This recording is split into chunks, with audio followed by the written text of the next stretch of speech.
So to be diagnosed with melanoma at such a young age, it's a crushing blow. My attitude towards sun safety since my diagnosis.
Are we ready? I know I am. So, whether or not you are, it's time for another episode of the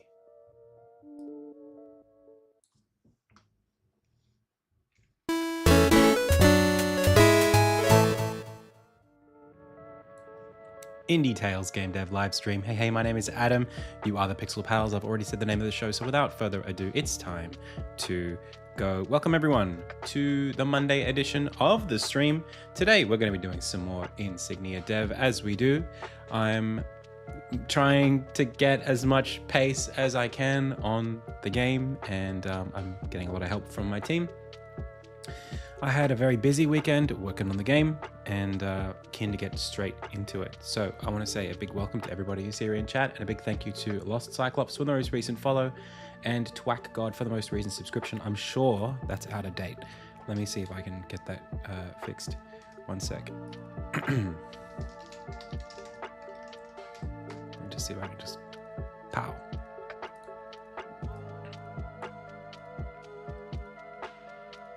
Is it going to do it? Yes, there we go. Big thank you to Kalias and Atomica. Thank you. All right. So, shall we just jump straight into what I'm doing today? We've got a team meeting in about 5 minutes. So we'll be doing that in a little bit. But let's also talk about kind of what I'm doing, I guess, since yesterday. Well, 2 days ago. So over the break, I've been working really hard on getting a bunch of systems in the game to make content a little bit easier to create inside of the game, and also just trying to polish some stuff off, repair stuff that was in the previous demo that's lapsed and is no longer functional, stuff like that. So the big wins on this one have come in the form of end game cutscene stuff. So this scene here was totally busted in the past, and now, although I'm not playing it as you would when you first load into the game, I'm sort of jumping in halfway through. That's not right. Hang on. What? Wait, what? Why was that playing on scene load? Absolutely not. Let me fix that. Okay, come back down here, talk to Harriet. So, this is coming along. It's not quite there yet, but I redid Harriet's portraits. She's looking good now. I've got the menu automation working in the game, so I didn't press that. I've got the mastery menu loading up. We can do little cutscene stuff inside of this. This isn't looking very good just yet, but it will when it's done. So this is kind of like telling you how to basically play it. And then the demo ends. So that stuff there took a long time to get functional again. There's a lot of like system stuff that's going on. Also, I have been working on tools to making this stuff easier. So I added an annotation clip track. So now you can just add clips, say, we need this to happen sooner, right? And then when I'm hovering over it, it'll just say that on the screen where I'm trying to do something. And particularly if it's like, if I want it to be like pivot, like placed on somebody, I can do that too. I can be like, hey, on this game object, we need this to happen sooner. So I can start directing these to myself as like to-dos or to someone else who's working on them, which is cool. I also have the dialogue appearing in the scene. You can see here, like we've got the lines of dialogue scrubbable back and forth. And this is super duper helpful in scenes like this one, where there's a whole cutscene that takes place underneath the level, and we can watch that play out, and you can see the lines of dialogue appearing against the actual previewing cutscene. So I can actually see, oh, okay, like they say this there, and they say this there, and then this happens, and then that happens, and that line of dialogue plays. And particularly, another thing, a little innovation, is I've made it so that you can do presets for the dialogue pins. So the little dialogue system can be pinned to the top, bottom, left, right, top right, bottom left, whatever. So yeah, I might have to redraw this. Yeah, so now you can see like this is pinned to the bottom of this screen. That's what the little green circle means. And then like this one's pinned to the top. If I click it, you can see top. And that just gives me a little way of like doing presets a little bit better.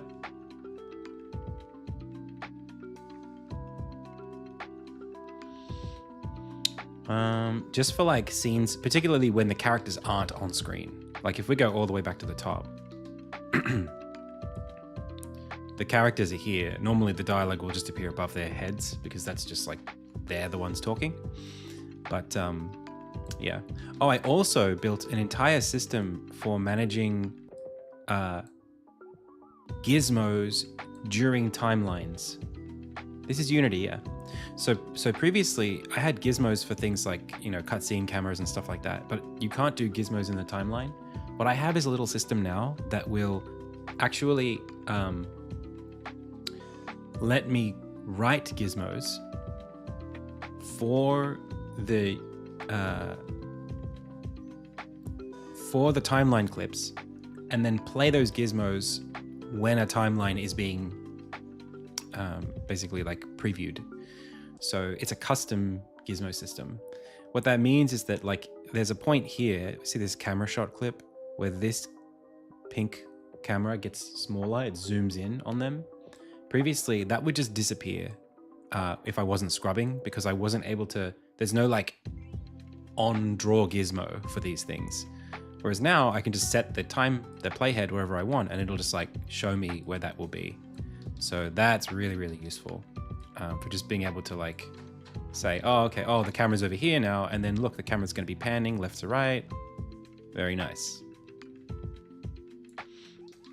And I can, you know, preview it and watch it play out like that. And it's like, oh, okay, that's fast enough. You know, that feels good. Being able to like get some feedback on this stuff is really, really important. So that's what I've been working on. Other than that, I mean, so many little things. I worked on, in this scene, or this tile set, sloped ceilings last night. So now you can get more interesting shapes out of the ceilings. Just something to do. I always needed to go back and do that. I always also added some little flowery bits on them. And just cleaned up some of the broken links as well. There's still, I created more broken tiles because of adding the slopes afterward, but I'm going to go back and do that as well, just to make sure that it's a little more flowy, contiguous, tessellated.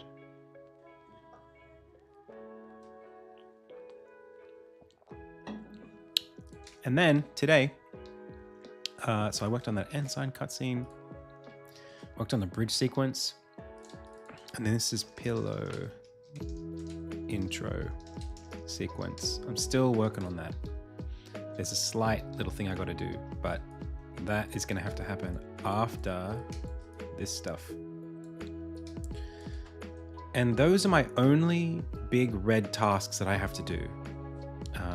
If I can record gameplay footage, get this back in the game, and take some screenshots, then I will have done, I think, every like absolute must-do task that I've got tracked so far, and the rest I can start making red and start clearing them off. The whole point of this is to make it go away. So if I can get to it, then happy days for me. So it's now currently 2 p.m, which means we got to do our stand-up. Okie doke. So I'm going to go to here and say jumping into stand-up when everyone is ready. Cool.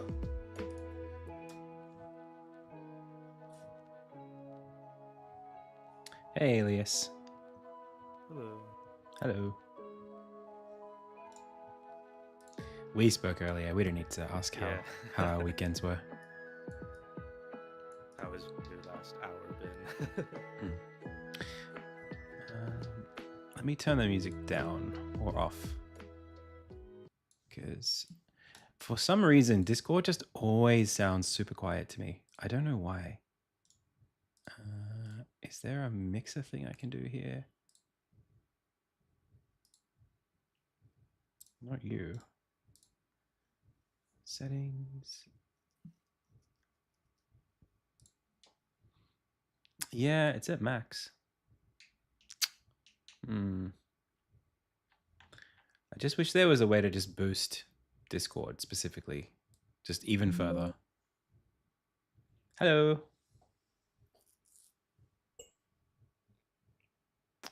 Hello, Morgan P. Hi. Hi, how's it going? Not too bad. That's good. Weather's starting to warm back up again. We had a couple of really nice days. Mm-hmm. Not so much anymore.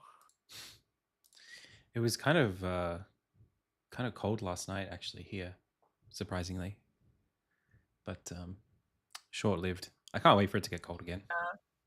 Me neither. Especially because, like, all my nice clothes are winter clothes. Yes, that's exactly the same for me. So true. I hate wearing summer clothes. Yeah. They're just boring. Like, I just end up wearing shorts and a t-shirt every day. Yeah. For sure. And you can always, like, dress up something with a jacket, but you can't. There's no point putting a jacket on. Yeah. I have, for, like, the medium days, I've at least got this, like, really cute, like, cropped hoodie. Oh, yeah. That's Cropped nice, hoodie. because you still get a little bit of air. Huh. But We're waiting on Luca, which is strange for him to be absent. Let me see if I can. That's unusual. We'll see. I'm sure he's putting out some fire somewhere. Saving a kitten. All right. Well, in the meantime, we can get started. So, welcome to Stand Up. We have like 10 days of our original timeline left, which is crazy. Wow. that's wild. Yeah. I mean, like, I was definitely stressing out to the max over the weekend, but for whatever reason, I still have just like an optimistic feeling. I don't know why. I just do. So I was very busy this weekend on a whole bunch of stuff that it's not worth really getting into because I just covered it on stream. But suffice it to say, hopefully in the next couple of days, we'll be able to play the game end to end. I did work on mostly like the stuff in the boss fight, like getting into the boss fight, playing through it and then exiting it, then the following scenes, and then getting into the credits. So it's not quite there yet, but like it's only maybe an hour or two off. And then I'm working on some of the other stuff around the Crucible today. So I've got Luca with me on level design, just polishing some of that stuff off. I've got these extra tasks that the trailer team is putting pressure on me to get done. So that might happen later today, but I'm kind of actually trying to prioritize the game over the trailer just because it's the game. And yeah, we'll see how we go this week. Godspeed me. How about you, Elias? I over the weekend added some sound effects to Harriet's boss fight. Mm-hmm. Yeah, which Adam heard some of earlier because I had to ask him. But and then now I'm working on some generic like cutscene crashes, sound effects, just stuff for cutscenes. Generic sound effects they need be. Cool. Yeah, Yeah, awesome. that's where I'm. And Luca? Hello. Yeah, so I updated the Crucible scene. I think it's in a good spot now. I mean, it's good enough to where we can kind of fine tune it. I guess, yeah, depending on what you think about it, but I think it kind of fulfills what we wanted. Especially, yeah, the beginning area and using the flame charge more than once to get to the snake Mm-hmm. ability. I think that works well. Okay, cool. Yeah, and I've been working on the excavation hub with the Martin headquarters. That's kind of my next task. It's a bit of a it's a bit of a tough one, like how to squeeze it all together. But see how we go. Yeah, take a crack at it. If there are too many questions before you're able to like make moves on it, feel free to like collate the questions, and then we can maybe have a quick meeting just to pick a decision. If you give me like a couple options, like we can either do this, or we can't do this unless we do this. So what should we do? If you're in that space, feel free. But otherwise, yeah, I'll discuss it with you. Yeah, when we have a chance. Yeah. Cool. Okay. And Morgan?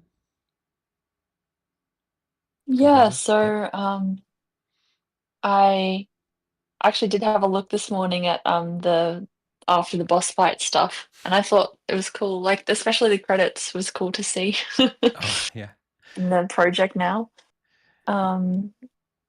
Yeah, so I pushed Orange Dead Burns, that segment I described in the music channel, but yeah, it's in there in the foyer event now, so if the parameter is changed, it will progress to that section of the music. And I also put in the Figma just a recording of it so that it's easier to converse about that and do feedback. Yep. And I'm hoping to finish up with the Harriet's Chamber like after the fight stuff today. Cool. And I was also wondering about the death sting, the game over sting, sorry. Did you guys land on a death sound effect yet, or is that still being iterated on? I remember giving a little bit of feedback on an iteration on Friday, it might have been, but I'm not sure if there's anything else we need to do on that. I need to review that with Elias, I guess. Okay. Yeah, I imagine it probably won't change too much from where it's at. I think it was like I just need to roll off some of the high end because it's a little too sharp. Yep. But that last iteration is probably like pretty close to what the final one will be. Cool. And is that somewhere?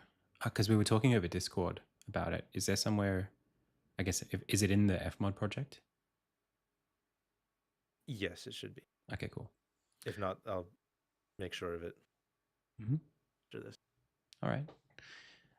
There was one other thing music related, not to get too deep into it, but the quest start and end stings. I guess we could talk about them tomorrow. I think we have a meeting scheduled. There wasn't much left on my side other than to get them into the game and have a listen, I guess, before I give like final tick. We're not, are we at that point where we have Fmod events for that in the game? I'm just checking now. I think I only put in the quest end. I haven't put in the quest start because we were you said to dial it back a bit, so I put an updated version in the Figma of it a bit more subdued. Yeah, I have a little bit of feedback on that, but I'll do that in the doc. We can talk about it there. Yeah, cool. Okay, cool. And Morgan P. Sorry, I was muted. It's all good. I don't know what I'm doing yet this week. I was hoping you could tell me. Yeah, we've got a meeting right after this where I can tell you. How'd you go last week? What'd you work on for the other team members? So last week I was doing the different positions and animations for the slingshot Martin. So they look really good. Thank you. I'm pretty proud of them. Especially because I hadn't really done any like clothed characters before that. I was kind of worried that would be tricky. But it ended up being completely fine. Yeah, he's pretty stationary, so it's not too much of an issue. A lot of like skewing that you can do to make the pants fit. Yeah, I think in general, like, man, if we were doing production on this game like 3 to 4 years ago, when I was like before the animation style got to where it is today, it would have been a nightmare to animate this stuff because it was so grainy before, so much dithering that doing that little extra squashing and stretching on stuff would have just not worked. But now it's a bit better. Yeah. Definitely a lot more animator friendly. Yeah. Cool. All right. Well, I think that's it for me. We can stay on for the animation team sync stuff since it's like we're due for 2:30, but it's 15 minutes to if Morgan wants to stay on. Luca, we chatted yesterday in depth about what you're up to, so you probably don't need to be in it if you don't want to be. Cool. All right. That's fine. I mean, we can talk about the level whenever. The Crucible. Yep. There was maybe like a little bit of. I mean, we could talk about how to incorporate if we need any animations for the elderly couple for that quest. We could brainstorm them together, or. But yeah. All right. Yeah. Well, let's.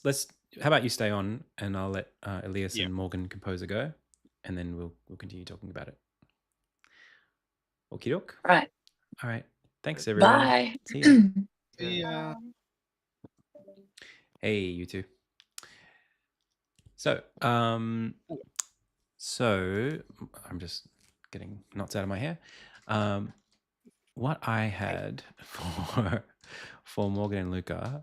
So, Luca, I spoke to you yesterday about level design stuff, and then Morgan, I've got 2 things for you. We can pick either one. Harriet animations, which I'm sort of like a bit in 2 minds about whether to delegate that because it could be a bit of a rabbit hole. Or we've got a crafting mission, like a side quest with an elderly couple that definitely could use a couple animations if we want to give them some. It's probably pretty low priority, but if we want to keep it kind of in line with the other two, with the traveling band, then it might be worth giving them a couple animations. Yeah, sure. How about now that I think about it, the last time Luca and I were talking about this, we were deciding on where they would be in the level. I think I am still kind of landing on having them be kind of like in this scene, maybe like here. But there is a Well, we don't see that, Adam. Sorry. Oh, you can't see? We just see a face. Yeah. What about now? Is that better? Yeah, now we can see. I just thought you'd be able to just read my mind, you know. Okay. Or just yeah. Yeah, so basically, this scene, I'm thinking of putting them here, but it might be nice to do like just to add scope to the game. In Zelda, like Breath of the Wild, whenever there's like a cutscene at the end of a side quest, or not whenever, but sometimes when there is, you'll get like a little sequence or like a little something where you'll like watch the characters like walk away, or the camera might cut to like the end result of the thing that you were doing. So like there's a guy who's like building a town at one point, and you do a little quest for him, and then like he just walks off and it's a music plays and you go, oh, okay, where's that going to go?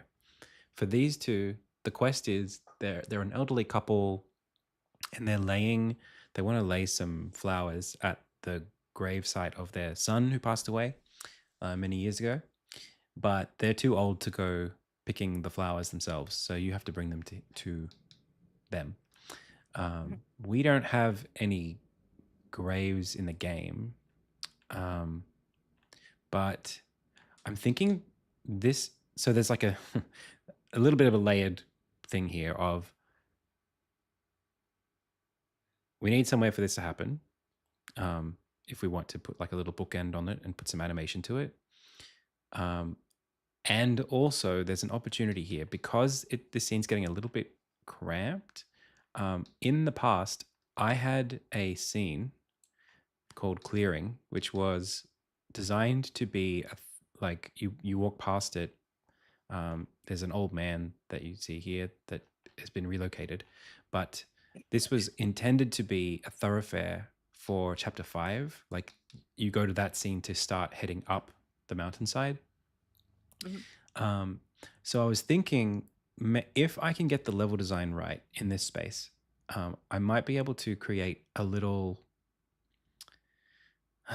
like maybe a scene that is either in like at the end of this one or the start of this one or in between the two, that has a bit of like not like height, but like feels like it's going off somewhere else, and I can kind of hint at the 5th chapter, like, oh, that's the mountain, blah blah blah, and maybe that takes place there. Maybe like this little, like I've got a milestone here. This could easily be like a headstone, or like we could sort of reappropriate it a little bit. I'm not sure. I'm thinking about it. So I think if we're doing animations for these two, it would be nice to have, and I'll tell you who they are. These two here. So giving them maybe just a really simple like bend over and like kneel down and like lay flowers at like at a thing would be fine. And maybe just like a very subtle like pose of them like sort of smiling with their eyes in gratitude when you reach them. Maybe something like that would be appropriate for now. It's something that we could totally not have in the game, but yeah, and maybe just a very subtle idle pose as well. Yeah, a little bit of motion helps too for any characters that are not like, you know, Yeah, for any character. Just if you're like going to interact with them, having like a little bit of an idol is fine.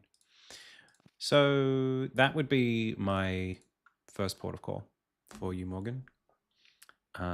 Let me validate some of that stuff, but I'll put it first on my priority list for now.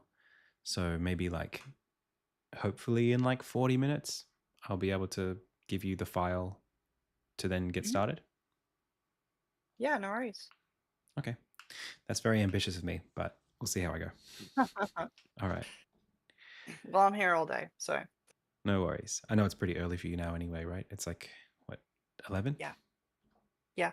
11:20. Alrighty. Well, I think that's it for me. Alrighty. Yeah. Okay. Thanks, everyone. No worries. All right. See ya. See ya. Bye. Okay, bye.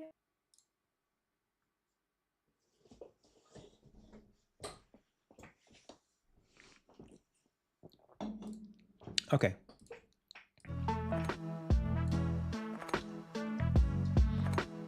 How are we doing music volume wise? That's probably a bit too loud, huh? But that's probably right on. 1 second.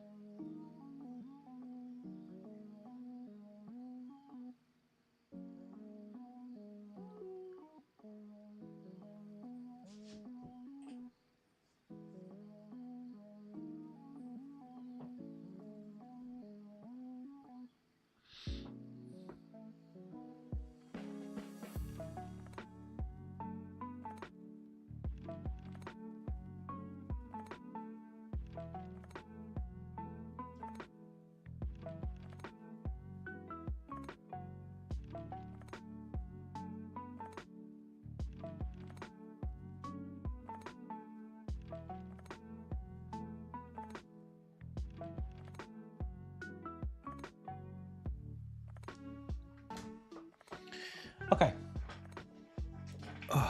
So, I got to think about this scene, huh? It's there are so many little layers here that affect my decision on this stuff. One being that like Orenstead in the plot is a thoroughfare. It's like a place on the way to the kingdom. Hey, Batcode.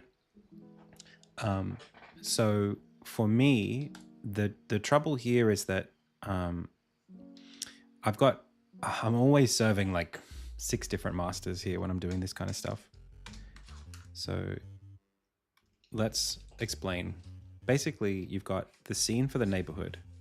Then you have Orenstead, which is that horseshoe shape, and that's one scene. You have another scene out the front of Orenstead, which I like. And then we have the foothills, which is a big long scene like this. Now, the idea is that somehow, somewhere, we need to get into the background where the mountain is in chapter 5.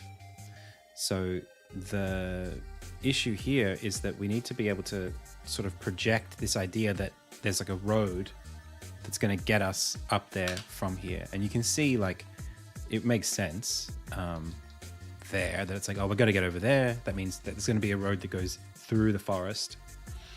Now, canonically, in the world, behind the town, there are more houses. And there's farmland on the just a little bit east of the town.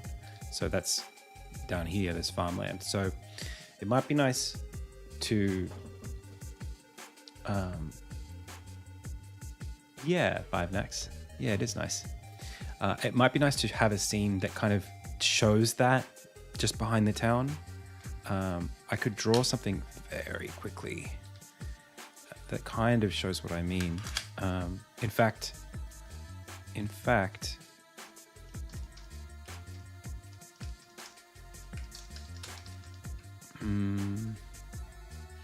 if I go to this scene here, it might be something where we can just give a different perspective on this.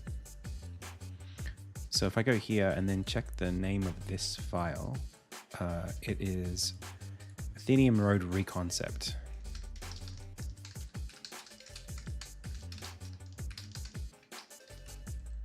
Okay, and we want this on the C drive, which is this one. So the idea would be that we're kind of more over here looking at stuff at the road that passes off this way. It might be even behind these houses. So it's a little tough, like it's not perfect, it's not super easy. There's also maybe a little bit of potential here going all the way back to my original concepts for the game to do as kind of like a, hang on a second.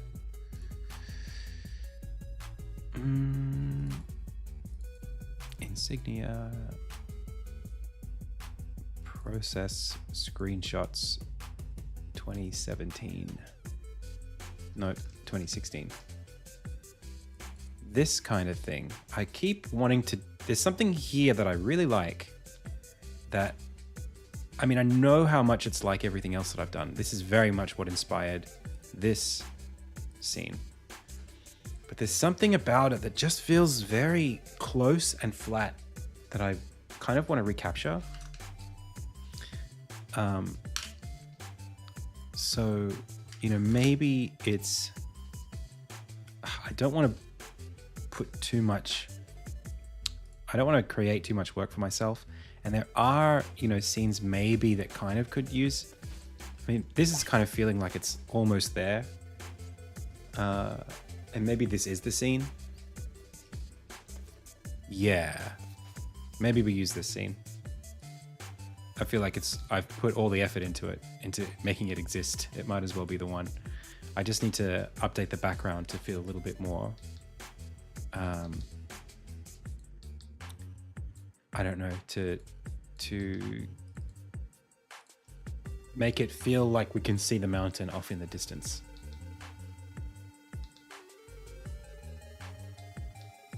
Let's do that. So let's save, this is Wilderness Ruins, but let's go File, Save As.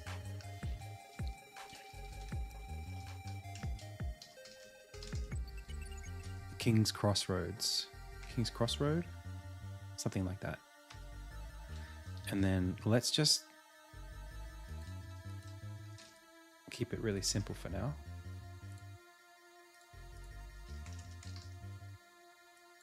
Plug that in there, delete this.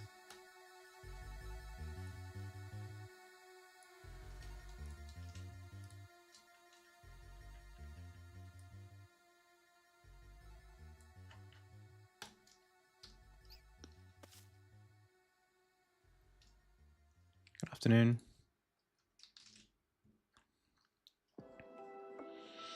So the challenge here, in general, there's a broader challenge that I'm sort of, I don't know if I'm agonizing over this for no reason. Like it could just be that I'm crazy in the head.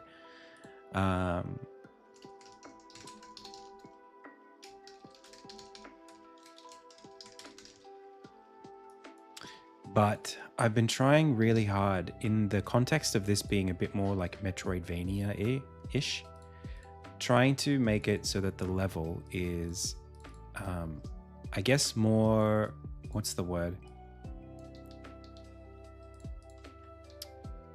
That the world map is more networked, tightly networked, closer to the town.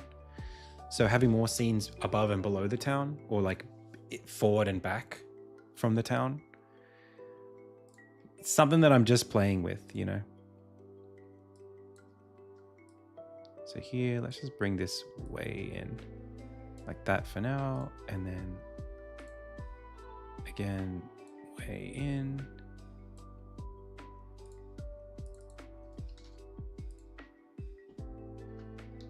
Cool.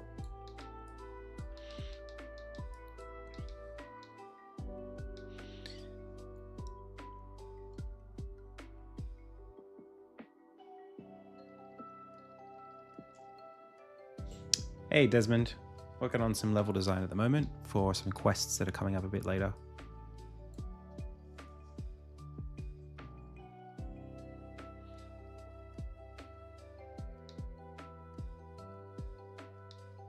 We could even put it kind of like here,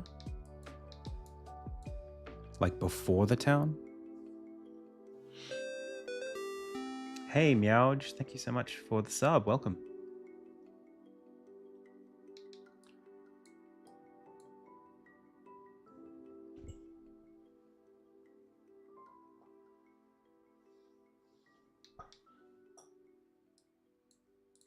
And it basically means changing this scene so that it's a bit more... Well, I think we need to change this scene anyway, because it's really hard to, one, see these doors. I hate that they're just rectangles like this. And two, I'd like to put a door here. And maybe one here, like archways or something like that.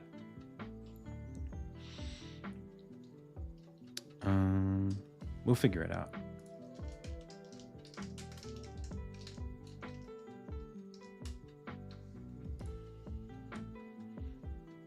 Okay. So it's now 2:31, which is here. We did this, and now it's Oranstead Town rework. Okay. So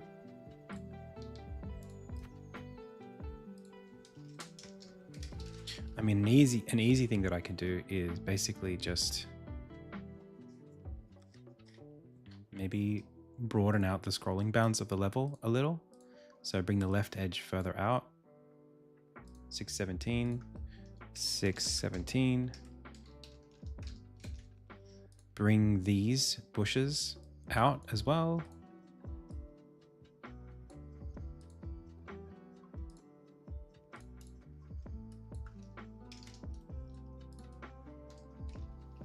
Just to widen it.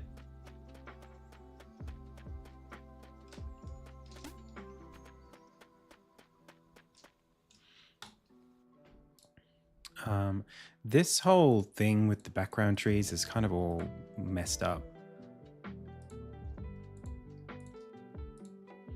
They do have parallax by depth on them, and they are inverted, so they're actually not super wrong.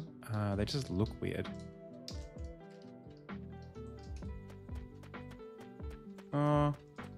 It's not wrong.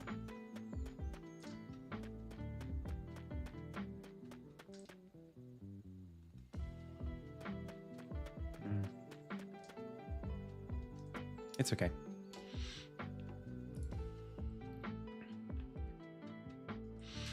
All right. So, how am I going to draw this in a way that allows us to feel like this is an archway, or like that there's two kind of roads to go in? It's a little bit tough because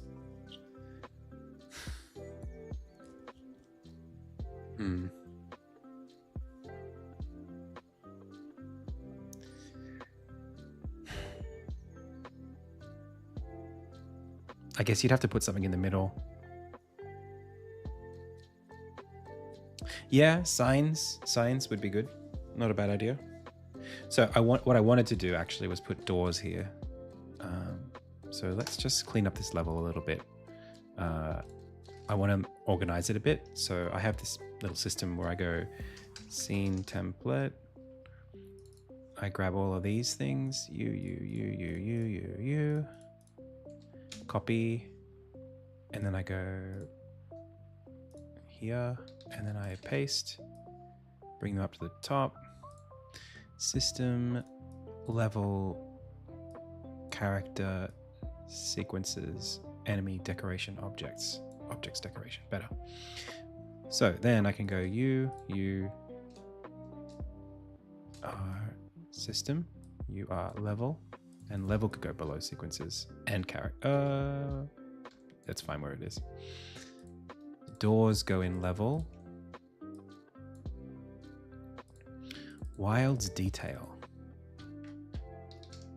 What is that even?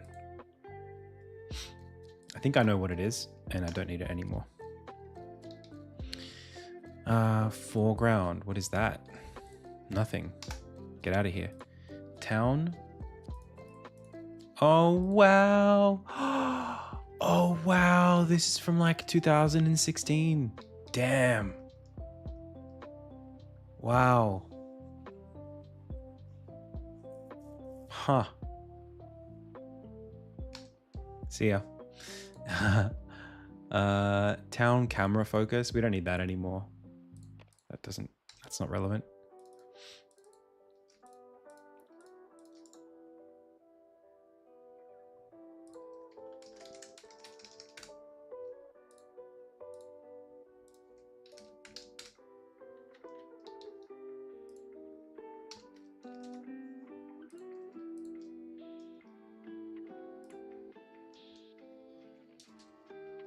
Why is this and this? What does this have to do with anything? What are you doing here?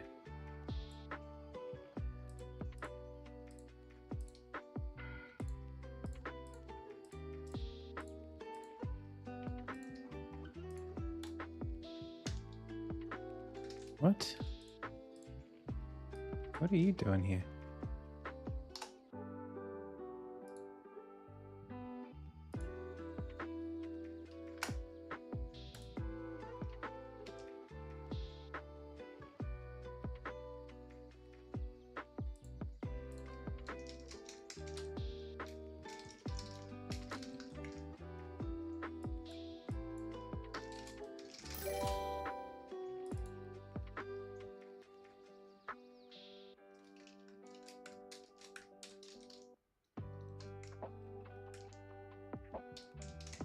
You know what? I'm not going to mess with it. I just have to trust it that it's fine.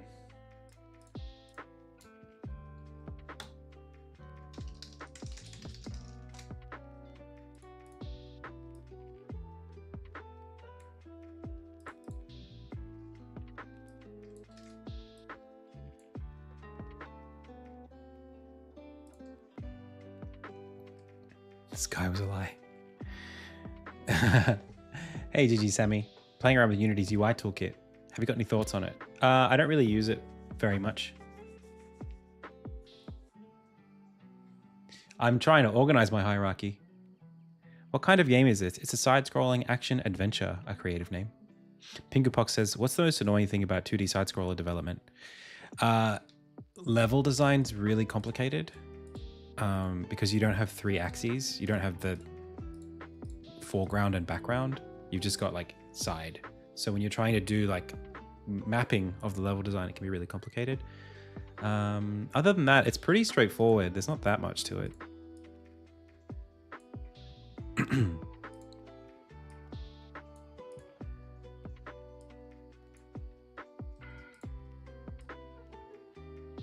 I mean, there's a lot to it, but you know what I mean. It's not like, most of it's not really make or break. This can go. What is this for? Oh, I see. That's okay. We can delete that.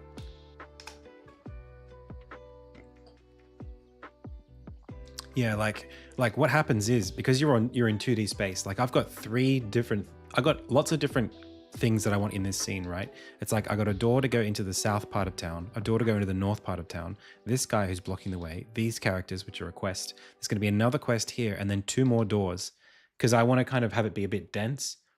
In a 3D game, you would just have that be a circle of things, you know, like you just walk into a cul-de-sac space, and then you could have the different characters be in different parts of the level, and they're not having to squeeze down into one camera frame.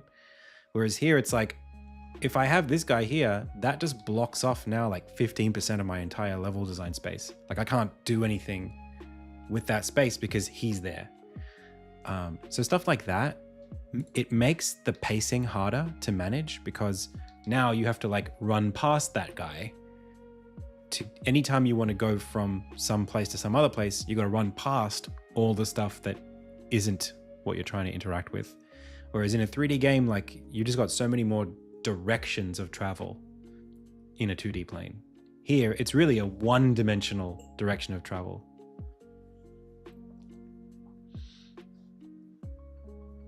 Hey, Davo. Hey. I've been making this game for ages.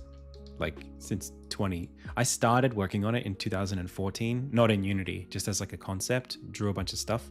And then I learned Unity in 2014, just entered some game jams, played around with it. I wasn't very good with it. And then 2016, kind of picked it back up again, just thinking, oh, I might make that game of mine that I wanted to make. Started tooling around with bits and pieces, character controllers, stuff like that. And then by like 2017, I started the project. And I've been working on it since then. For the first 4 or 5 years, it was part-time. And then the last 2 or 3, it's been full-time. And in the last 6 months, it's been a team project. So I went from solo to a team. Hey, Dianus. Been watching your videos about tiled. Just trying to implement the input ground, which outputs to output ground using second autotile rules map. How is the prototype and ground set up in autotile map part of it? Okay. It looks like this. So in the rules file, don't worry about the numbers here. The 1 and the 2, don't worry about them. There's input _ the name of the thing that you're going to draw into. Davo, okay. Oh, Davo like Aussie, like Dave. Okay, Dianus. So this is the name of the layer that you're going to draw your map in your other file. This is the name of the layer that's going to come out when you calculate it. So in this example, for example, that it's just prototype and it's just ground. You don't write input or output. But it's the same name on the other side of that underscore. So in this case, when you have a prototype layer, which is referenced here in prototype after the underscore, then it should just do it. I mean, like, assuming you've got it working correctly, you should be able to just draw whatever. There is a button here for auto map while drawing. Otherwise, you've got to press Control M. And then, yeah, that's it. So you don't need an input 1 and input 2. The only reason I have input 1 and input 2 is because I've got different variations, but that take up the same rule space. So like, I can't remember exactly where there is a difference, but I think it was something like, yeah, like here, I want this rule to apply whether there is a wall that you can climb here or not. Like, it's the same rule. It's just like trying to account for the fact that there could be other surrounding tiles that affect it. Yeah. Okay. I mean, there's only very few instances where that's the case, but I did have to basically duplicate the entire prototype layer just for that. I don't love it, but you know, it technically works. Anyway, that's it.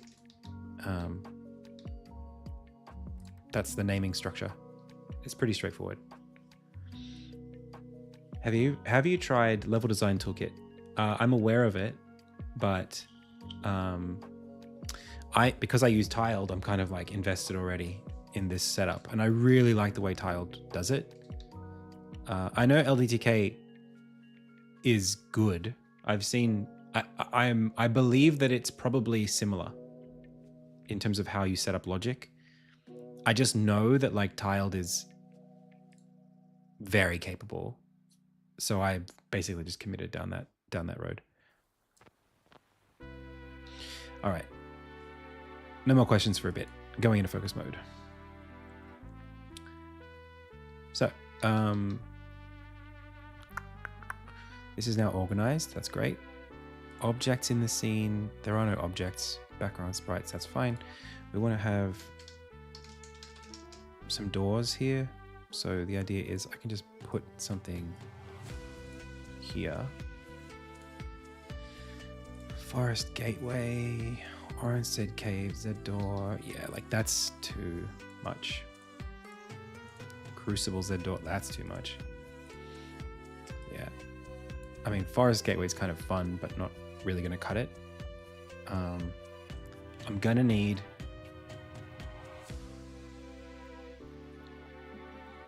something that's a bit even lighter than all of this stuff. Maybe I'll just draw something. Like, it should just be like a wooden, kind of just like a wooden archway that's like very thin timber. It's basically maybe got a gate down the side of it.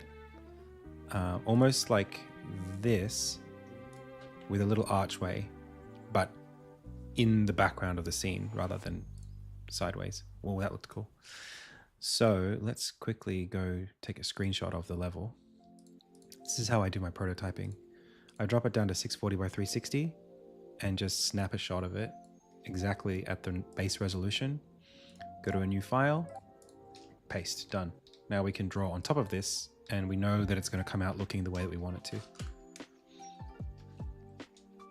So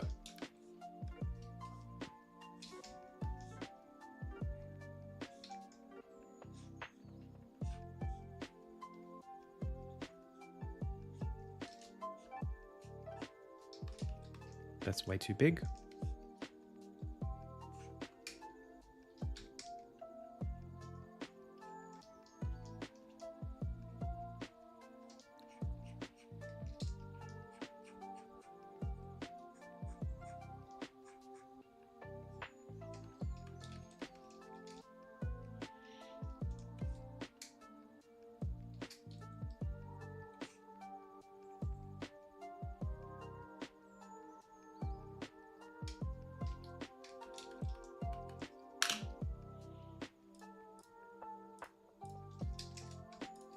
I always have my main character on hand.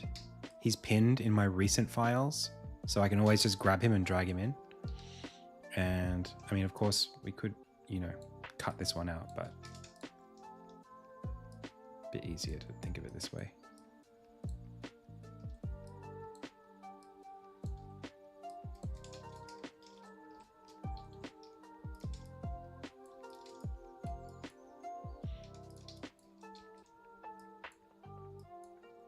Okay, so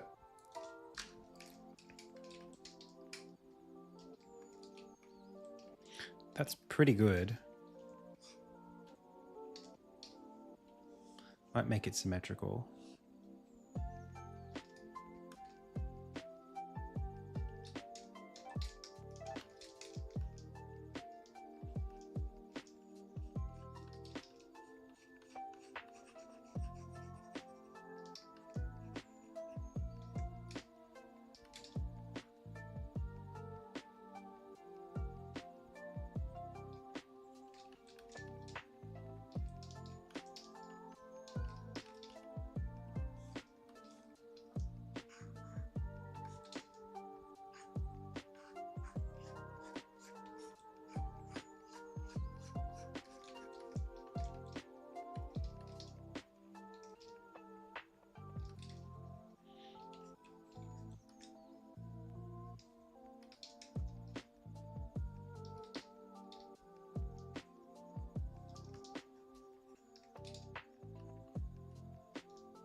I can also do this thing, which is like we're shading in transparency and only transparency. Saves us a bit of effort there. That's looking a little bit thick for where I wanted it to be, so maybe we just did something a bit wrong here. Yeah.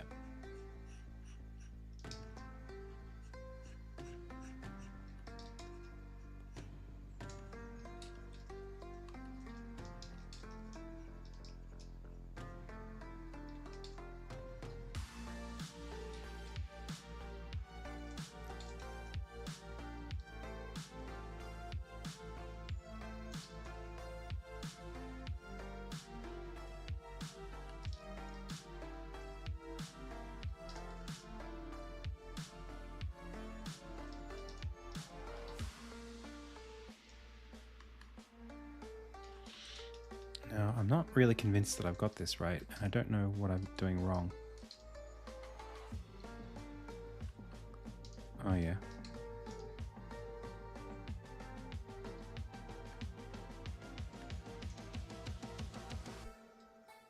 Okay, now it's about right. Okay. I don't mind it, but I actually think I don't really want the perspective to be like that. I think maybe a little bit more biased would be better.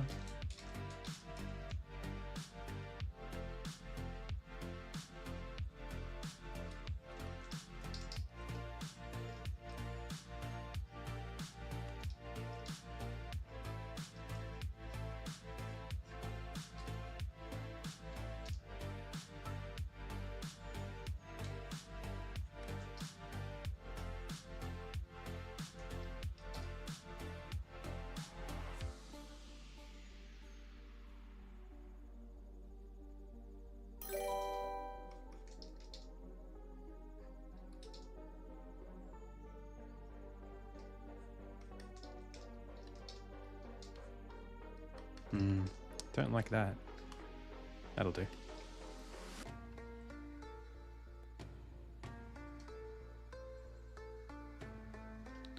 Whew. Okay.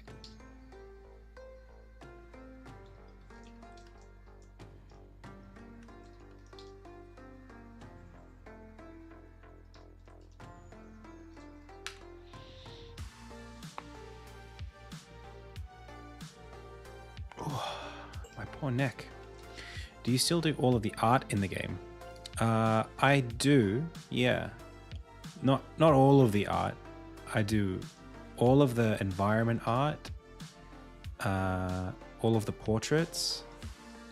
I do all of the UI. The only thing I don't do all of is the animation. I do most of the animation, I would say, still, or like a big portion of it. But since I hired a couple animators to help me work on the game, I can't say I do all the animation anymore. They probably do more than me at this stage. Between the two of them. Yeah, probably way more than me. But they haven't done more than me yet, I would say. Like it was me for I don't know how many years. They've been there for 6 months. So yeah, it's a team project now. I'm happy to say that. But I definitely oversee all of the direction, all the animation. I usually do the roughs on the animation as well. So like I'm kind of like in charge of what things look like. But even then, like there are times where if I'm doing my job right, I'm actually trying to delegate a bit more.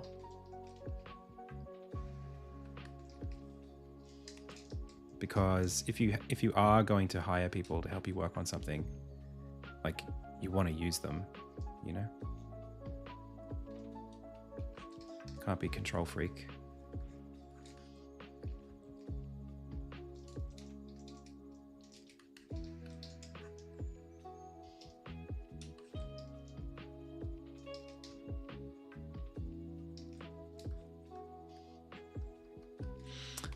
I don't like that. I used to do that, and I don't like it anymore.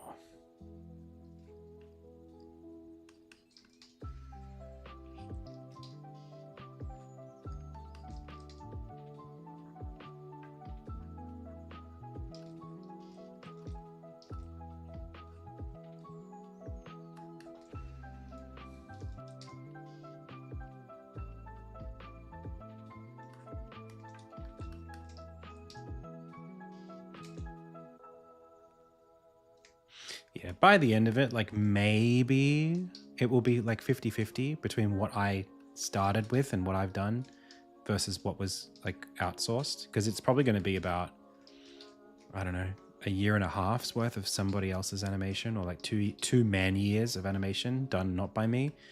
And maybe up until that point, I had done 2 or 3 like full-time years of animation on the project. Maybe less, maybe fewer. It hasn't been 2. Like if I took every waking moment of me animating on this game, it might be like a year and a half. Might be a bit more. I don't know.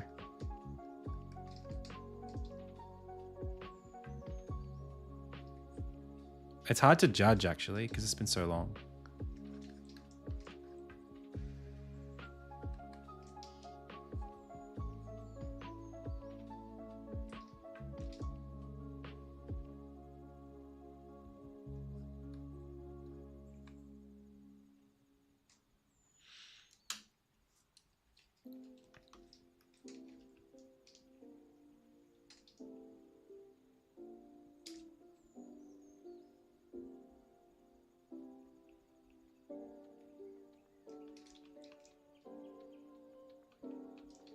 Trying to think about whether I want to give this a bit of a perspective like this.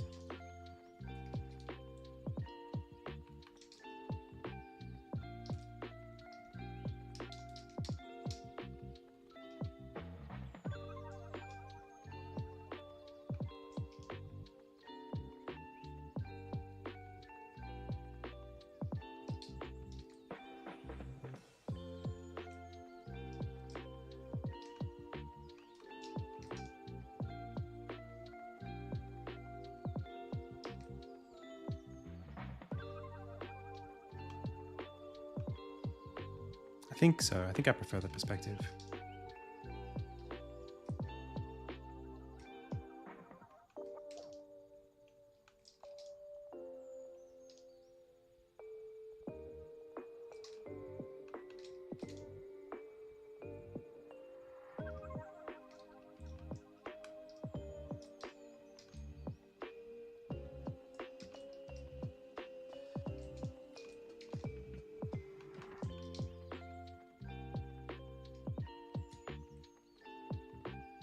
Cool.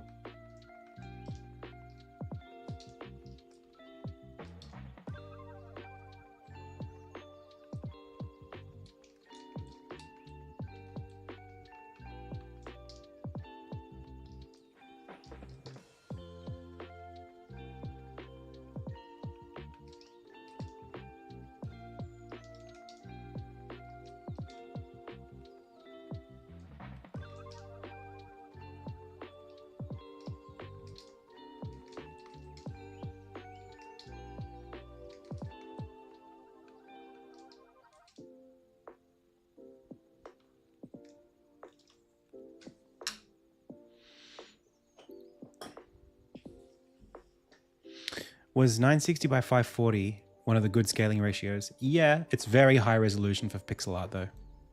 Hey David, how's it going? Heard you answering the question regarding time spent developing a game. Funny enough, my time spent working on my huge project is very similar to yours, but the thing is, I always kind of felt stupid, unproductive, or flawed in that regard, seeing how people are able to release their game in 2 years or so. I kind of felt jealous how a handful of sprites are probably not that big of bit of code can take me a whole day. Did you by chance experience something similar? Yeah, of course. Yeah. Hey, Octamed. Yeah, there is. I just like to have it. I just like to always zoom in. I don't like to zoom out. But you can look at it there. I'll keep it there for you. It's just for me, looking over at something else on the screen breaks my focus. And with pixel artwork, I'm laser focused on the exact pixel I'm working on. So I'm sitting here going da-da-da-da, and then I zoom out, da-da-da-da, and I'm sort of like moving. Whereas if I have to break focus, look over here, and then look back, I'm sort of having to really balance, it's hard to know what I'm looking at, you know, because of how fine the work is.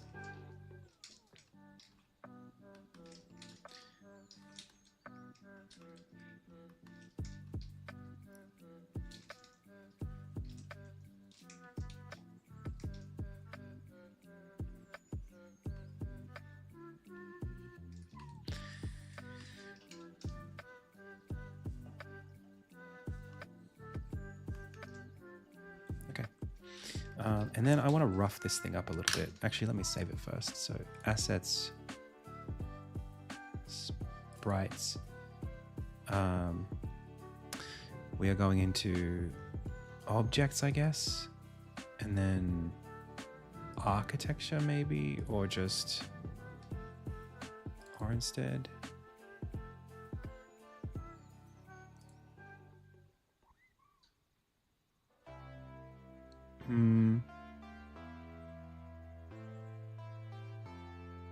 Let me see where I put the other stuff.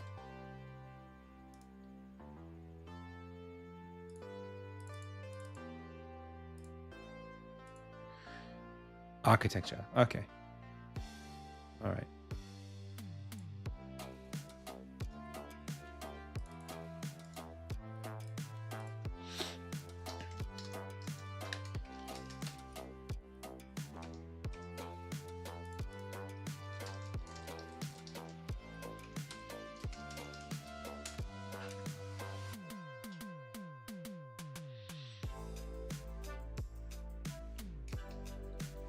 Well, I scrub to zoom. I like to do that. For me, it's having there be a continuous, like as I'm zooming, I'm looking at this pixel here, right? As I zoom out, I can stay looking at that pixel. See? So I don't lose it as I'm zooming in and out, and I get to see it. How does it look here? How does it look there? How does it look there? I feel like I have to do that. Otherwise I get kind of confused. Like if I just sort of was here and then suddenly I was here or like here, it's like I don't know. Maybe it's just a me thing.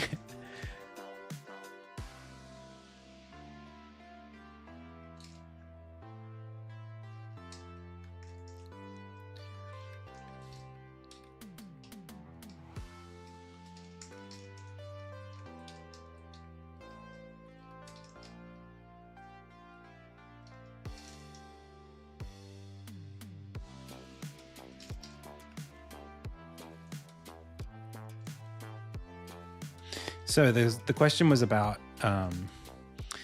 whether I ever feel weird or guilty or whatever about like not being as fast as other devs in terms of my, like how fast this game has come out. 100% yes. Yeah, of course I do. I feel so strange and anxious and self-conscious about it. Yeah, definitely. Because I know that like other people might not get it, you know? Like I know how long it's taken me to work on this game, but sometimes it's hard to count how long specifically. So the question of like, what have you been doing this whole time? Like if someone asks that, it's hard for me to say like, well, working, I guess. I mean, like I'm busy, you know? You want to be able to say, well, actually I've done this and this and this. And I can say that, like you can look at my Git repo, you know, and you can see like how many commits in February alone have we done?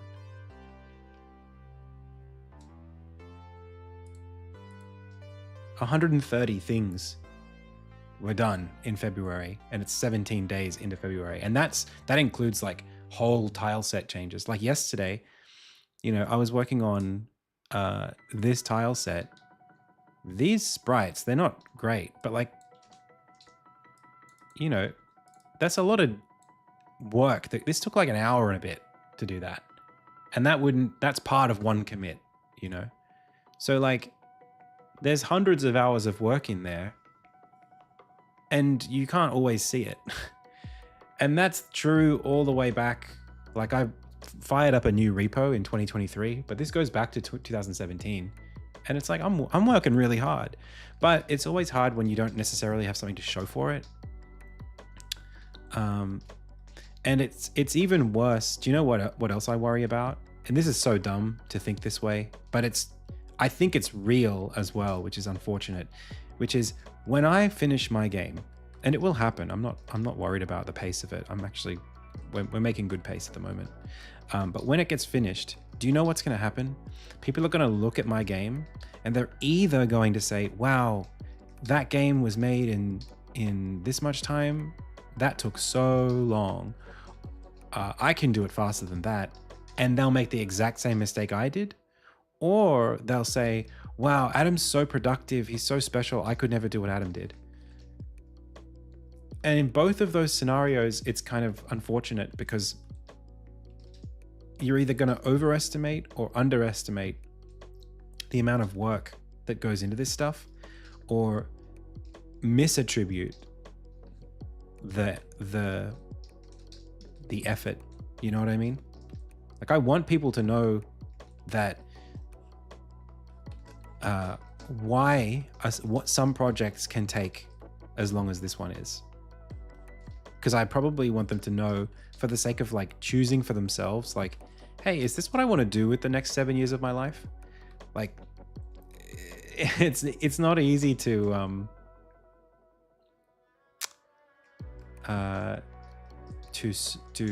impart that knowledge onto people.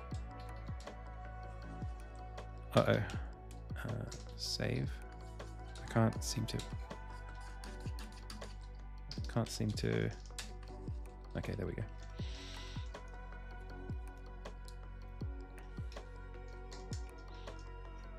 Like, even very, very experienced people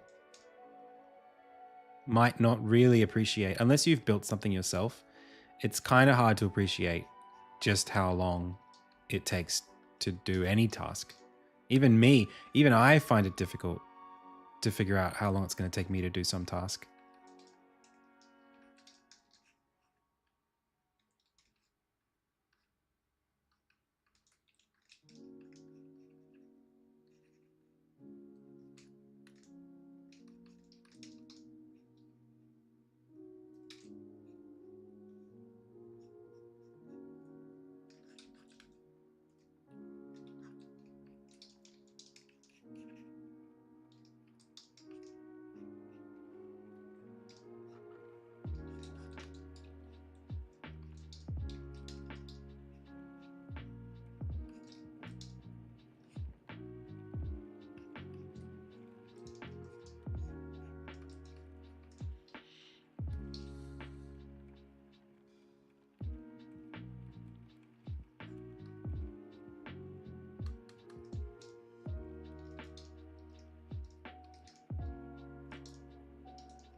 All right.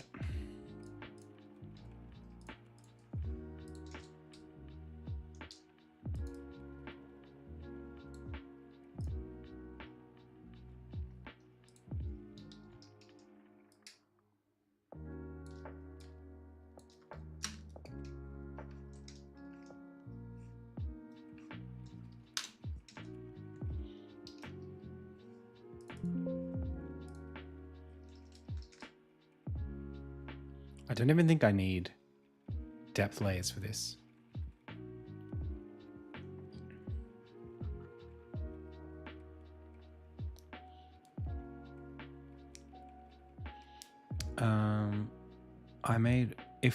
If I made the next Stardew Valley, I wouldn't care how much time it took after the fact. Yeah, that's fair.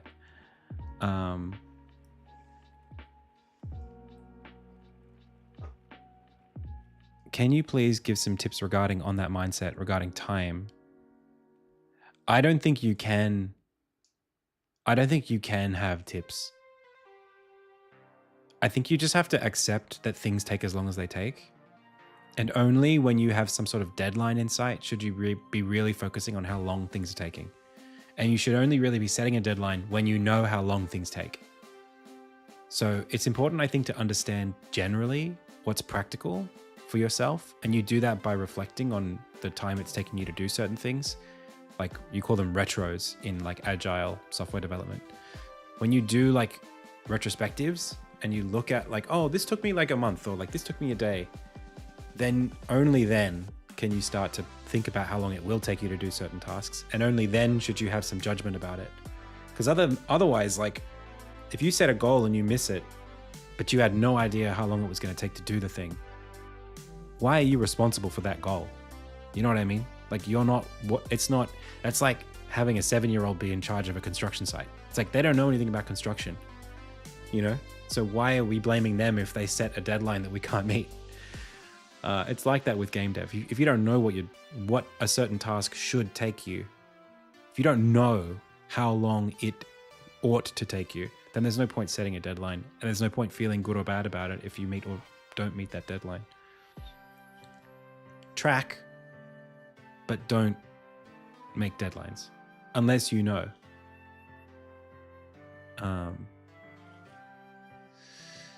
So, what kind of localization have you looked into?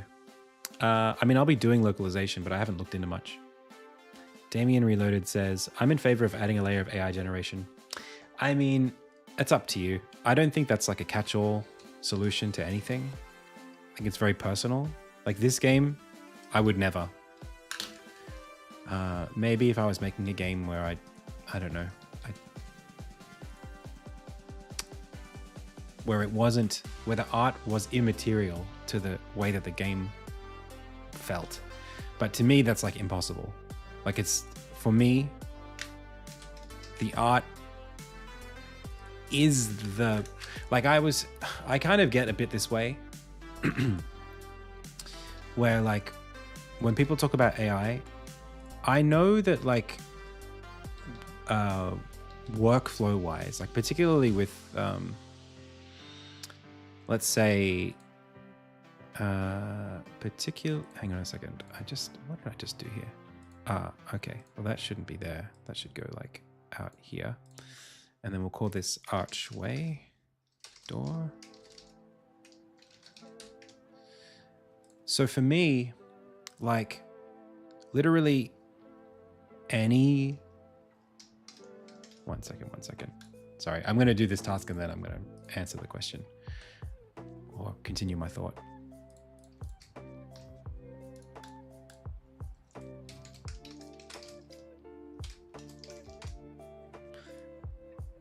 Okay.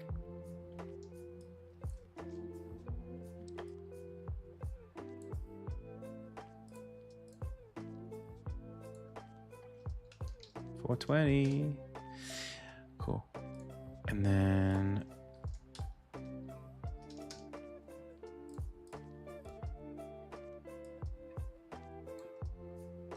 cool. And then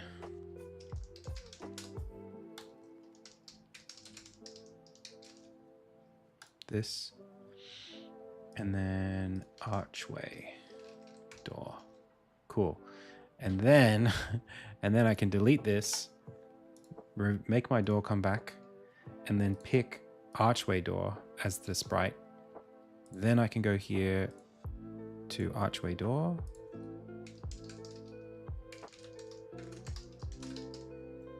And I can move that sprite up a little bit more.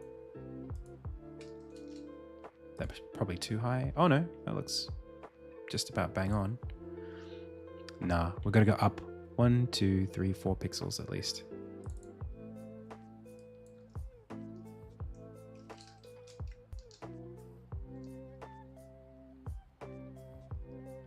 .12 should do it. Oh, this should be. What the heck? Oh wait, that's nothing. Okay, I've totally misunderstood what I was trying to do here. 0.2.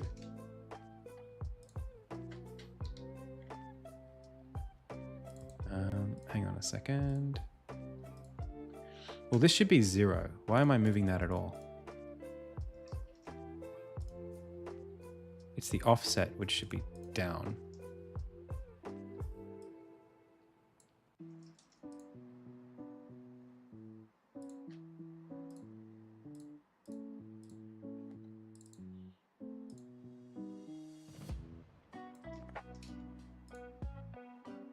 Did I get it? Oh, I think that's just about it. 1 more pixel. 48.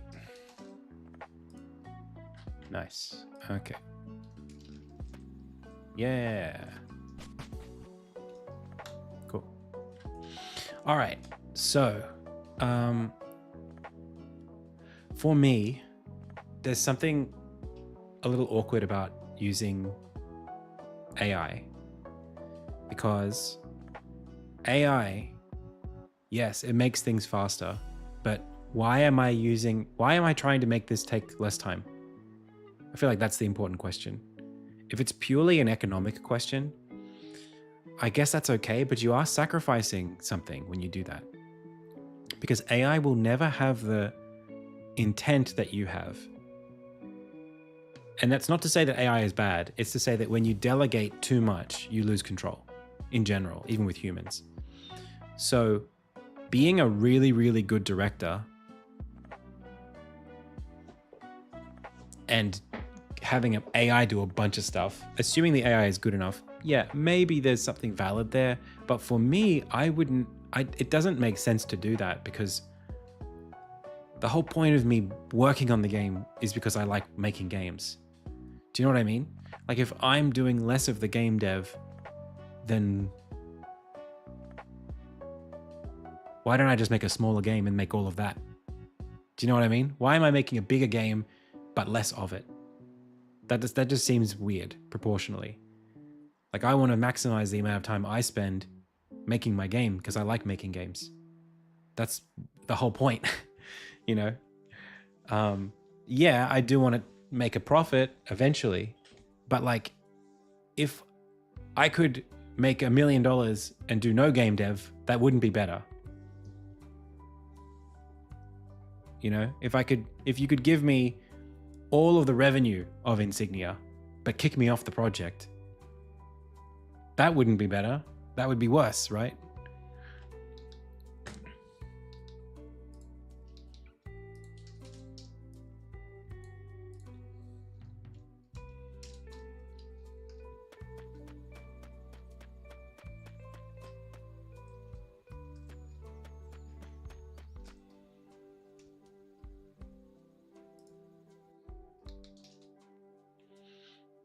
Yeah, I think a lot of people online don't really get that thought process.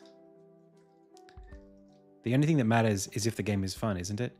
I don't know. I mean, that's up to you, I suppose.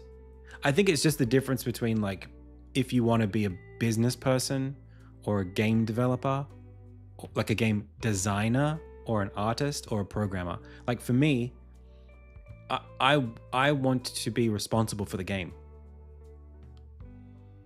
It's not the only thing that matters that the game is fun to me. To me, what matters is that the game expresses my vision and is fun. If it's fun, but it doesn't express my vision because I didn't work on it, then it's not my game. You know what I mean? Like, you won't get Insignia if you take me out of it. So for Insignia to come out, I have to be at least, you know, mostly in charge of all of the bits. And I don't want to be too judgmental here, but it's kind of like, if you're the kind of person who really, really wants to make games, like, you want to be a game developer as like an identity thing, and you like to program, but you can't do the art and you can't do the music. And you think, well, I can get from where I am, these are my skills, this is what I want to be able to output. I don't want to learn those skills, I just want to get to the output. Like, I don't want to do the music, I just want to commission the music. And I want to spend as little money as possible on that music. Like, I just need for there to be music in the game. I can see why getting AI to generate the music would make practical sense. To me, that makes a lot of sense, because it's like, I just need to play some music here. Like in a game jam scenario, I could understand creatively why you wouldn't, why just having something is better than nothing, because you're under time pressure and you just need to finish. But like, if you weren't under time pressure and someone says, what should the music be in this scene? As an artist, the opportunity to guide that process is part of the reason why I do game dev. It's like, it's sad to me to just have AI generate something that I could have had a hand in, because that's like the game will be better. There will be better opportunities to make it integrate if I'm involved, because I know about all the rest of the game. Whereas if it's just like sample music, as if you got it from a sound library, minus the copyright, it's like, well,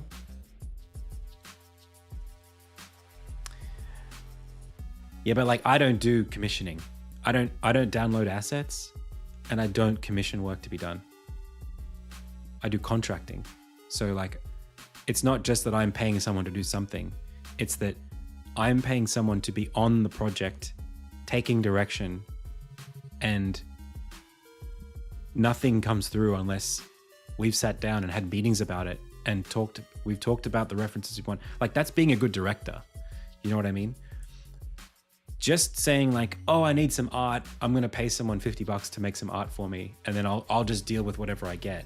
Like, that's not what, that's doing less direction than if you were to do it any other way. Do you know what I mean?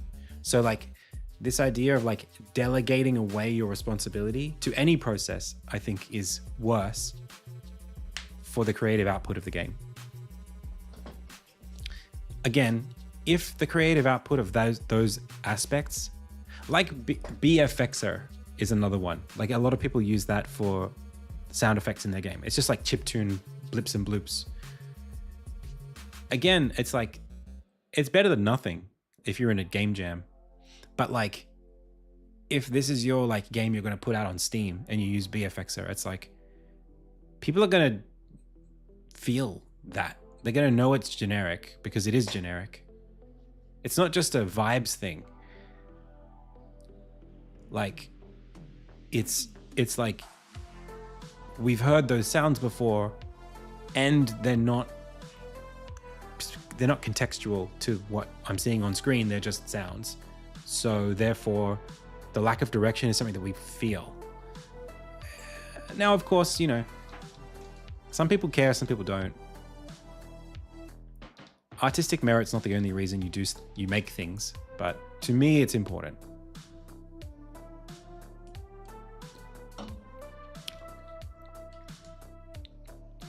I can't really... I wish I could explain...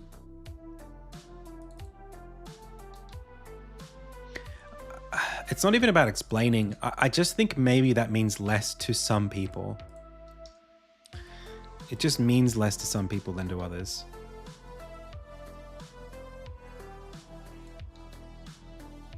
Like, some people really don't... they don't care about certain things. And I don't... doesn't make them bad people. It just means that they're not really doing this for the same reasons I am. And I guess I have to just be okay with that. Like, that's just, what the heck is happening? Like, that's just life. Like, not everyone cares about the same things as everybody else.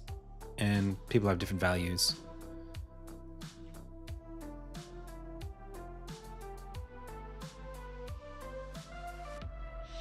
Yeah, Hazelnut. That's how I see it. It's like, it's a privilege to be the director of a game. It's such a privilege to have the time and energy to work on a video game. So like, taking that privilege away is kind of, it's just like it's a bizarre thing to do. It doesn't make you bad. It just, to me, feels nonsense a little bit.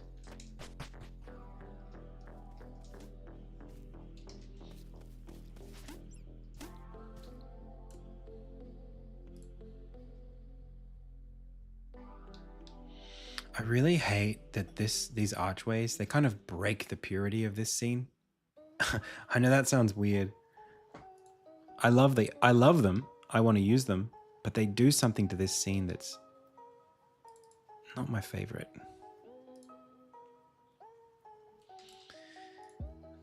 If I made these archway doors,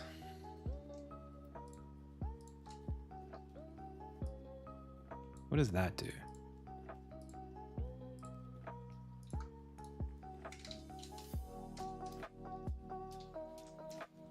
Why does this go all weird?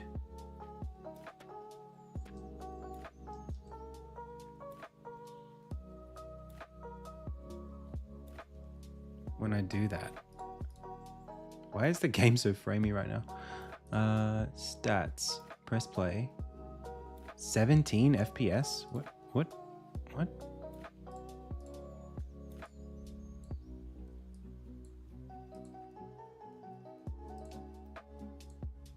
VSync? No. Rendering? No. Others? It's just the editor.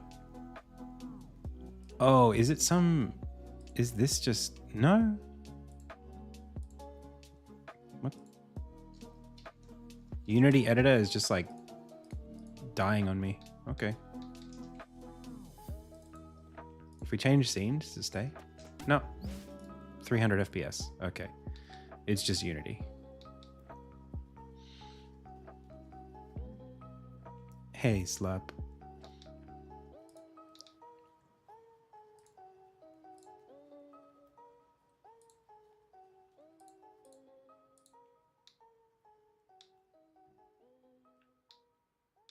Oh, it goes slow again when I change the appearance of the door. What is that?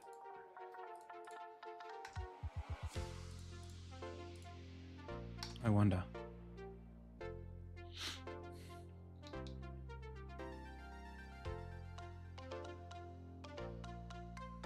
I think maybe I'll just get rid of this one and I'll keep that one there.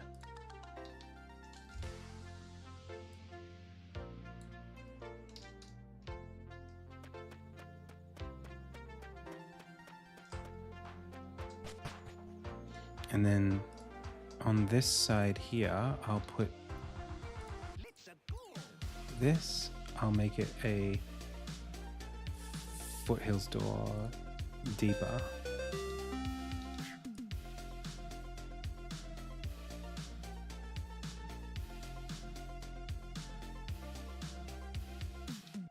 And then this rock kind of doesn't need to be here anymore, does it?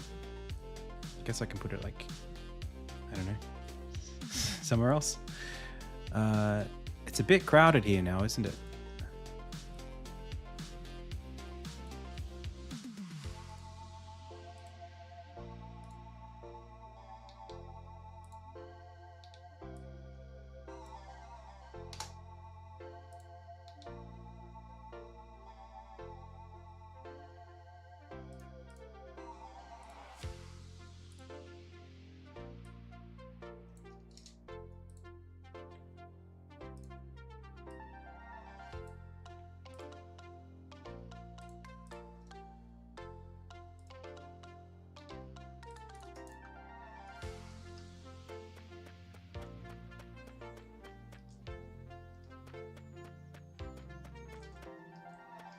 Yeah, I want to do something here. Very, very minor. Hey, did we get raided? Nope, just some people coming in. Hey, Mexi Meal, thank you so much for the sub.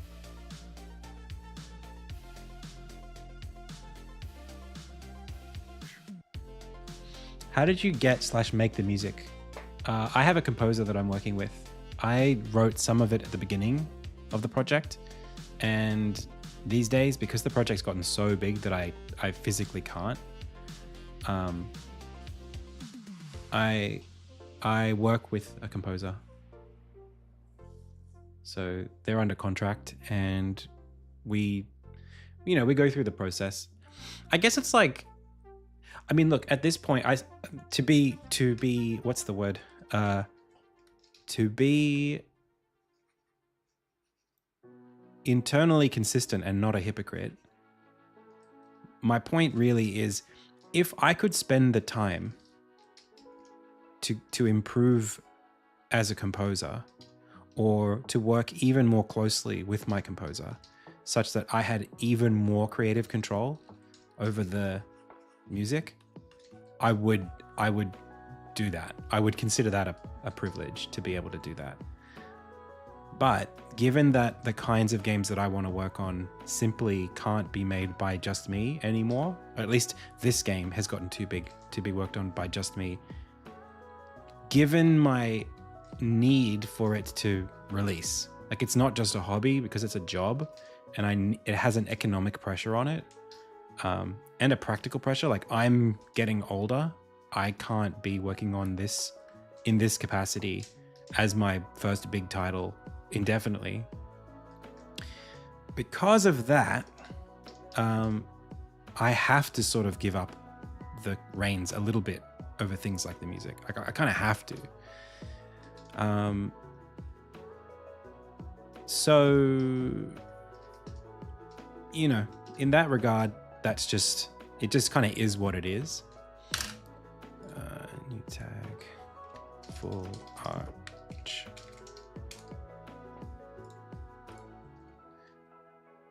Arch base.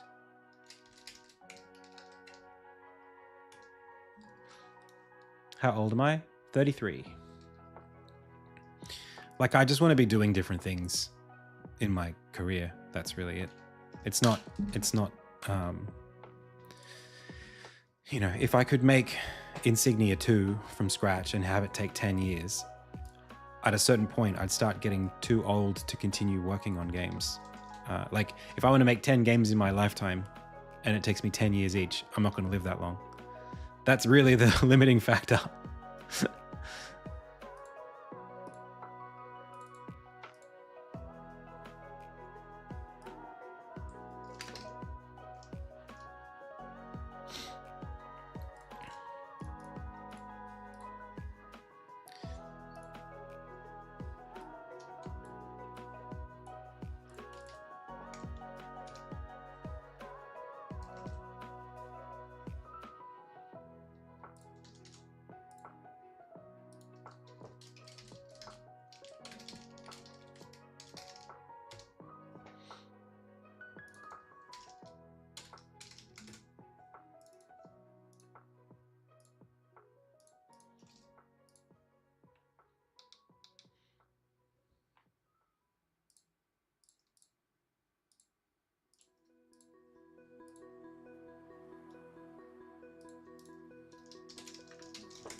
Yes, something about when I'm working with these doors in the game.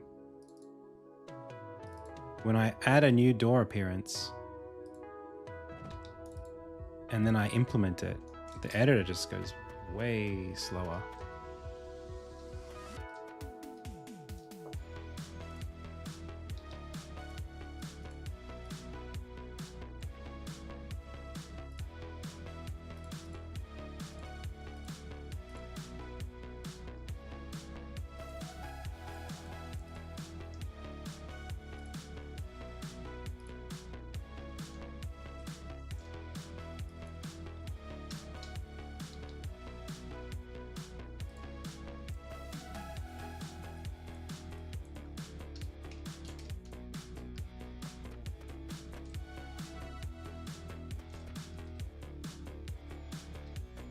That's not bad.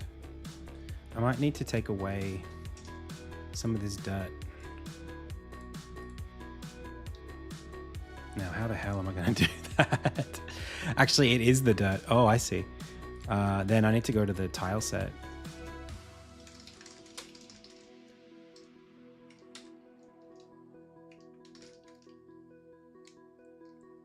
Now, I have somebody on the hook here waiting for me.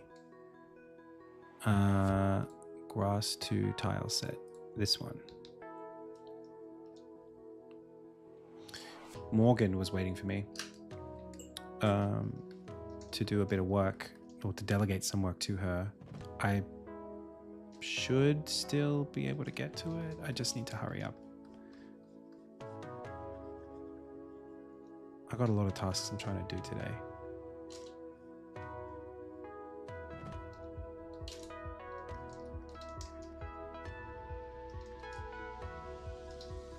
Just have to remember not to forget.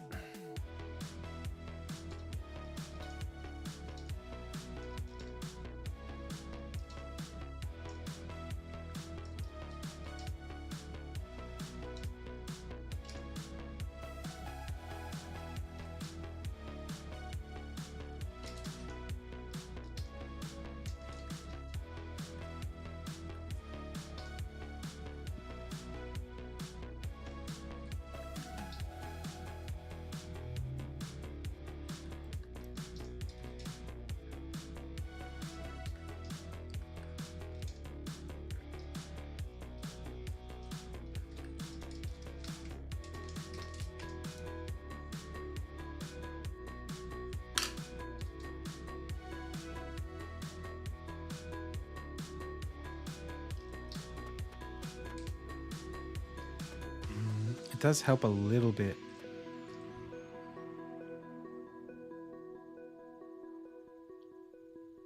I think what I'm kind of missing is like, right now the horizon really,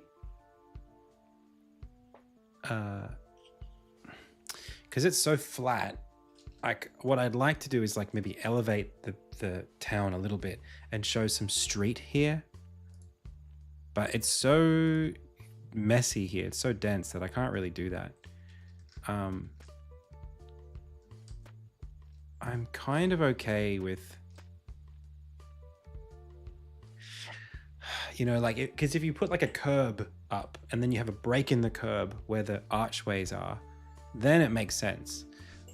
But because there's no curb, it's just like you got these posts sticking out of the ground. But I don't really have a curb in the level. They're kind of just raised, and there's just grass everywhere too. They're just sort of sitting on skirting boards and stuff. Oh no, they are. No, there is like something. Let me see if I can make this work here.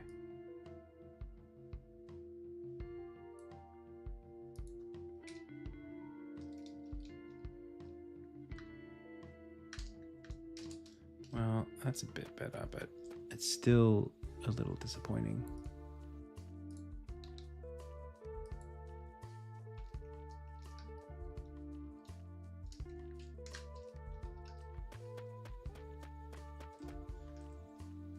Yeah, alternatively, you can use a bit of atmosphere to sort of block this out a little bit. So like this thing here, you could do that. And then suddenly it's like really clear, but that's too blue. That's way too much.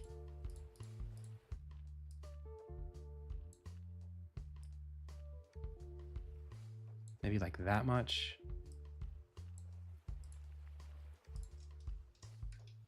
Ah, it's way too blue still.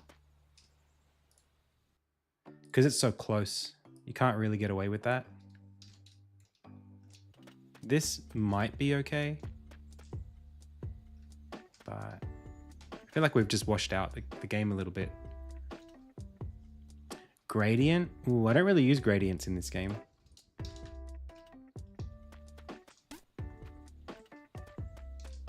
I think I'll just have to cope with it as it is. I've got to bring those streaks down by like 2 pixels.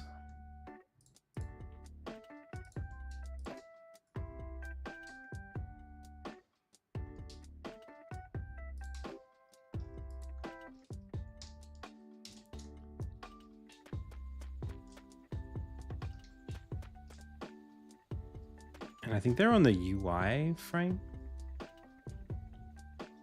Untagged triggers at UI 0. Yeah, I guess that's gonna have to be what it is.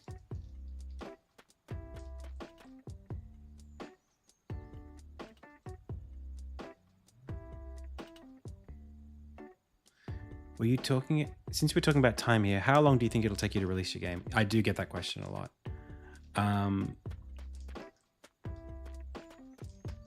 It's all feeling a little bit messy now, isn't it? It sort of used to feel all manicured and nice, but these have changed it significantly. I'm gonna get rid of this. Maybe I'll keep that.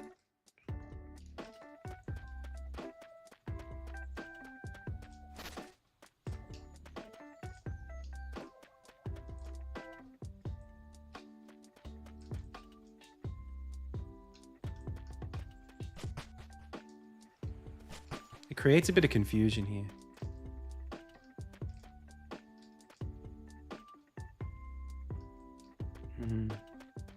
Well, if you did, you came from this side, so I think it's okay. I don't mind it being asymmetrical. I'm just going to bring in this to here again. And then I'm going to bring in the door to neighborhood back across. And we'll just deal with it like this. Again, why does that happen, man? Just today as well.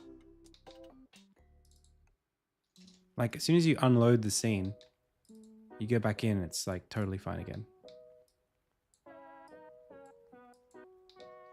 Okay, well, whatever.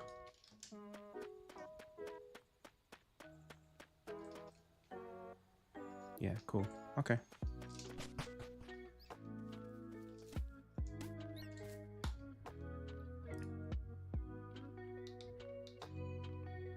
So what we could do is take this door. This is now an archway door. But the really cool thing is we could put the archway appearance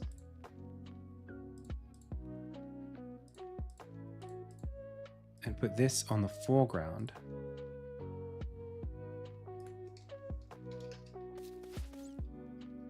So now it's like we've come, oh, you can't see that, but it's like we've come from this side. If I load you in that way.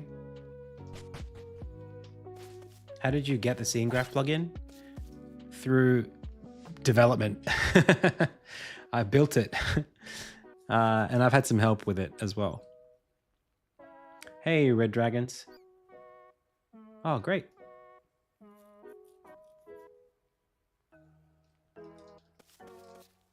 Yeah, how to get scene graph is build scene graph.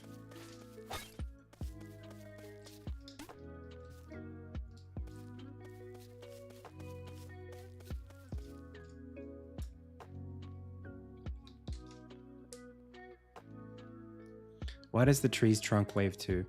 Because it's not a... Let me see what I can do here for you. How about this? There, now it won't wave.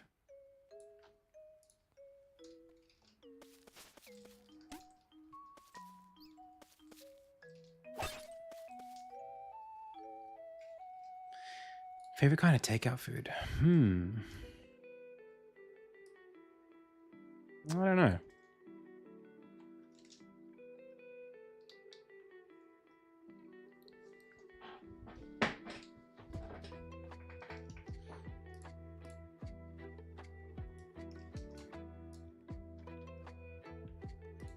Do I have these set up that same way too? No, these ones will wave. Hang on.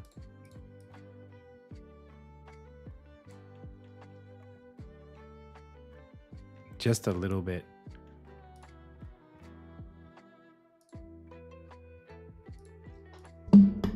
Sorry, pals. Sorry.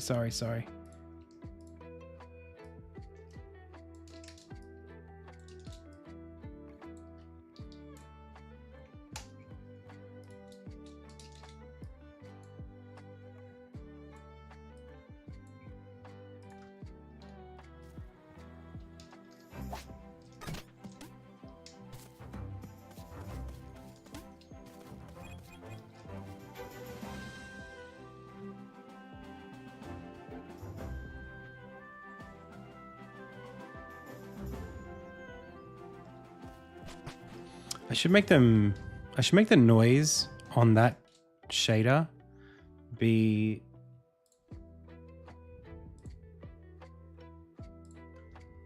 spatial, like object space.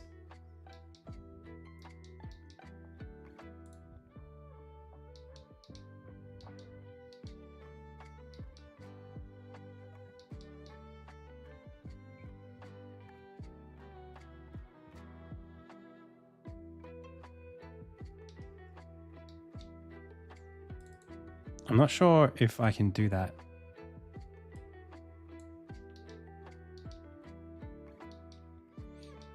I'm adding to the UV at this number here. So maybe.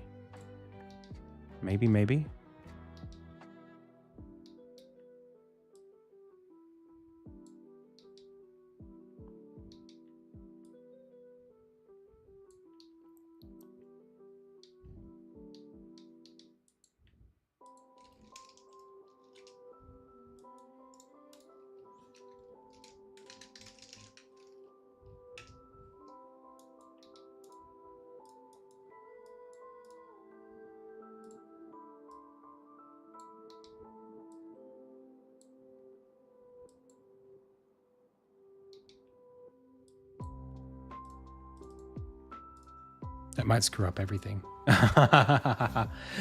All the trees lost their leaves. Okay. So can't just do that.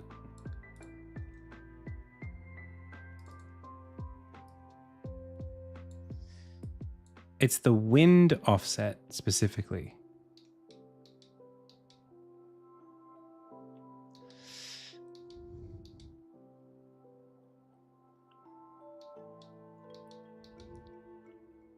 Or it's time, maybe. Time, add X axis of this thing.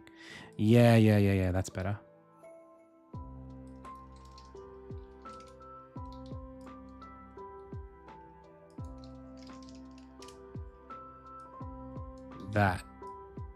That.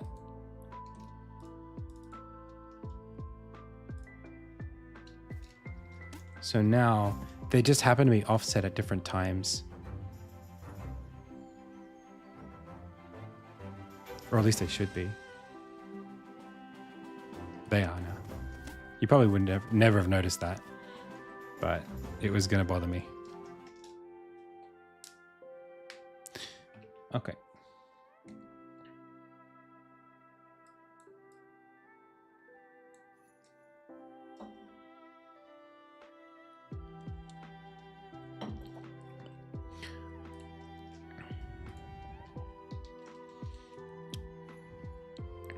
So what did I do?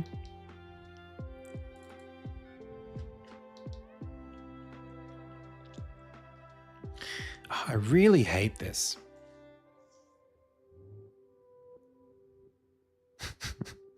I think because it's such a closed arch, but that's what it is. Like, I want it. The game is made of doors. It just doesn't feel like.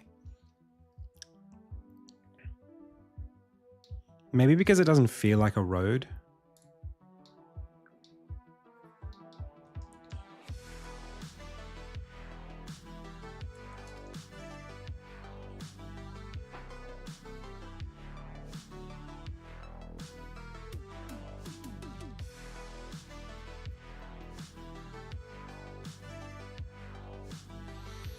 Yeah. You know what?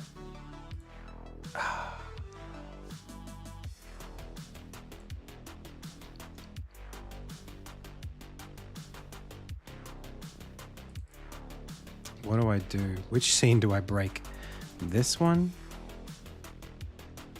Do I put a scene between them the way I had before? I can do that.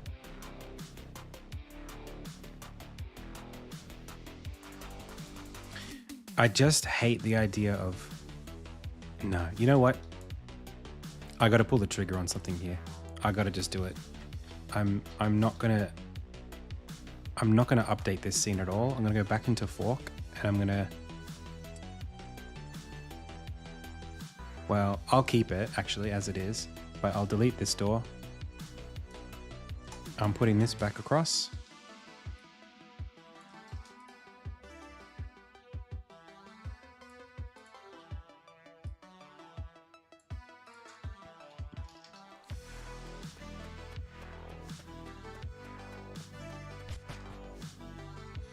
And then I'm going to put a scene between them. It's just the more straightforward way to approach it. I just don't think I'm happy with the way that it was before.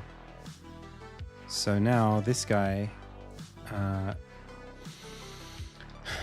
mean, it's basically this scene.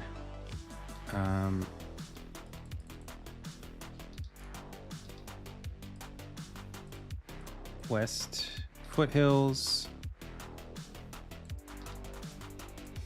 Like this here, and then this one is east, foothills deeper.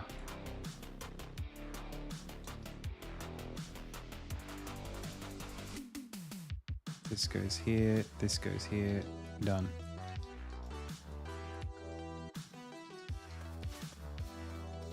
It just feels so much like a side room. Oh my gosh, my poor birdie. It feels so much like a side room.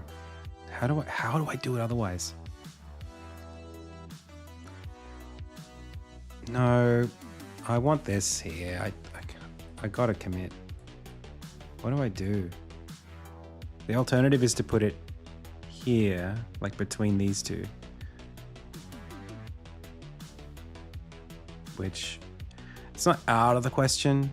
It just means taking this tavern and sliding it over a little bit and removing that one.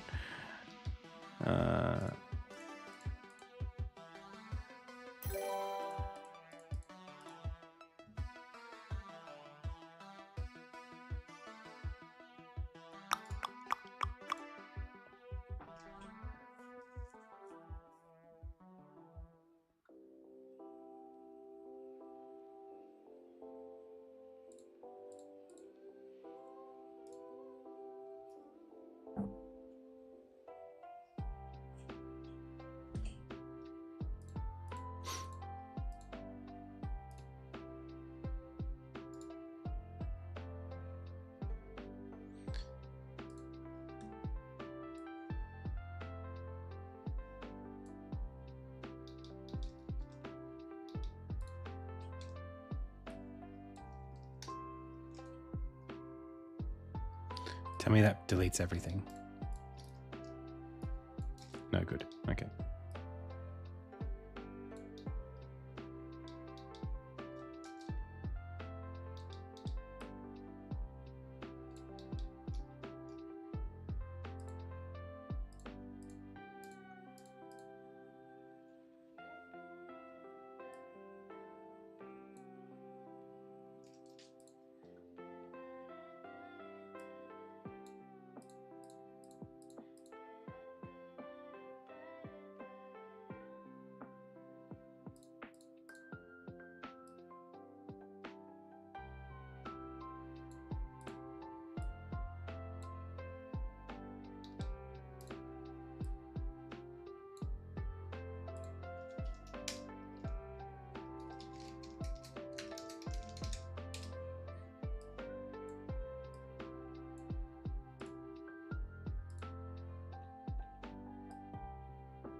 Like that, maybe?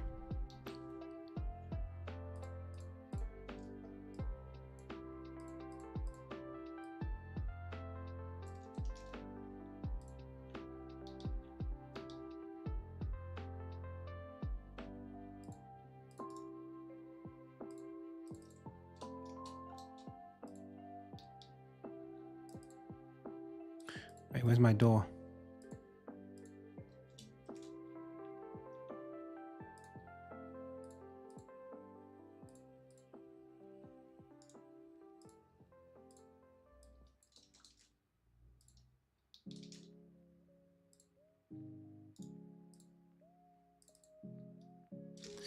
I got a door here.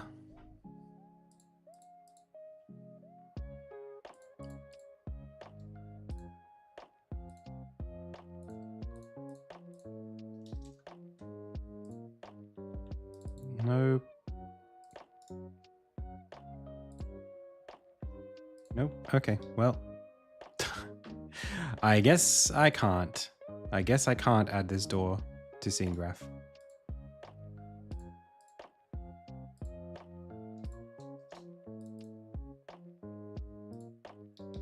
Let's try again.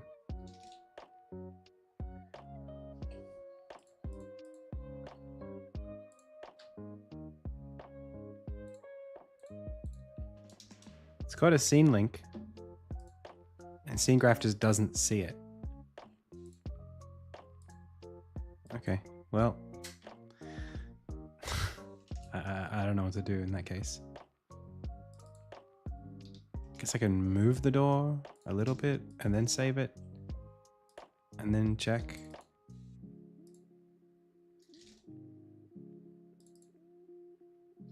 Bro.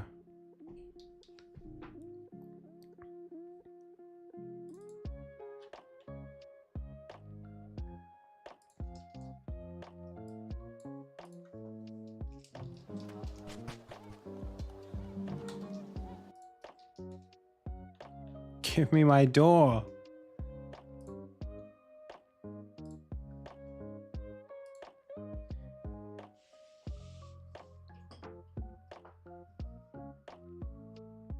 I need a pin to put the door on. I could just delete this and then go back to R instead.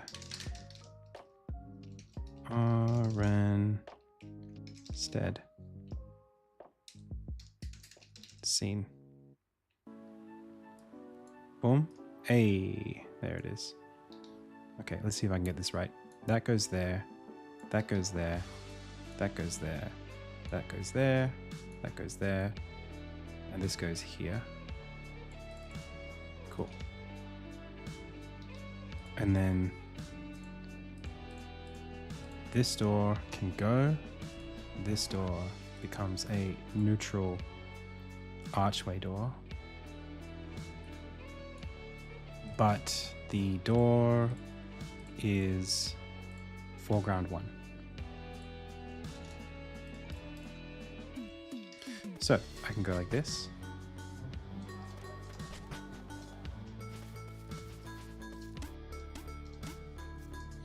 Cool.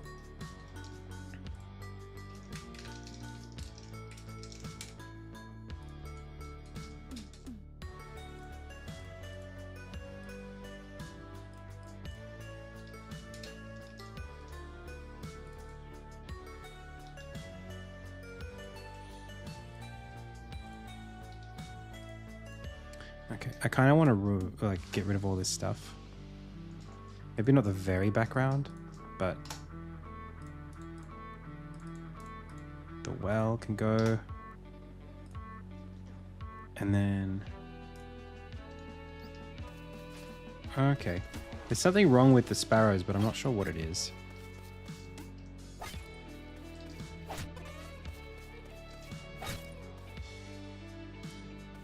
Okay.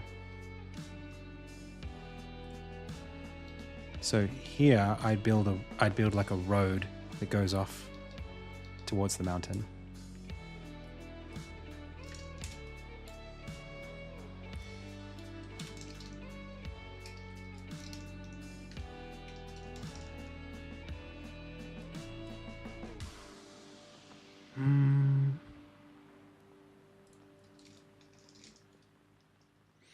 And then these, I do like them.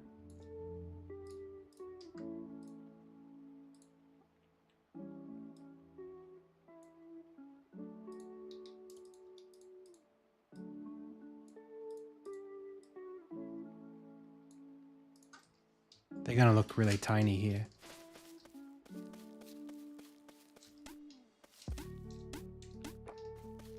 They're kind of okay.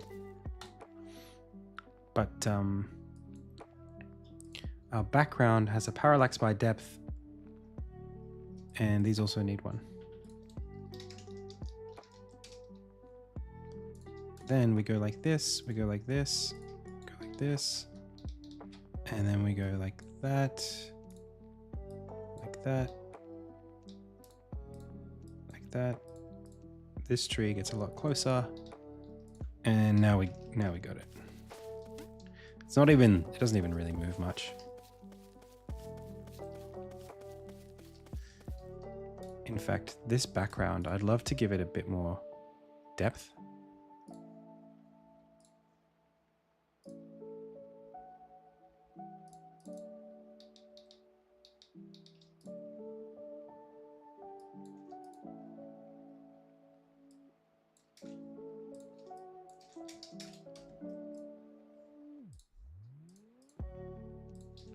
.480 by 270.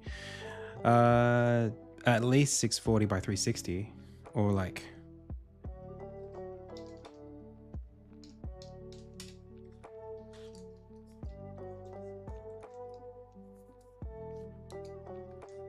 okay, here's what we're gonna do. We're gonna take that.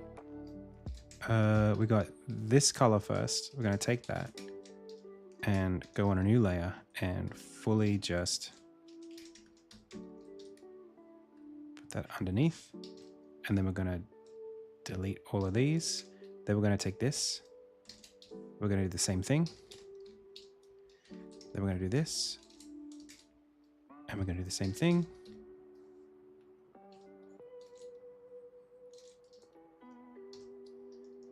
And then we should have this layer, this layer. Cool. So this becomes our ground.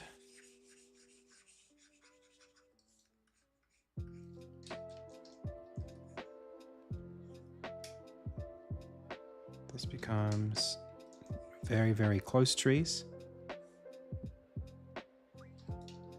This becomes a repeating background of medium trees. If we take them both away,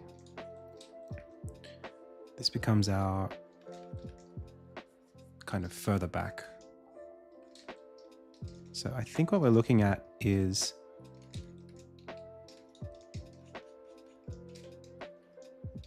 we could take this and go like this. Let's actually fill this first. And then take this and start wearing away. Actually, no, that wasn't a good idea. I think instead we want to build like... This looks like the tree line. So it's like... There's a layer there. And that's going to go up. And probably if we want it to loop, go around there. Okay. And then this is going to go up like this. And I kind of do have a background for this already, this kind of thing. But I'm happy to just mock something up for now. Just for a little bit. And then I'll just see if I've got anything that matches it better.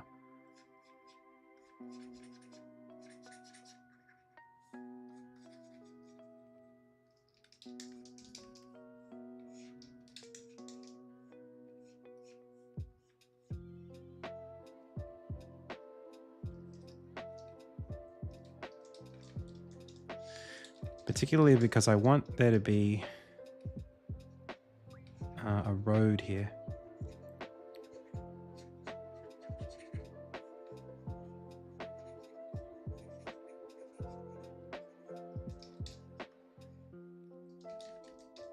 So I'm trying to think about a clearing where the road makes sense.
Okay, and then this is like...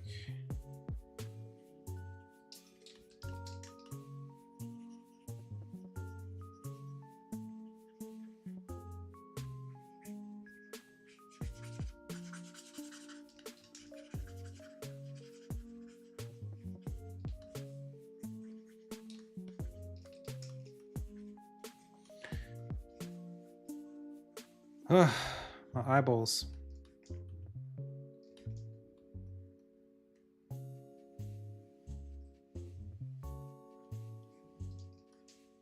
All right, I really can't put any more time into this after this next little bit.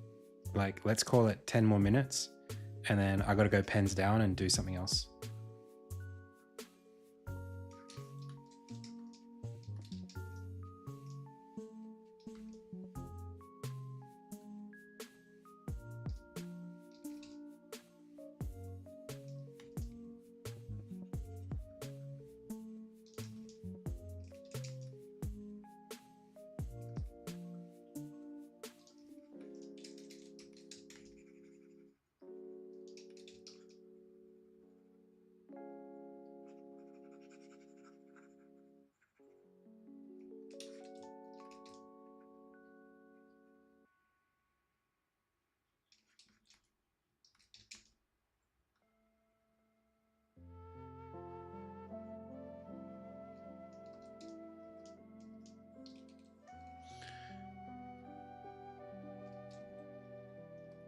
Okay, that's pretty good.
The 3X brush is the best pixel art brush for foliage. It's so good because you just have to like drop it on there on the screen and it creates these perfect little shapes. You don't even have to worry. It just always looks like pixel art no matter what you do.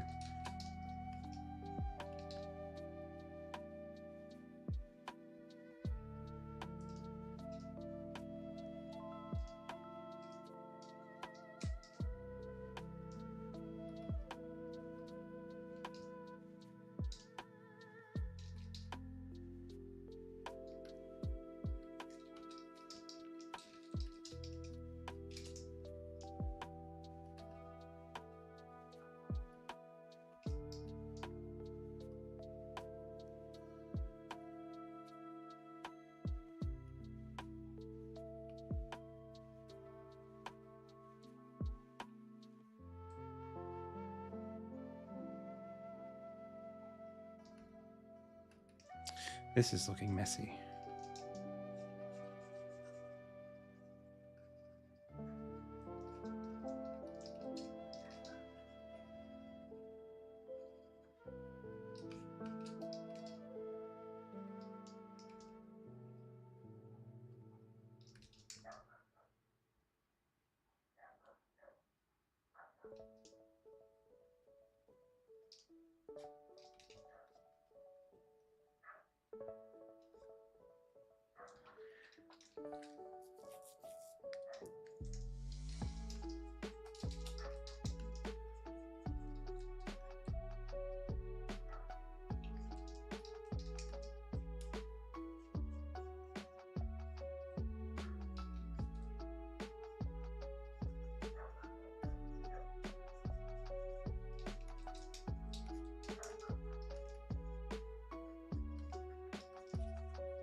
I have to tear myself away now. Okay. It's just the default dark theme in Sprite. Hey, Venom Chameleon. You said that you were a master in SF6. Who do you mean? I mean Cammy. I used to attend locals in, like, back in Street Fighter 4 days. I don't really play competitively anymore. I'm not that great of a master. I mean, I never really was. Now I'm definitely rusty. I'd be, like, down to Diamond 3 if I was to play today. I just don't have the... I don't know what the word is. I don't have what it takes. So, sprites, background, foothills. Let's go Orinstead, clearing 2. That's not it. We'll call it Kings Road. Why not? Kings Crossroads.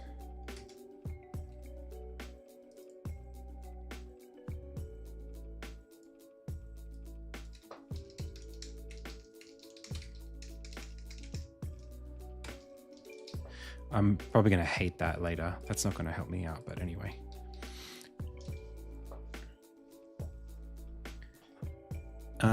Is there a reason I feel rushed to move on? Mostly because I can't. I've got other tasks to do that are more important.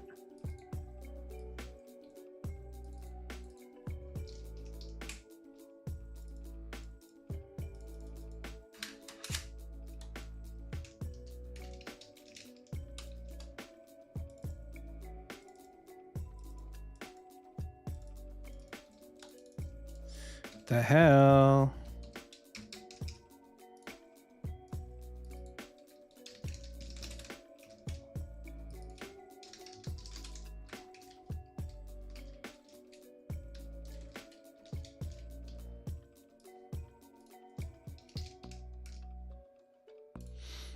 Okay.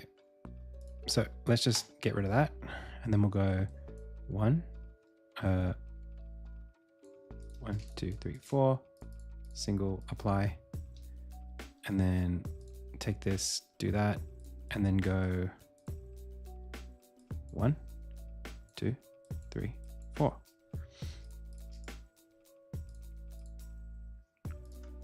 Bump, and then bump, and then this is background. This is background 1. This is background 2.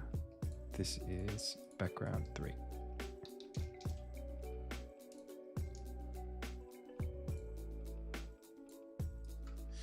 How did I do? Way too open. In fact, I think it's this scene. I think I have a camera in this scene that's a bit tighter. No? No, that can't be true. There's definitely a zone camera that's set to, yeah.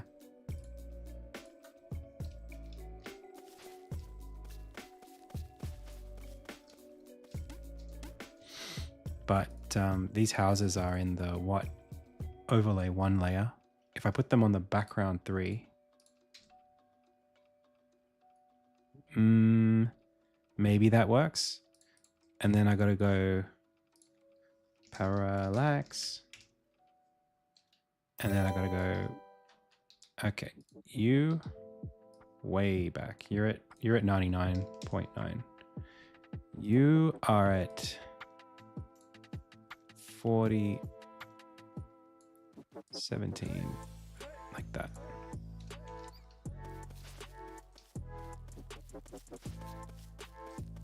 Literally nothing because of the scrolling camera bias. We could invert everything.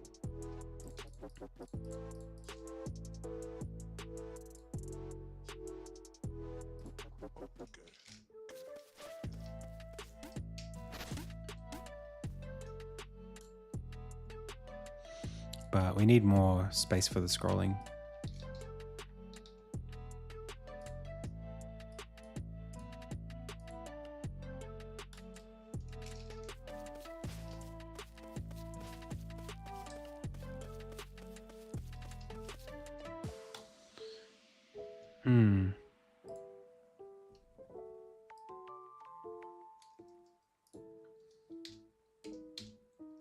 I wonder why I've got it.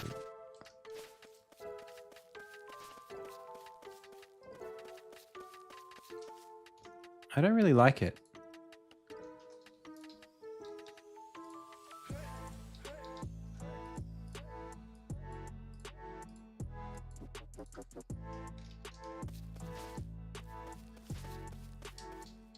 Maybe if we get rid of the scrolling camera boundary altogether.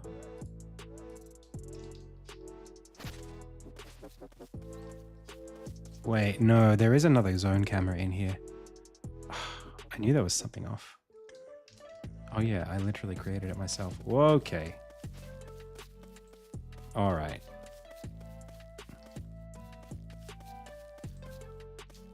That's gonna make everybody sick.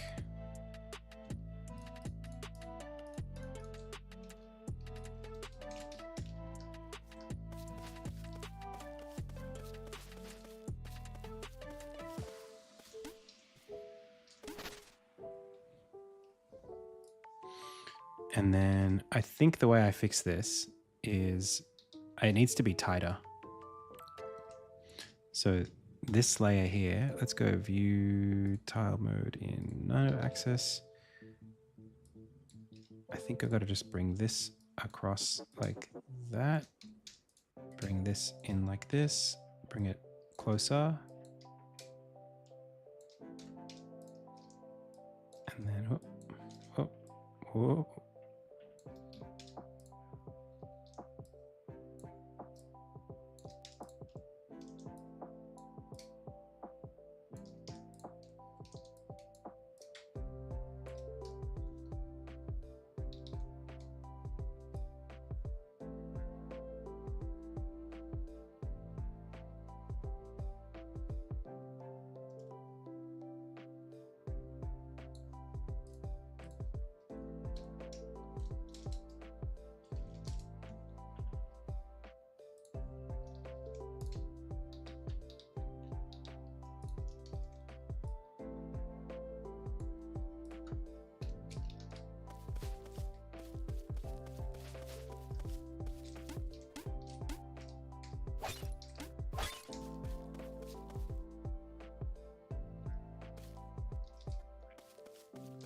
Might be cool to have like a road winding down this way.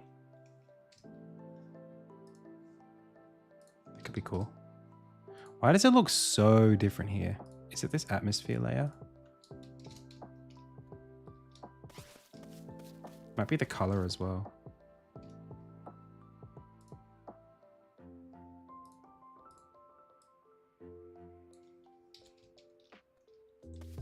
Actually, I've got a global light system here that I could use.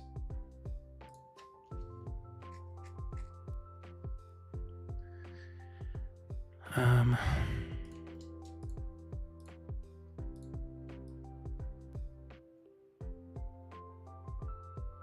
I don't want to go too blue.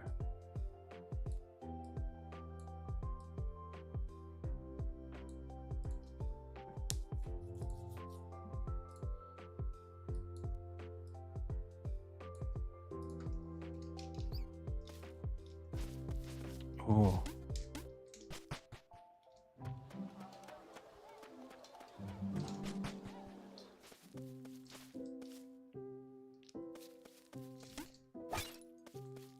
Cool.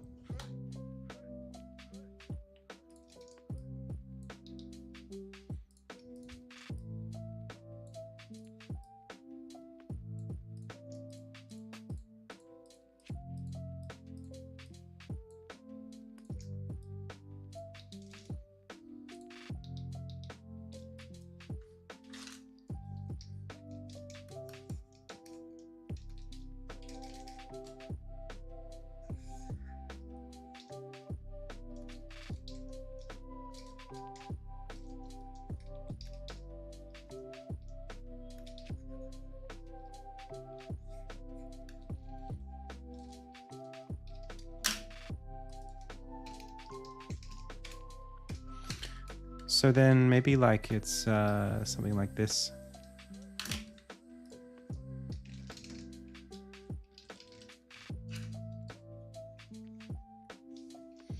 I'm just spitballing here a little bit. a road that's like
it's got to be, the whole thing's got to be higher.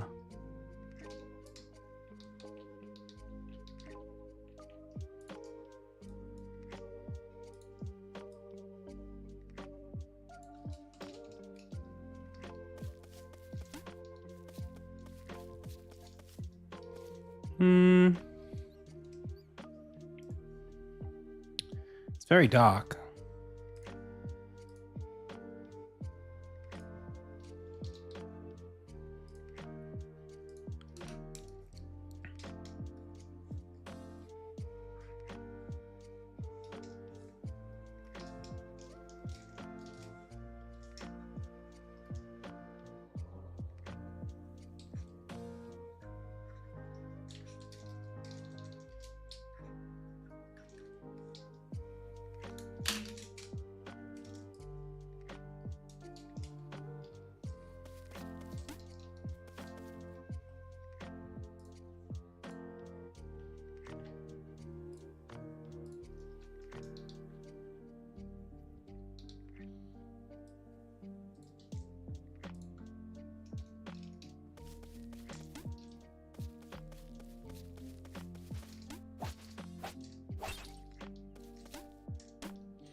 Maybe it should come right down to ground level.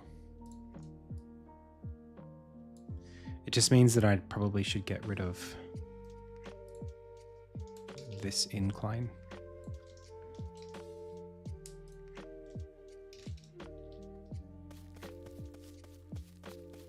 And there should be like another door here.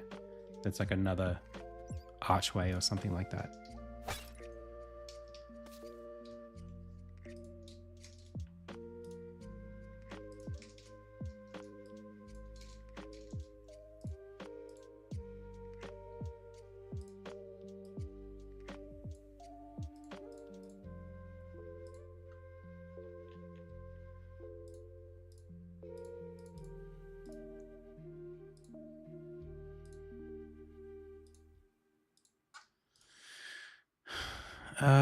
Middle ground -1 is probably correct.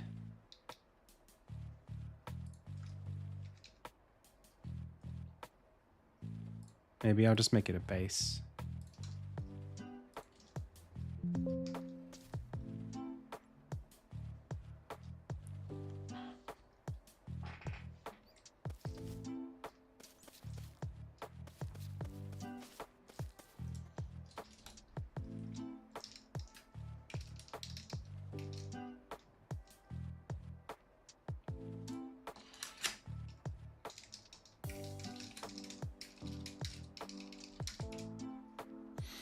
Okay, so then I drop this in here. I throw that over there. This one I flip. Then both go on foreground. This one goes all the way up here like that. This one goes all the way over here like that.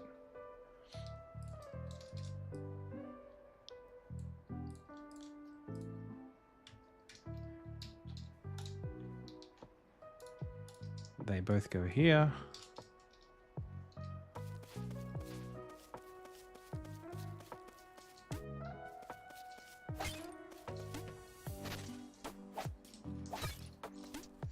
I think the houses have got to go. Or at least can't be this color. They've got to be flatter. Let's just get rid of them.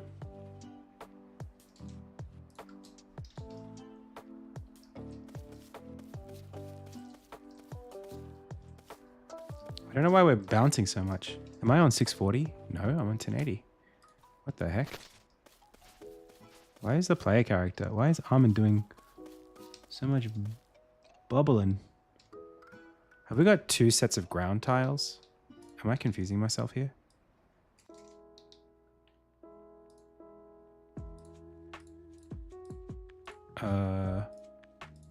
Take it away. We fall, yeah? Okay. We put it back. There's a bit of awkwardness here, but nothing that should break anything. Is it just the positioning of everything? Oh, that's better. Oh, cool.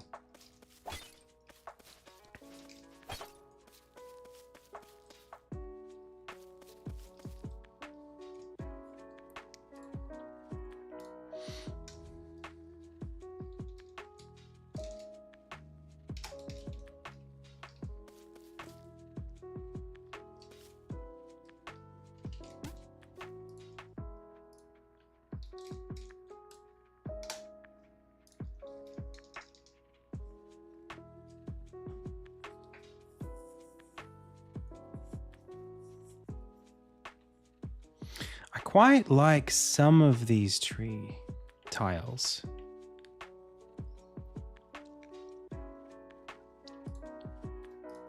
Maybe I can steal some just from here. These ones. Background trees dark. Maybe I can do something here where we flip.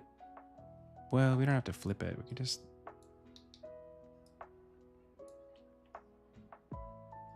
do a bit of something here.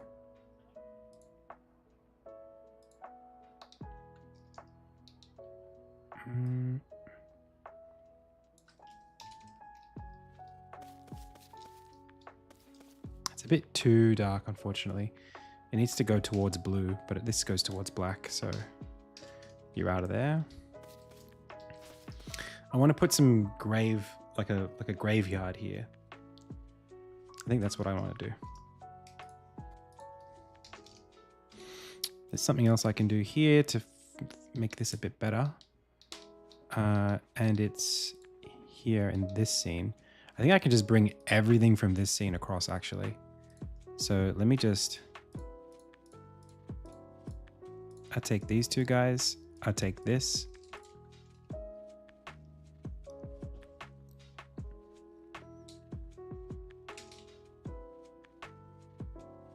That's basically it, just those two.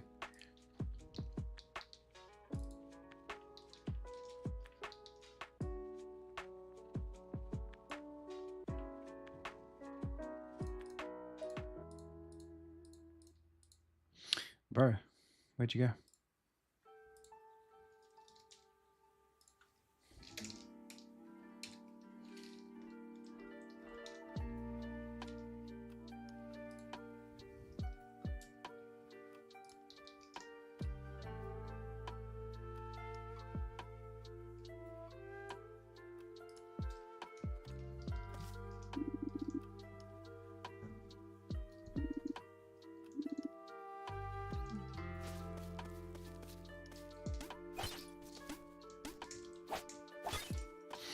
That doesn't really work anymore, that dialogue.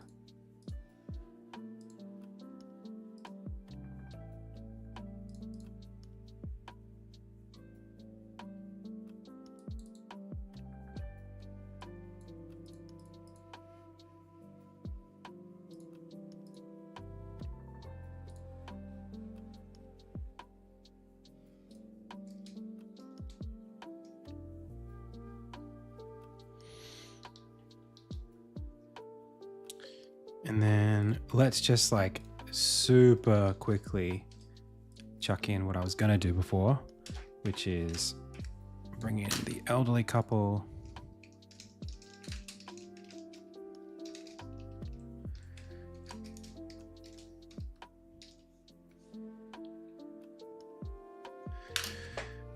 Flip horizontal, bring in Armin.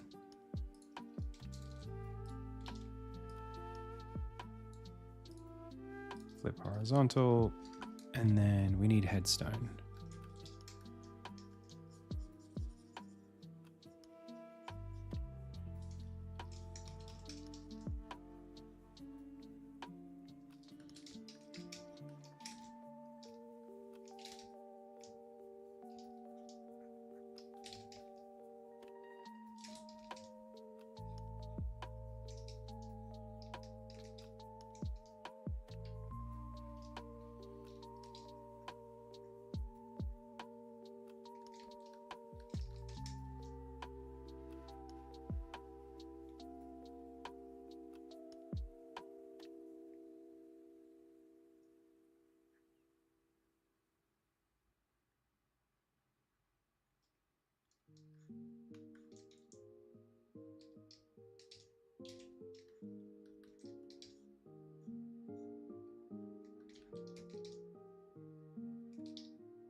I won't say.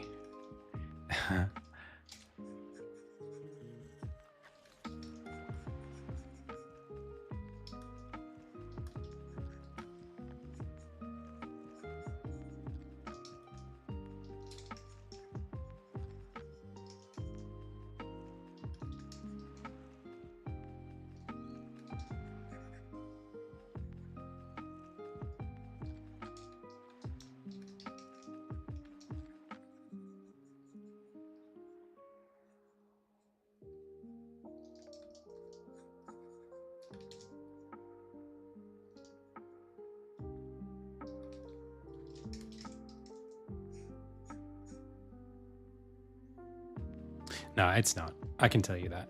It's not his father's grave. Somebody else's. A different blacksmith.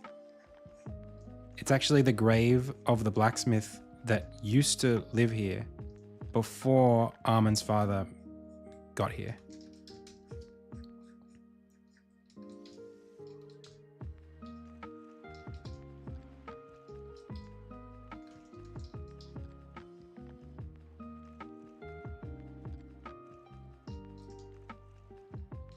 Which is these old people, it's their son.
Come on, Adam.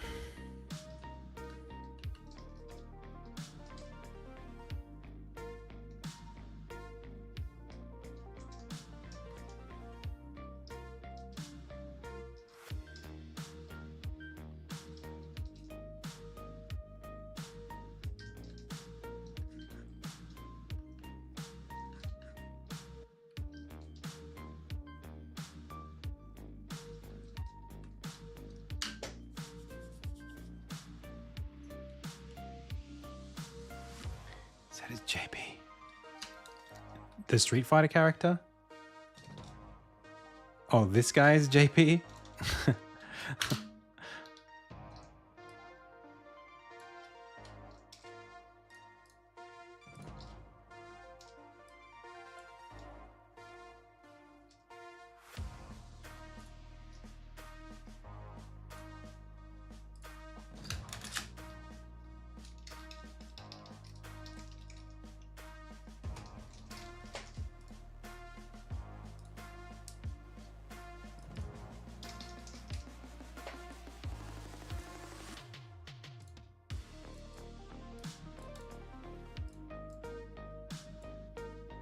Come on, man. Let me put them in. Mid-ground 1.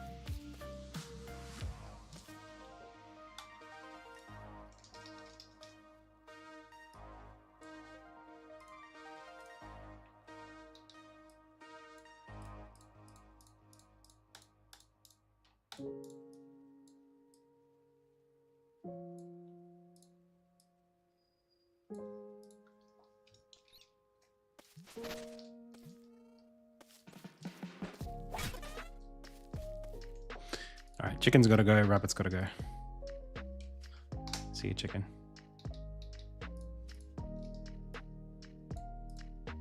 The rabbits, maybe they can stay. I want to put them somewhere else too.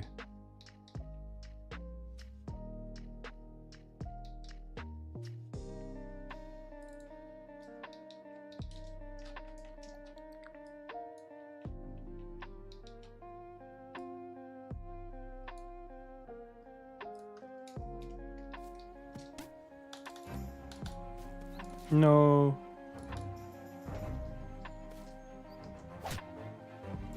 Okay. Not that rabbit.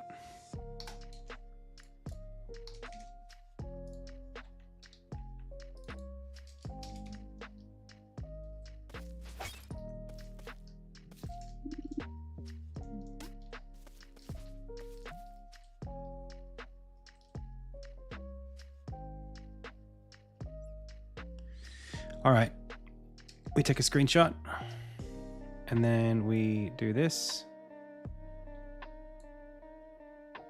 Actually, we need to make this a little bit more serious because if we're going to lay the roses at the thing, this one headstone needs to be a bit more in the front.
That's better.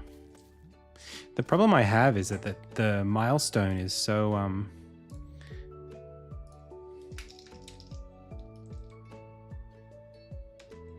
wait, does that actually know how to do? Yeah, the problem I have is that this thing looks so much like a grave.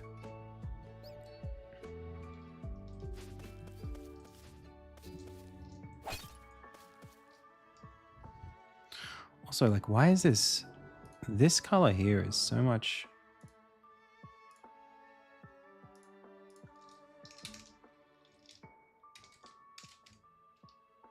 That's better.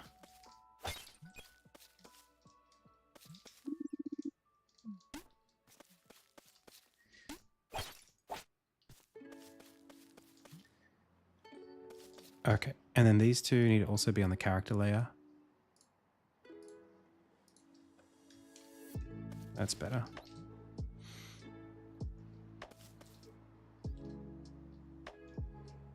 Maybe we don't need this door here right now. And that way we can put this a bit further over.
Okay.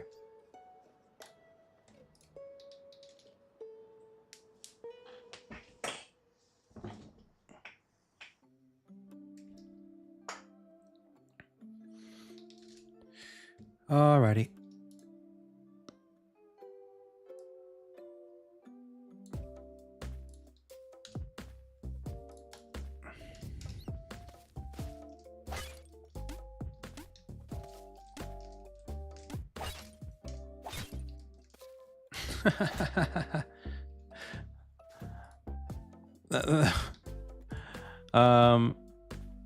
I shouldn't do that for the rabbits. The rabbits should probably not have a hurt state.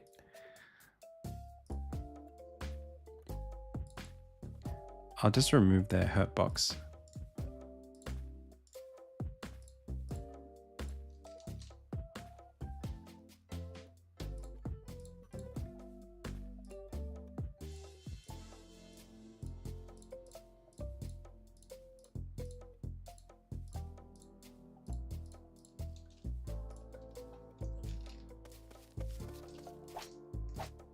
No, you can't hurt them.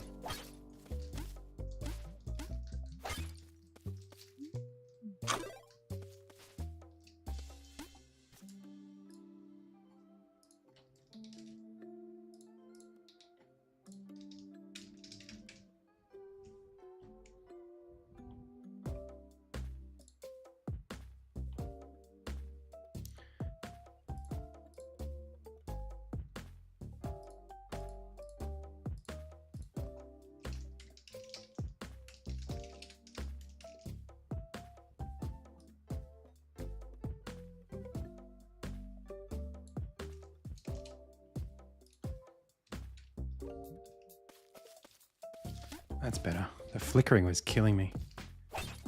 All right.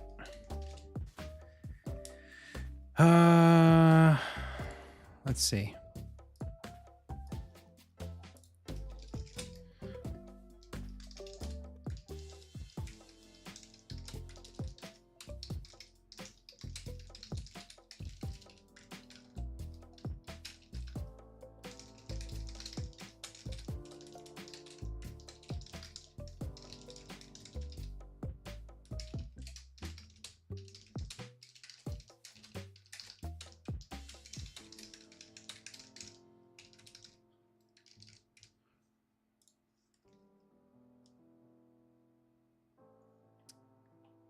Hello?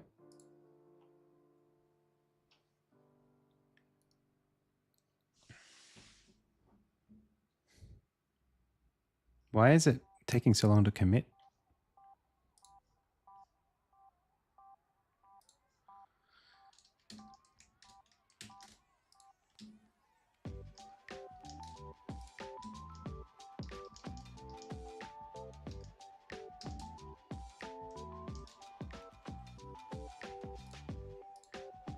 Oh, okay, it did it. Oh, man.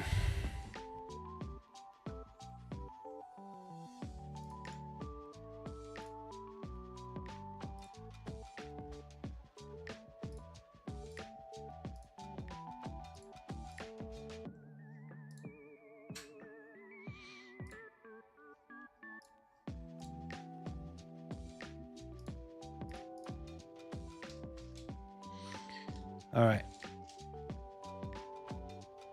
So I'm going to have to say to...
Elderly couple.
Okay, cool. Oh man, that took way longer than I expected it to. Every single game development thing I ever do ever. All right. Sorry about that, pals. I just, you know, things become time consuming.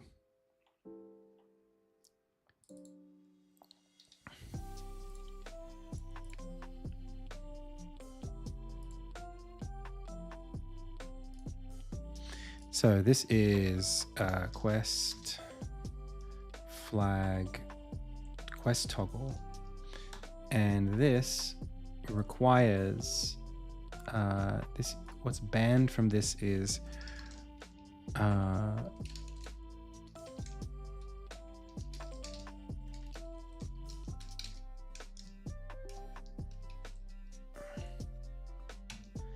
this, which I'm going to rename.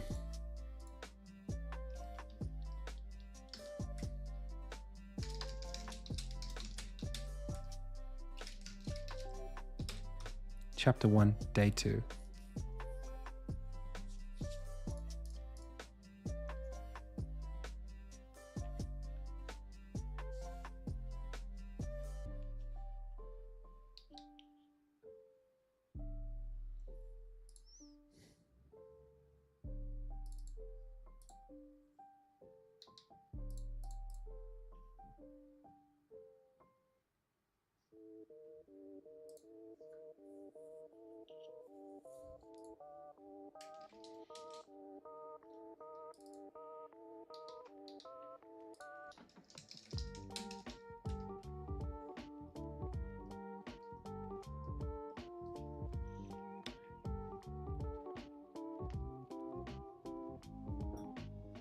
Yeah, I mean, it seemed fast, but I don't know. It was like 2 hours of my time. I have other things I need to do.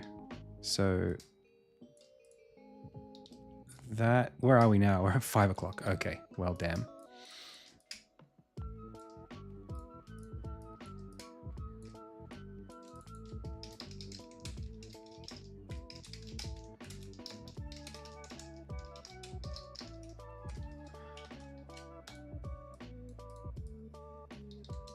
Well, did I have that on my to-do list at least?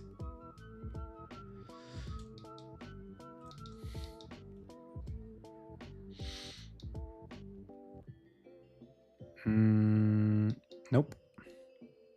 Great.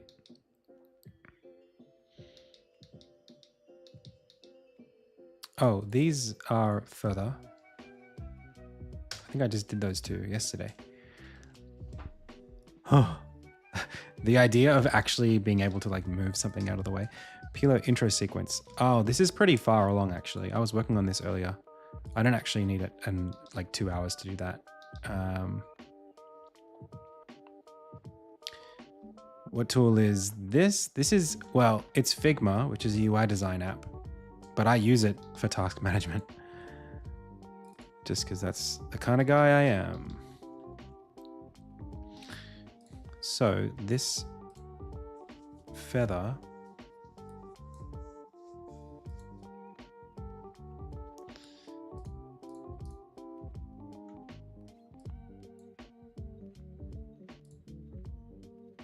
and this requires bridge.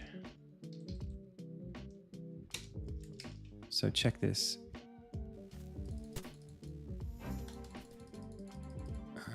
Okay, it shouldn't play here. Okay, so what's going to happen is we're going to block this off. This is going to be covered with rubble and debris and stuff, yeah? So you can't drop down here yet. You won't even see that tooltip. Then you come over here. Armin walks over. He's like, what's going on? Armin's like, what?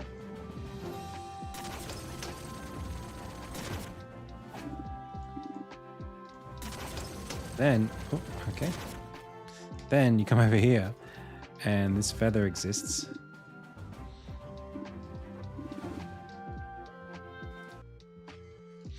And then Pilo comes crashing down, and then I'll show it all broken and rubble, and then we come down here, and now we're like further down.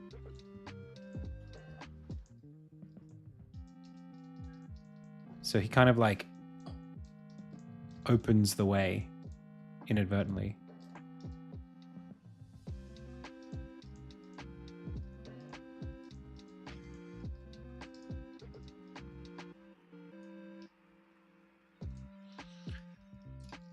Now, you will be able to jump up this. I need to figure that out. And then you can continue on from here.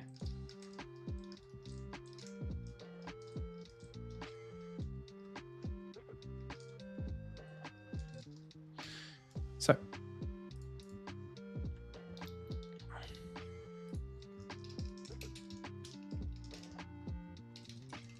Dandelion. This needs to be here.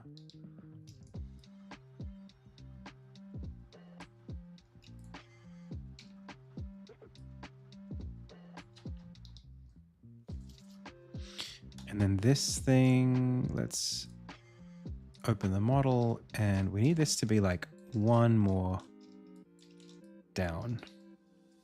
And maybe we can drop this down as well.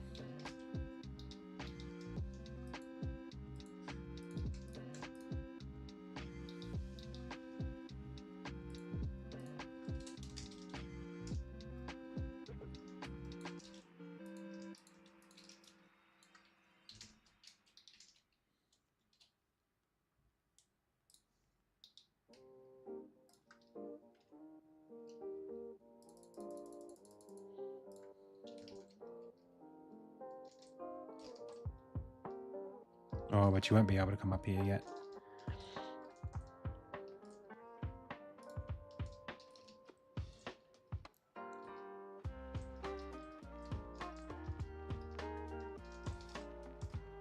Yeah, cool.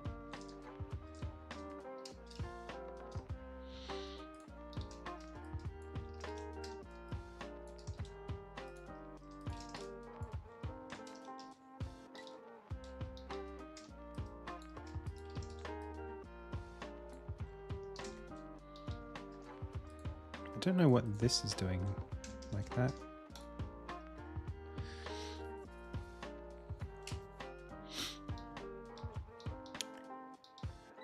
The dandelion vines here, it's not great for it to be there. Maybe it should be up against a different wall. That's probably for the best. I don't like it sitting at the top of these things. Yeah, like this is probably better.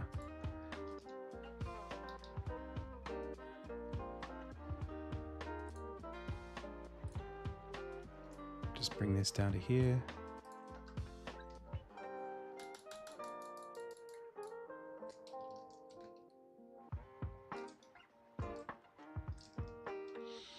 Nice.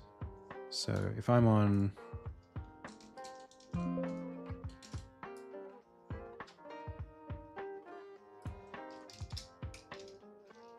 combat unlocked, then I should be able to do that into that into that into that, into that, into, hey, we can go. And maybe if we've come out of here, it might be better actually to put it on this corner.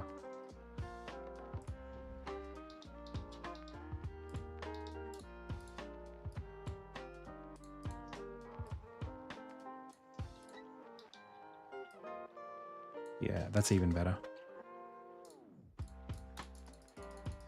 Because you'll have finished the little mission. You come out of here, you need to get up here, but you can't do it yet.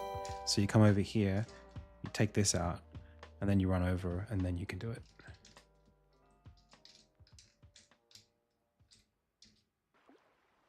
Cool.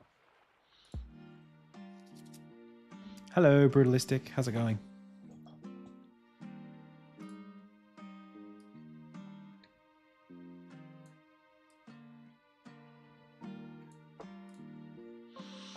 Okay, so now we need, asset-wise, we need this to be an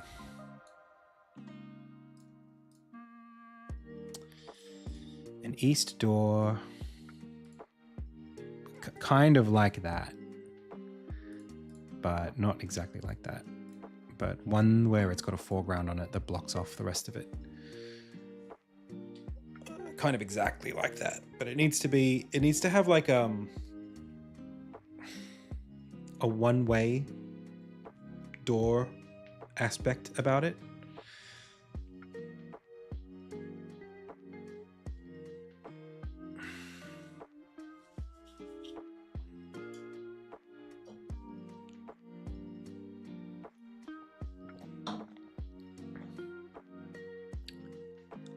Ah, thank you.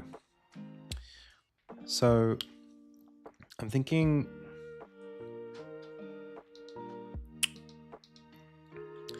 we could do something like this, but flatter and with a literal like oak kind of door on it.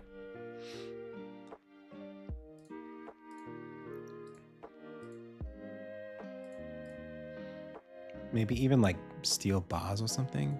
It needs to kind of be more secure than that. Maybe we'll just do it that way.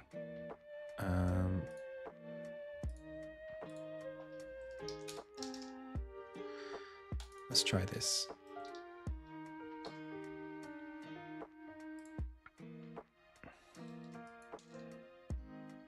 Is that really what I drew? It doesn't... Wow, okay. Sure. File, save as.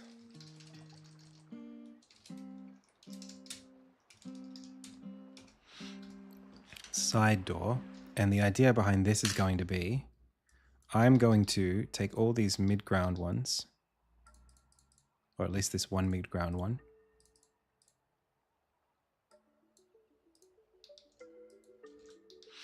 and I'm going to split it in two. In twain. So first side is going to be like this. Get rid of all of that, and then hide it. Second side is going to be get rid of all this, and then reveal. Now we have two.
Hello. Thank you. Sometimes Aseprite on Windows, like since I've upgraded my PC, sometimes Aseprite will just not respond. Like it just like inputs just don't get caught. Particularly when I'm using my tablet. I don't know what it is, but it's really annoying. Super annoying.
Like right now, like it's almost like I can't click anything.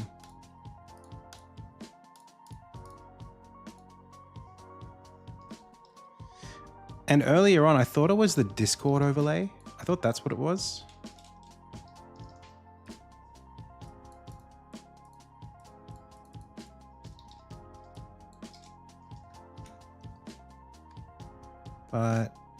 And I think it was, but I also don't know.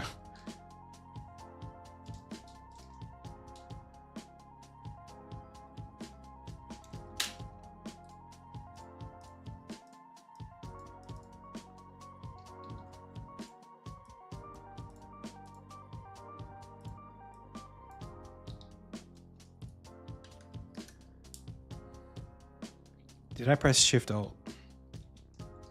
I don't think so.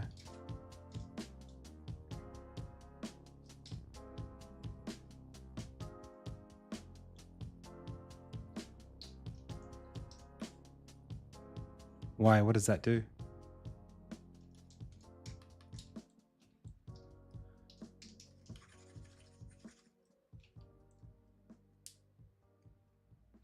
Oh, I did see that when it's like if I'm pressing Alt Control Drag or Alt Shift Drag, sometimes you get the English, the keyboard layout thing happens. Oh, could it have been that I don't know.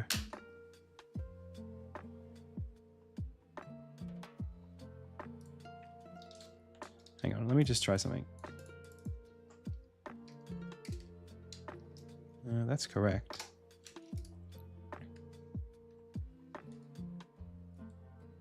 I know the one. I think I know, but I don't know if that's what's happening.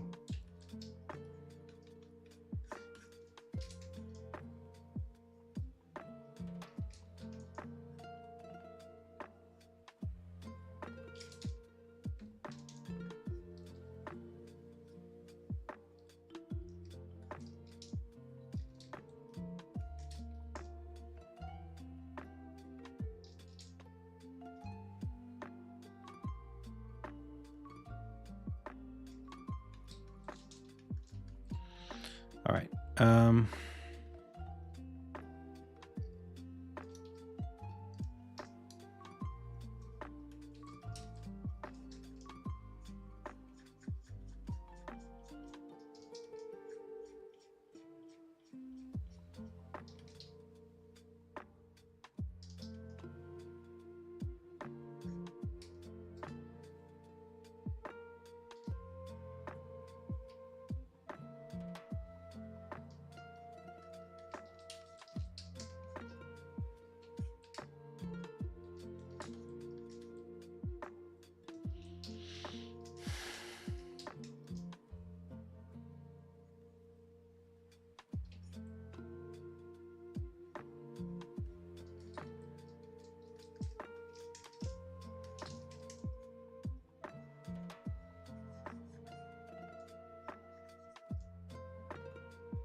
No.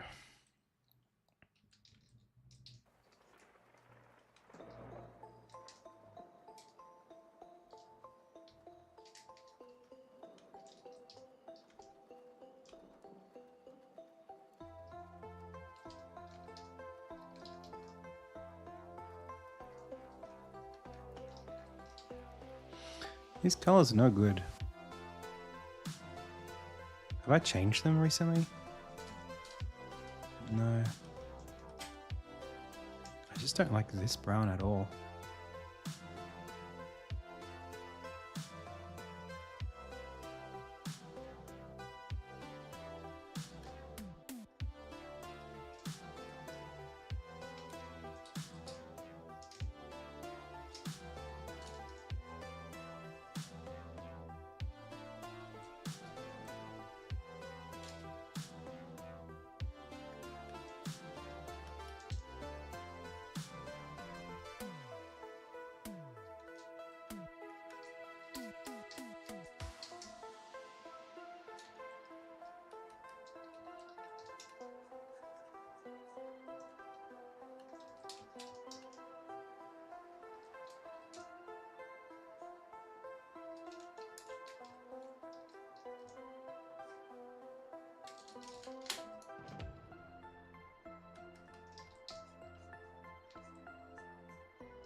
So we're looking at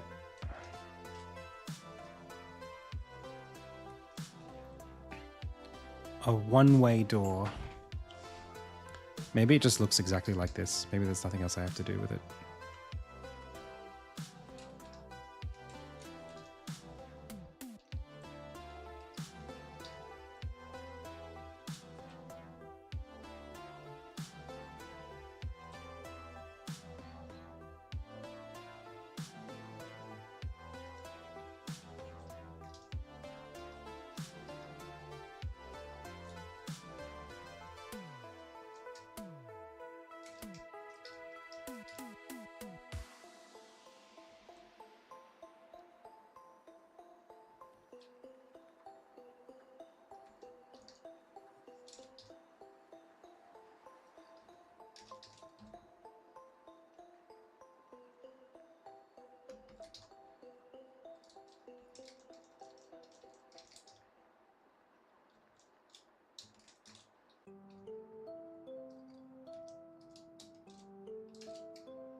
What am I getting wrong here? Oh, it needs to be in front of internal.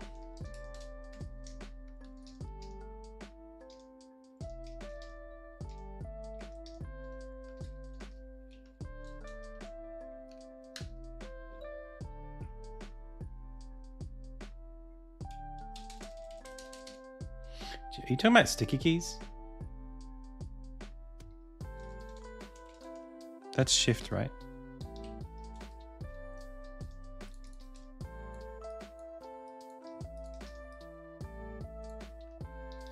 Anyway.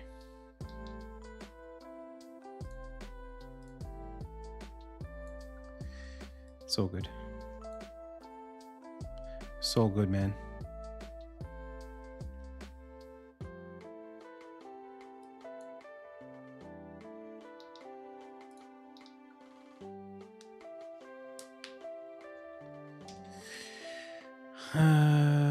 So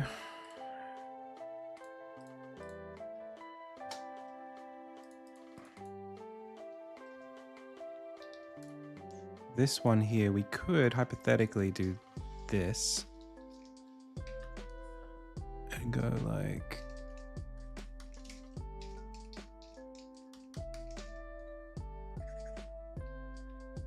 that if we need to.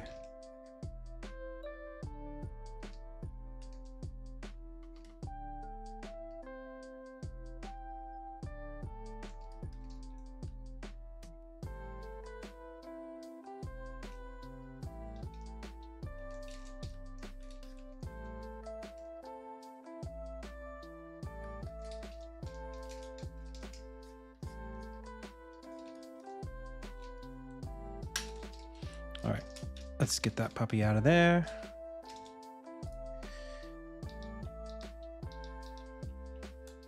Okay, so we've got this goes to here, here, and then Arnstead Cave side door. Okay. If I go to Cave Z door. Okay, I didn't make a thing like that. Alrighty.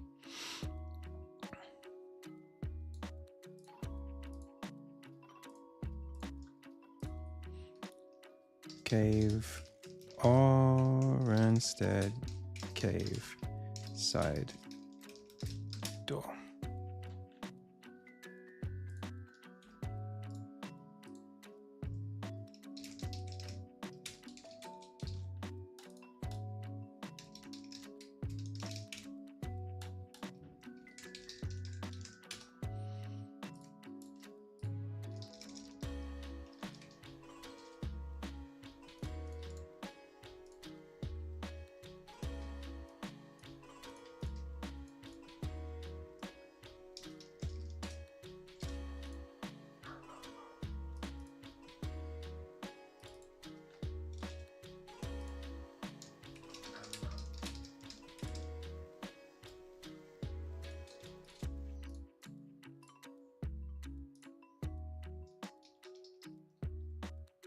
Whoa, where did my foreground go? Ah.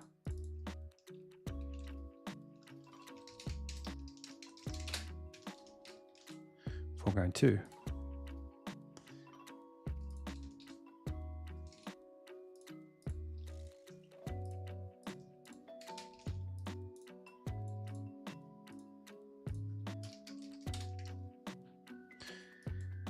Oh boy.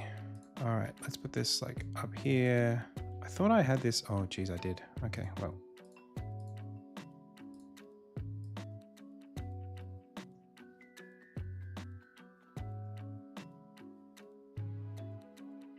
Big level, huh?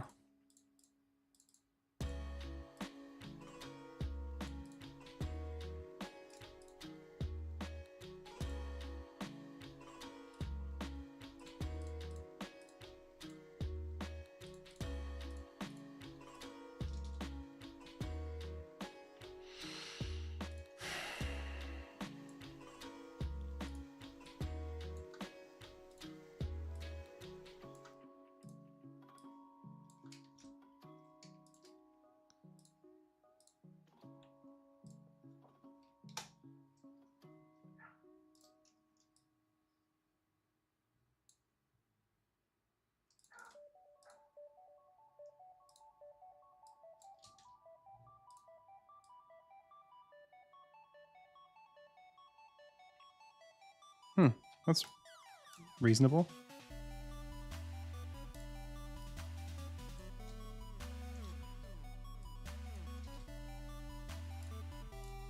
I don't know if it would be better if it had a stronger identity that didn't look like it was part of the wall. I don't know if we should have made it blend in or not.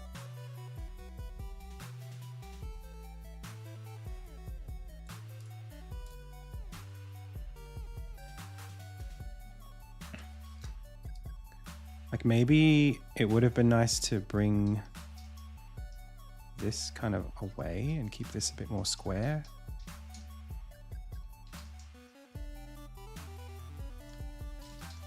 So it's got a stronger like door shape.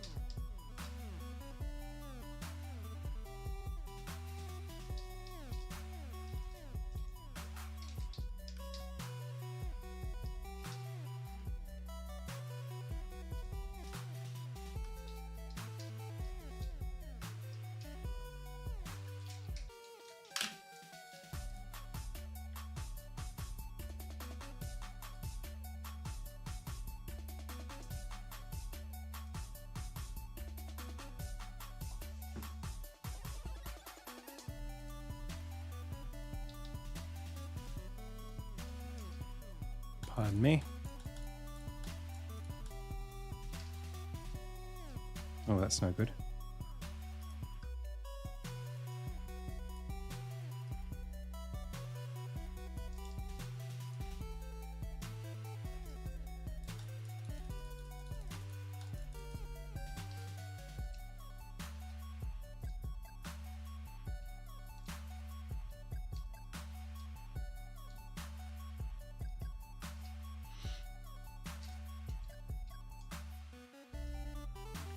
There's a little bit of an issue here.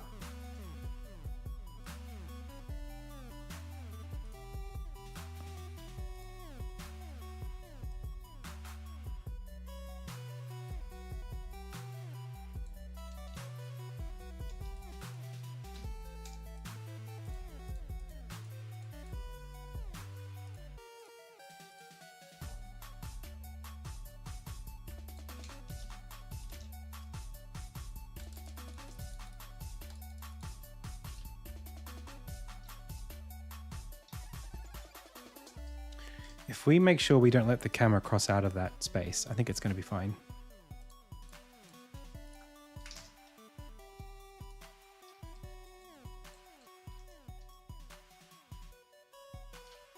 What are you doing? What's your purpose? I don't even... It affects the y-axis on this plane? That doesn't make any sense. That might be old. Oh yeah, these are all old. Whoops. Ooh, before I do that.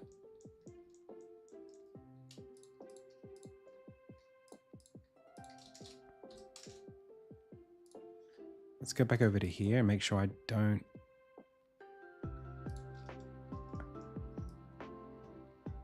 Yeah, these used to be here, I think. Like that.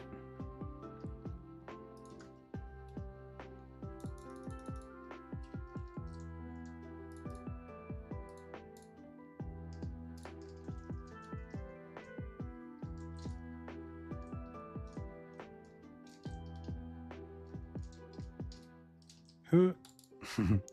That's right, I made it.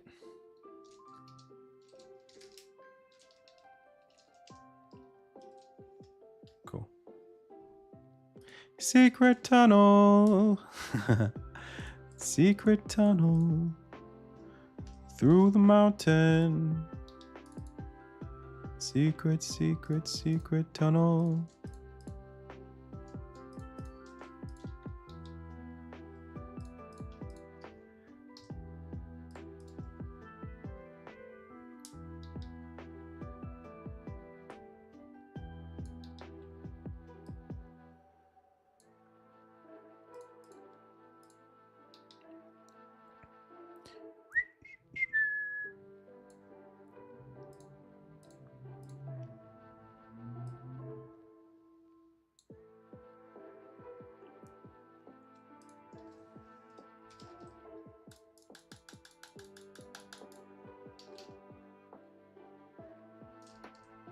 Cool, perfect.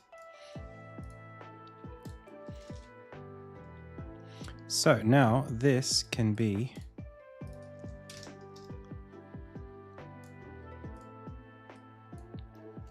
like that. And then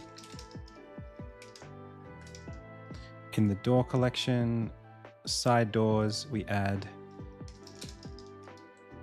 cave side door. Done. Then we can delete this. Boom. We keep this and we call this cave side door.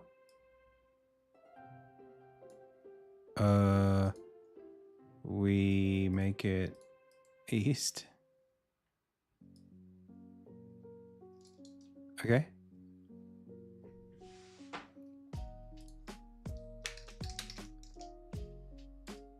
How did I do that?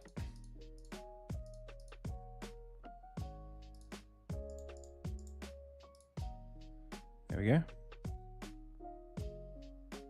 Oh, I think side doors are typically the other way around. I see. But they're left side first.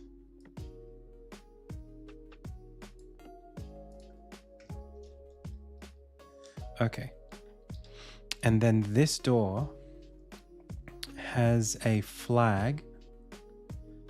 Required flag. Bridge. Reached bridge mechanism. So now, when we try to go through this door, we shouldn't be able to.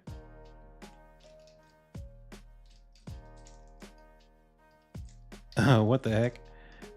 Okay, that's not really what I want yet. But there's no sequence player, I guess, on the door.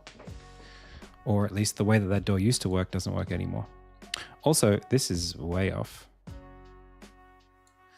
Okay, let's try that again. So this needs an offset. I forgot about that. And the offset needs to bring it right up to there. Perfect. I forgot I could do that. Edit in scene. And this is annoying me that Armin is not even close to where we're trying to test. So yeah, it bounces him away, but he doesn't have the dialogue sequence.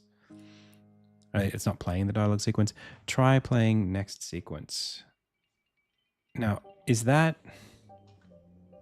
I think I have a thing called locked sequence on the doors, and this one just doesn't have one. Content unavailable sequence.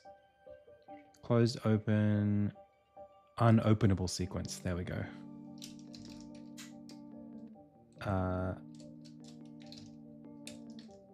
One-way door. Let's try that.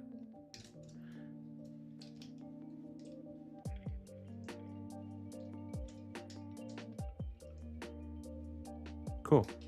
Now, why is it that this showed up here like that?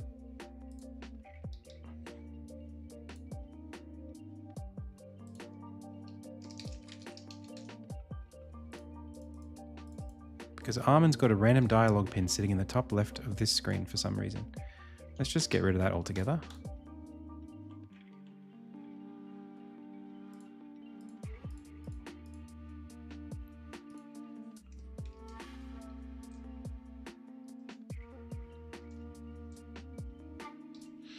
I do think we should be able to look at it a little bit closer. So we're going to go to the zone camera on that part there. And I think I just want it to be a little more relaxed. Down to 2.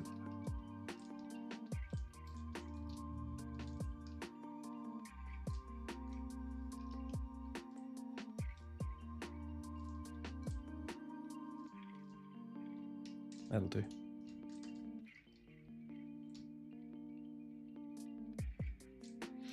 Hey, Discount Concrete, it has. Am I doing any game jams soon? Do you know, I would love to do at least one game jam. I wanted to do one in April, but you know what's happened? Ludum Dare is no longer. They're not running it this year, unless they've changed it.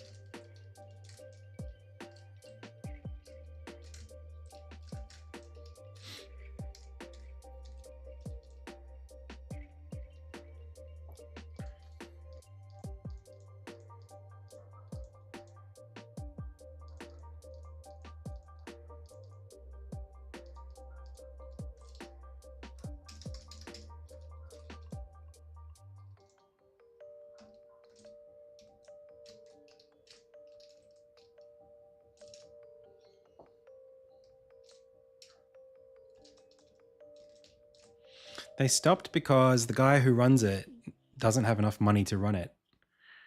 I don't understand why that's possible, but it is what it is, I guess. What? Okay.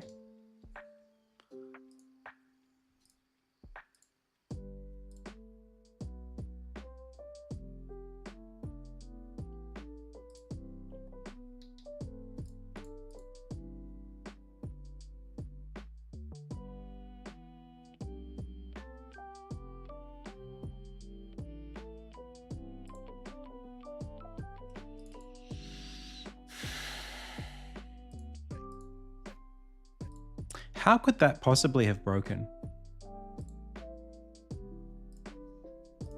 If core is not null and state is S, I guess I have to set core Armin for elevator ride.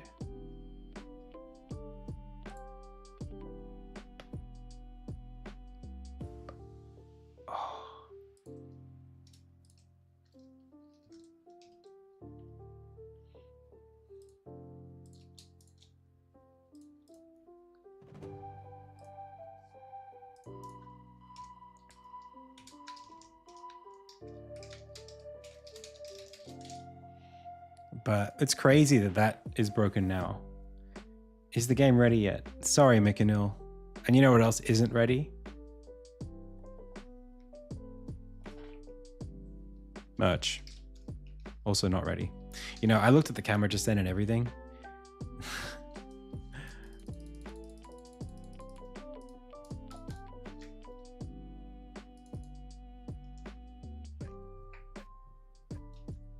Is there prize money in the game jam you mentioned? No, they don't do prize money for Ludum Dare. There we go.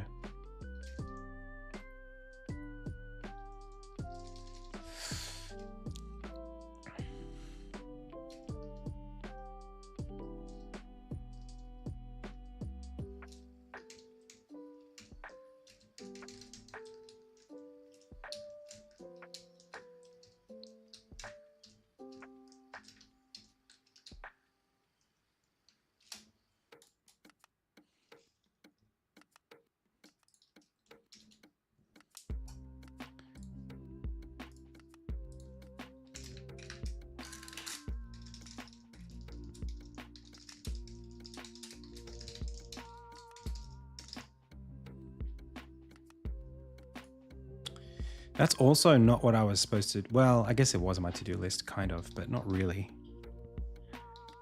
Still need this to be the intro sequence for Pillow. I mean, it does work. Let me go and check that again, actually. So we come over here, we do this. This starts. Blah, blah, blah, blah, blah. Laughs at us.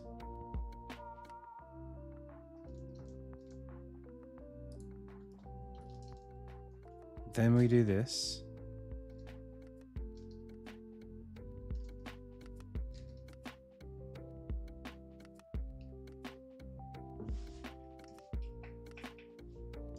Now, the problem here is that I figured it out. There's a cutscene here, right? And the problem is, in the cutscene, right here, so this is where all those tools that I built are going to come in handy. I built these on the weekend. I've got dialogue synced to the timeline, and I can even preview the cameras. So the idea here is that Armin would appear here, right? And he's gonna stand up right as the camera appears where he is. So he's gonna fall down and he's gonna stand up into frame. The problem is that this camera move is not bound to the position of the timeline. So like when it starts, the second it starts, it's just going to play. And it'll play, but the problem is this thing can pause the timeline. So if you spam through the text, Armin will get up at the exact right time. But I think instead we either want to push this back. Yeah, so that it's like one frame into darkness like this. Or something else. We can try it either way.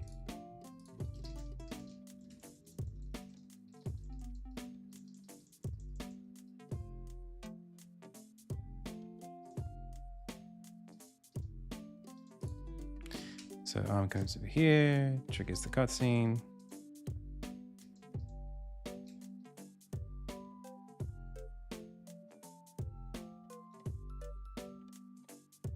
Oh, didn't do it. Hang on a second. First thing is, it's a bit funky. One is that this thing, I guess, when we fade to black, the text doesn't respect the black. So I wonder if it should. I'm not really sure.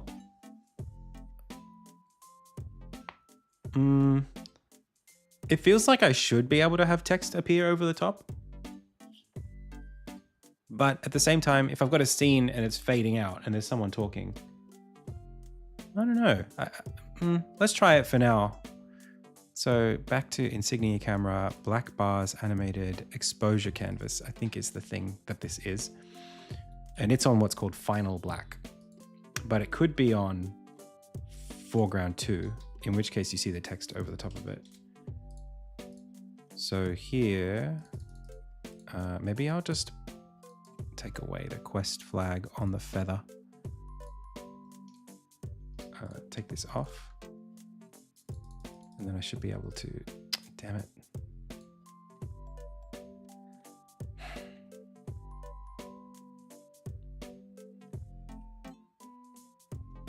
It sucks that it doesn't. Why does this?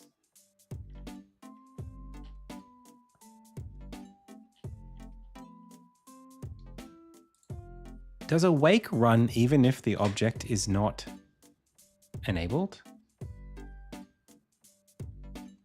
That can't be right. How is that possible?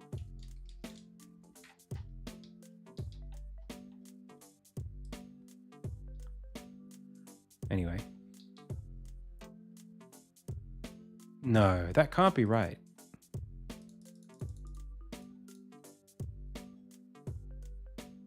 And yet,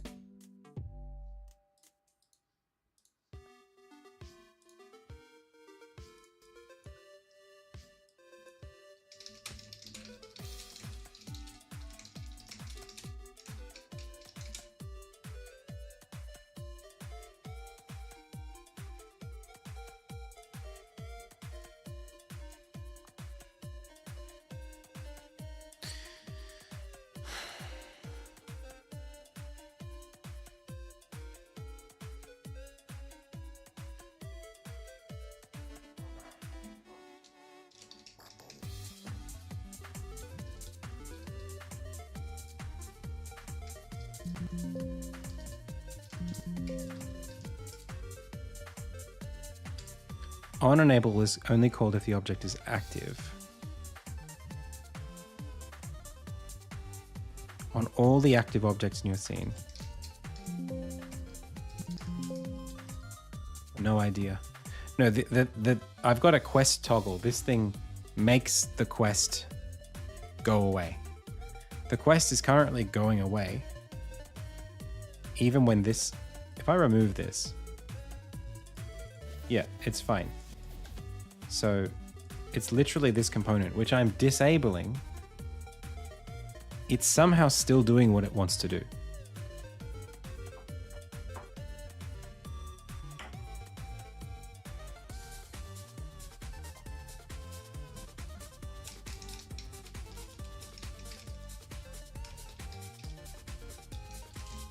Check it.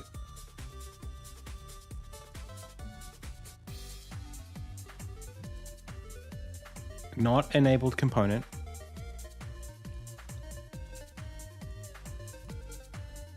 It did the debug.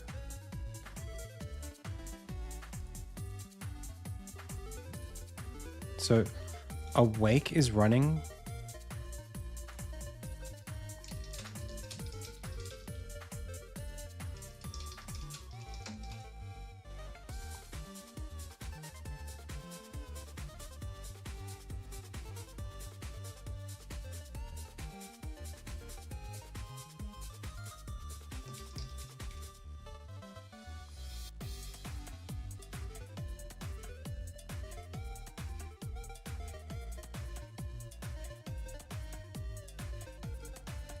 It is intentional. It's the instance is being loaded when an enabled script instance.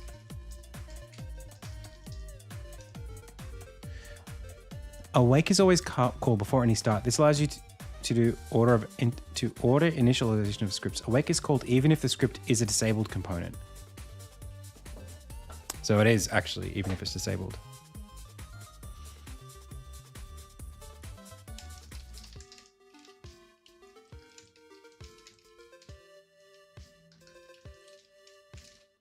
Let's try that. That'll be better.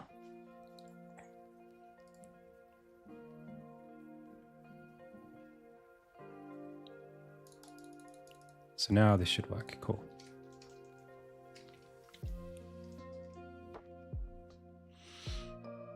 Whoa. What was that? Where'd all those stars come from? Oh, this thing. What layer are these on? Foreground 2. Okay. Let's put them on character instead. Character 50.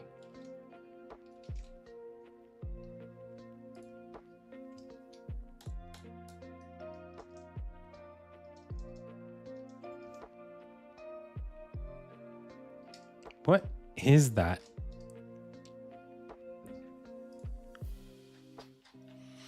Oh, it might be the... Hang on a second.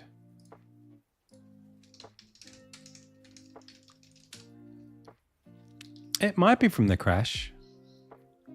I don't think that I put that on there myself, but...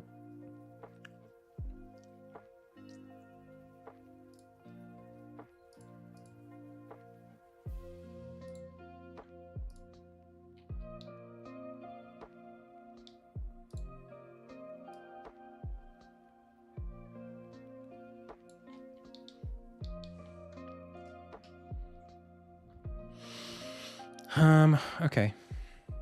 So I think what I'm looking at here is the floating dialogue script. We have this thing called an alpha group, which unfortunately doesn't really work the way that I wanted it to. I'm not sure we can keep it.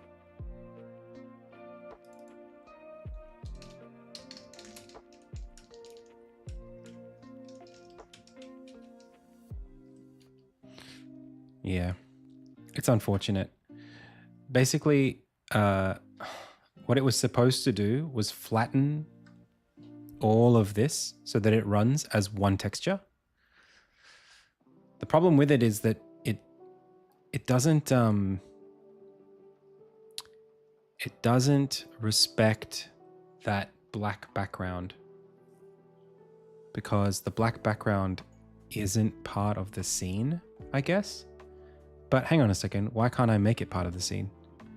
Wait a second. Alpha group.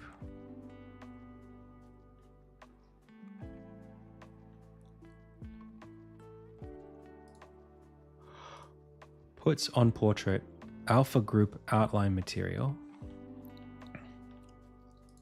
but also floating text gets just a regular material background, gets alpha group outline material, but then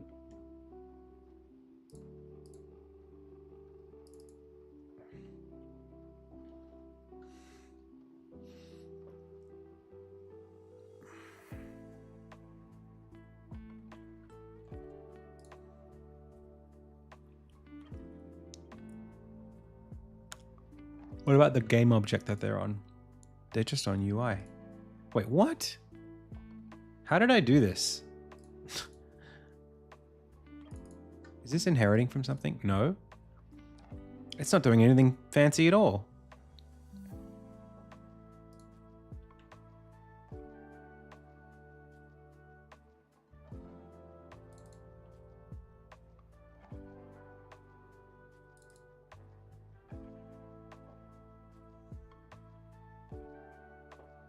Hey, Elzak. How's it going? Just the person that I was expecting to see here, actually. Though, it's probably the material.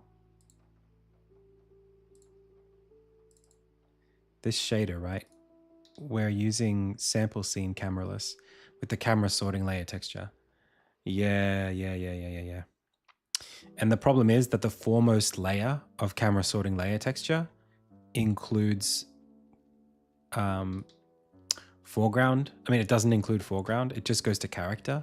So anytime we want to draw this over that black, it's not going to work because it doesn't listen to stuff that's any further than that. Unless we created a global render texture at the layer that we wanted or something like that, and then we could blend to that instead. I don't know why we didn't do that. Oh, the black. Oh, yeah. It's actually not a big deal. I just think I might remove this floating dialogue thing for now and just let it alpha out. take off the alpha group for now and just let it do what it normally does. Oh, okay, not like that.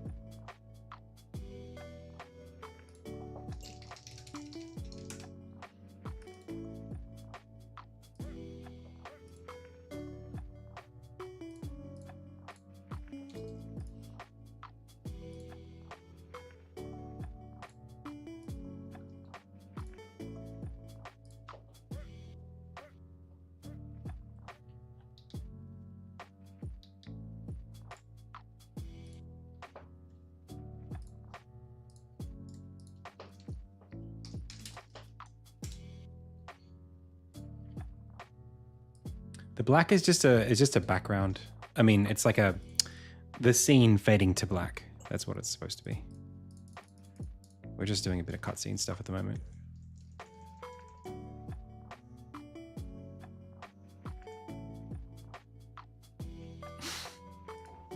All right.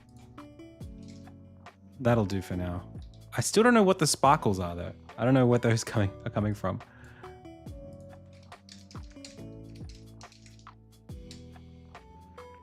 Blue twinkles. Ambient particle system. That's fine.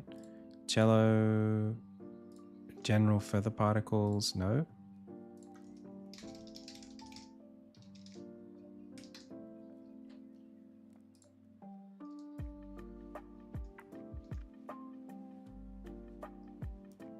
It looks like this. These are on the character layer though. As are these. Hey Elzak, thank you so much for the sub. Thank you, thank you. I just don't know how these get drawn in front of anything. I'll have to pause it.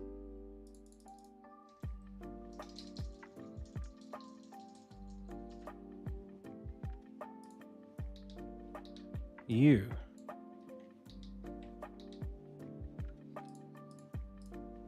It is. What is this rendering on? Oh, foreground 2. Why is it... What? But I put it on character. It got placed on foreground 2. It must be part of something. Is there a little script on here that I don't know about?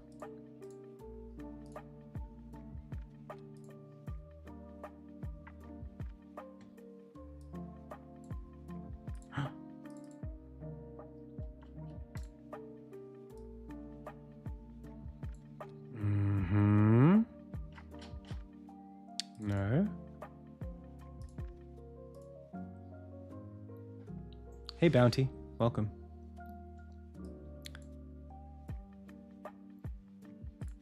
What is assigning these particles? Their sorting layer.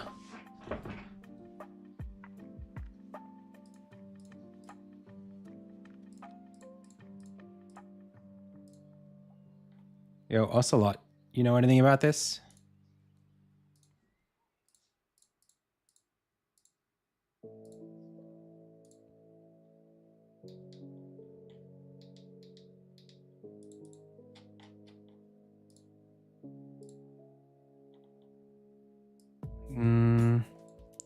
I mean, that's just whether they're enabled or not, which is fair enough.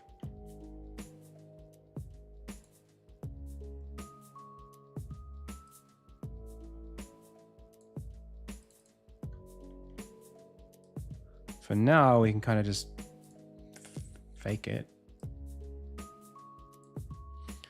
Anyway, it's fine. I'll just move on. Okay. So this is going to unhide, and that's going to move with that from there to there. Let's see if we can get it going.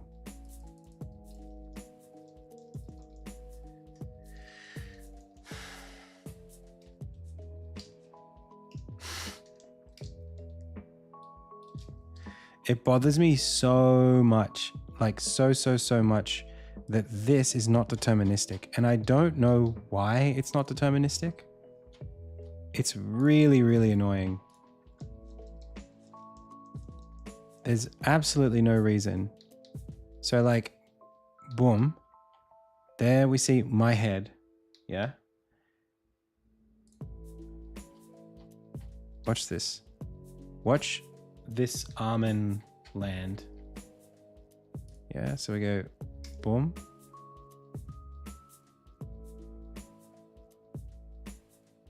Actually, do you know what? It might be this transition.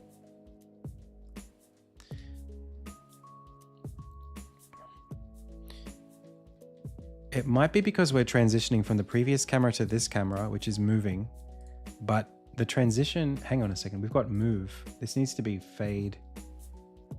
Hang on a second.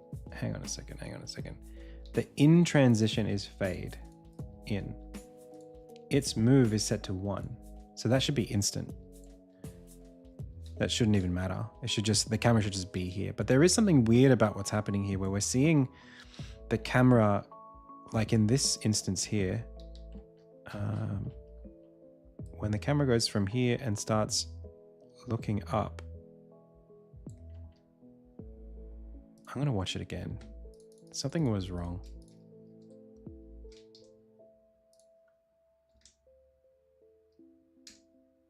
See how it like very quickly zoomed up?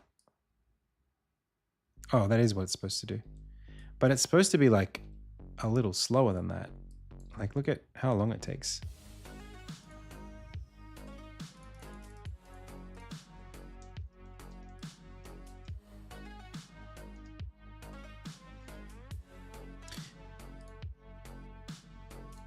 Maybe...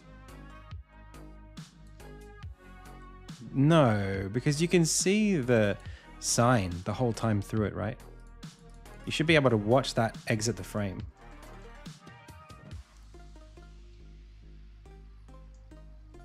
Yeah, something's screwy here.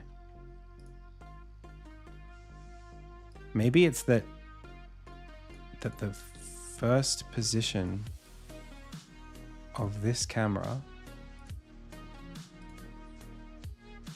is not the same as Mark 1, but it's not supposed to be it's not supposed to be any different.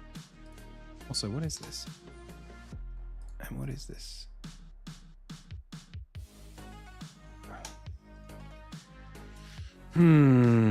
Trouble.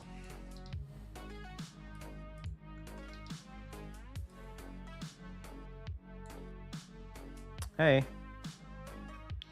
My previous streams, I mean, you can watch on YouTube, but that's only the last couple of months. You can't go all the way back to the beginning because there's like thousands of streams. So this camera transition track transitions to this camera, which is looking at that. Does that happen? It should. Yeah, I mean, we're looking at it now. If I move the camera around, you can see it works. Okay. Now, looking at the timeline,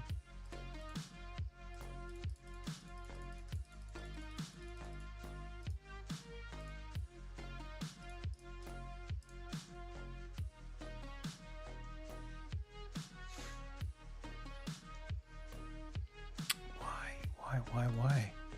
So strange. Hey, Arkagen. So strange. Like, you can see the values that it's going to output. You can see the start and the end position of what it's trying to do. Could it be... I mean, there's no other camera logic. Nothing could affect the camera beyond this point, unless it's this. But this is just for the shake. That's no big deal.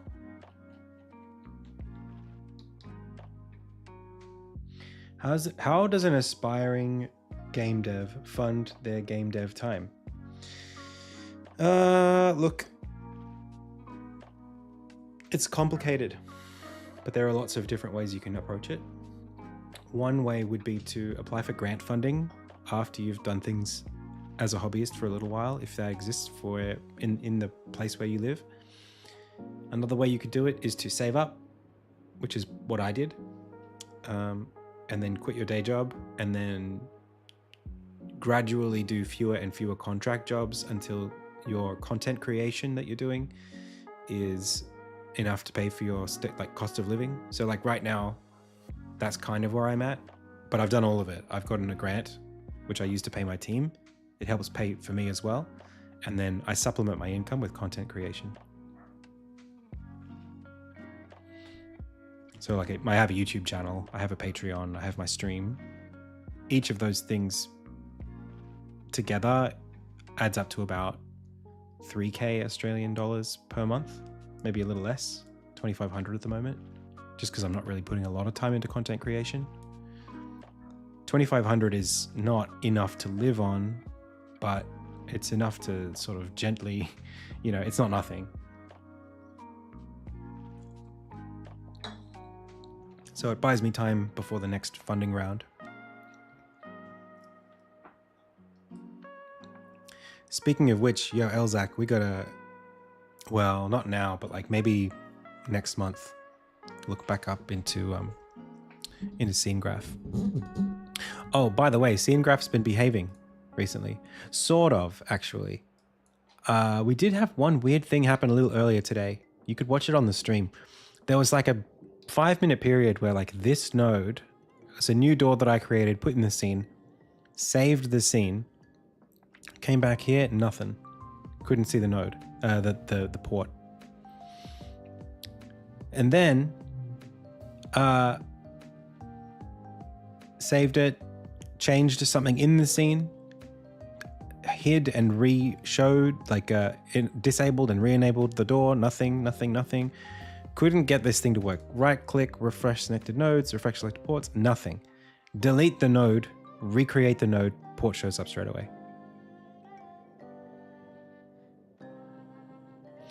Yeah, Phil, caps lock. It's been harrowing and frustrating and agonizing, but I'm okay at the moment. I've been doing this full time for a little while now.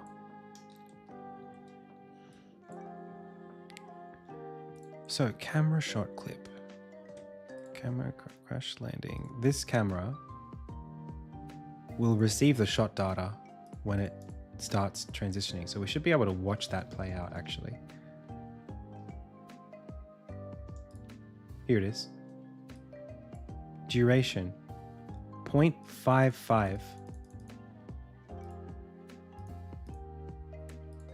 0.55 in the duration. So if I look back over here, that's correct because that's how long this is, 0.55. So why is that happening so quickly? I mean, every other camera in the game behaves perfectly. So what is it about this cutscene where the second that I try to run this and move this camera along that curve, I can't get it to go? It's a linear curve from 0 to 1, 0 to 1. It's starting in one spot, ending in another. Oh, it could be that it's using itself. That's no good.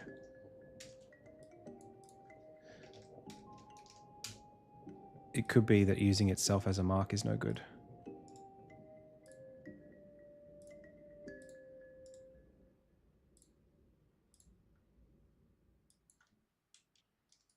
Hey, Swizz. It might do like a compound thing.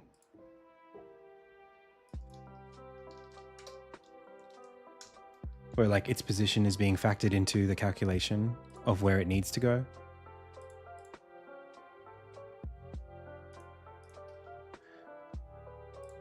But I've done this many times before. I don't know why it would fail now.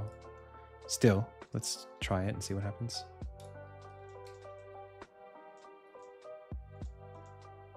Oh, that was it. There you go. No, it wasn't that. It was me doing a camera lerp using the from. It's like the target was also the from position. So as the target moved, the from position moved with it, which made it speed up, I guess. It's a bit lazy on my part to do it that way. But I didn't do it that way this time. So why does this not work? This goes from here to here, from here to here. And when it does that, it does it along this curve. 1, 2, look how slow that is. 3, 4. This is a fade.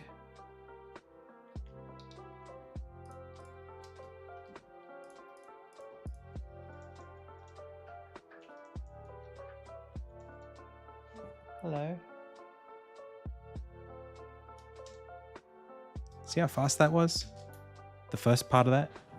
1 sec, pals.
All right, so again, the preview is not giving us what we're trying to get out. And it looks like this jump here, I mean, it looks like this is the issue, but I doubt it. Let's just do this and see if we can stagger them and isolate the different effects of what's happening.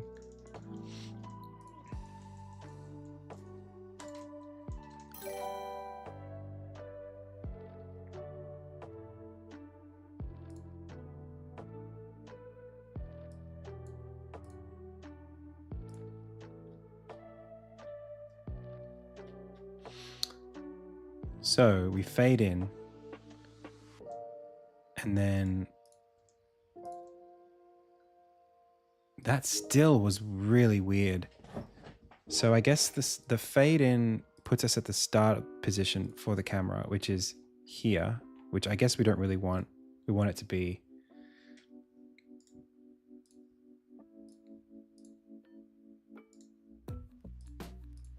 more like there. And it's going to go from there to there. So this is a 1.8. I mean, we can set it to be that. I hate that I have to do that. That sucks. But anyway, to duplicate the game objects just to get it to work.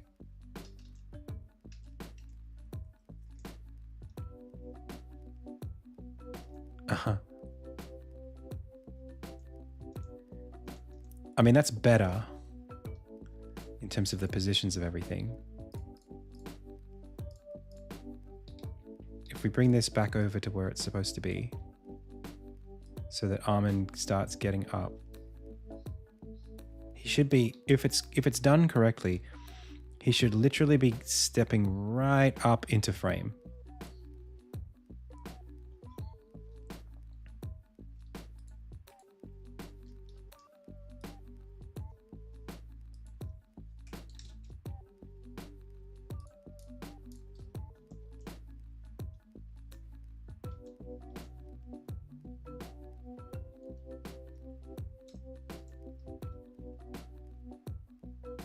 Like that.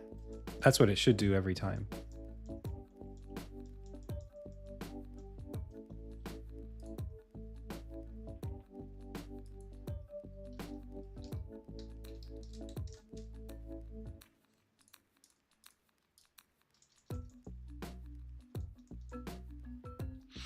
I actually cannot stand that animation.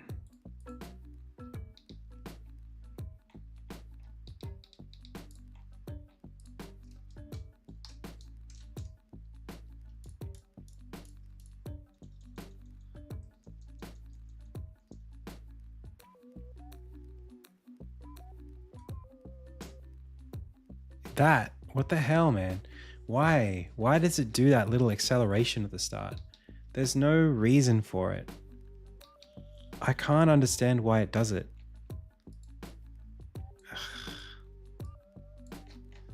Like, there's just no reason for it to go fast. Unless, like, the timeline isn't running correctly. I mean, that could be the case. Like, the timeline could just be really, really unreliable. I don't know.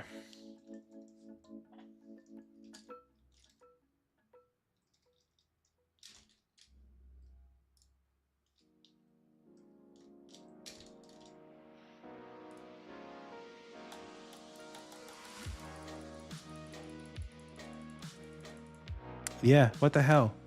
You see that? How quickly it lerped from... Like, it's supposed to be here, but it's already here.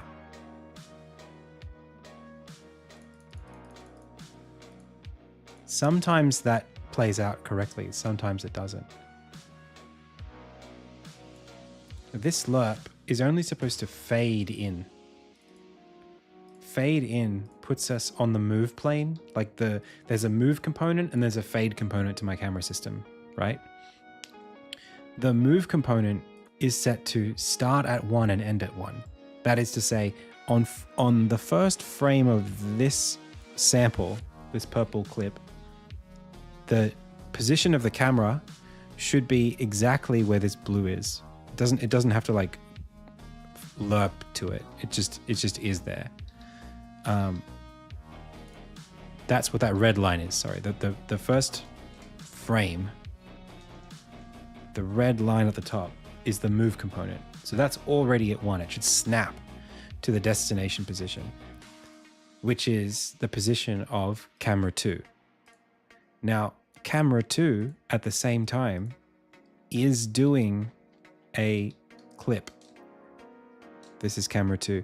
Camera 2 is doing a clip that's a nice smooth ease in out between Mark 1 and Mark 2.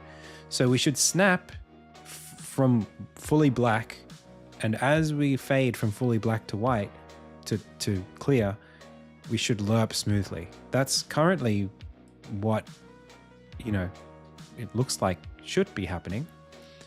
But for some reason it just doesn't do that. And I don't know why it doesn't do that. Like, it should be really obvious. Because the values that it is evaluating are not anything special. I mean, we could have it snap. We just cut to it and see what happens. If it does the lerp anyway, then we've got other problems.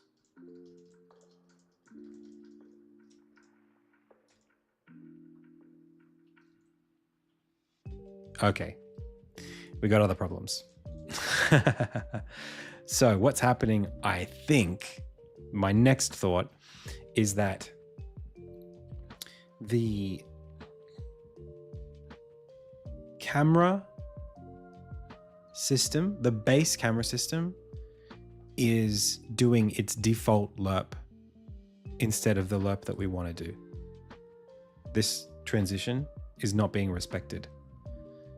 We have, because there's a default transition which is a 0.3 second, you know, linear interpolation that's on a Bezier curve. So it's doing the Bezier instead of, which is what was happening before as well, maybe. It's doing the Bezier instead of doing the transition on the timeline.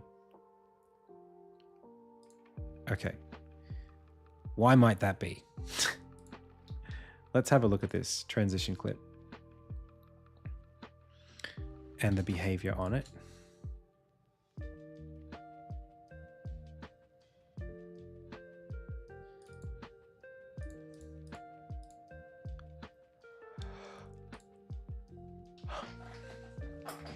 We might have to debug this.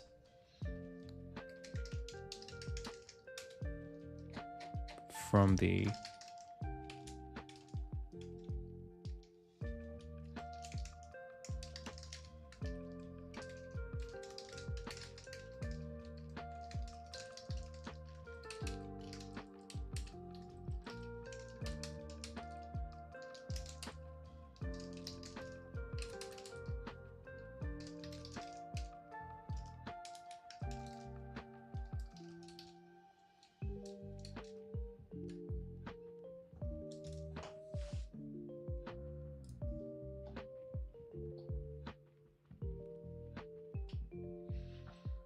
all right.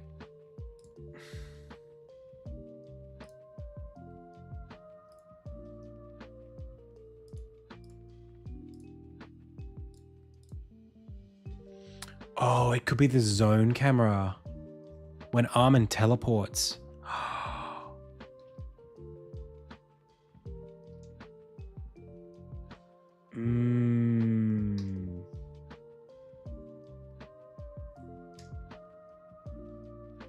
We'll find out, I guess.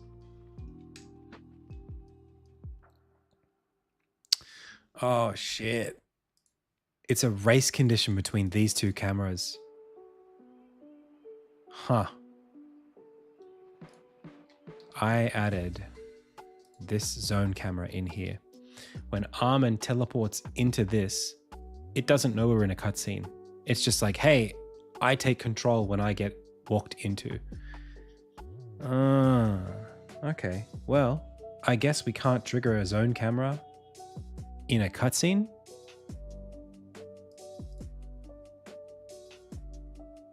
Or maybe we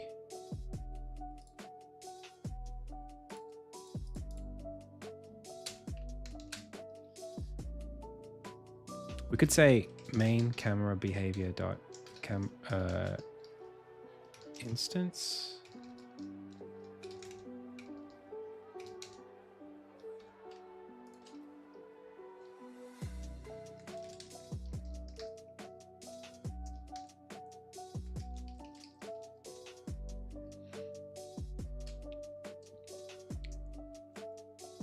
I can disable it until the cutscene ends by making it not trigger.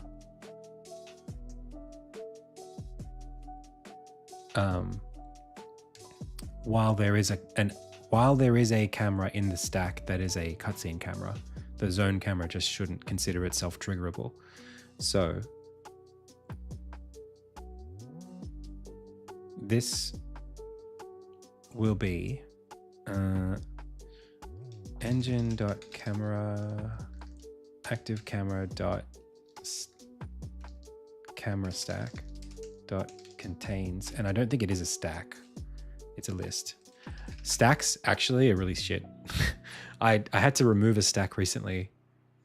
They're great until you need to remove something from the middle or peak lower than the first object.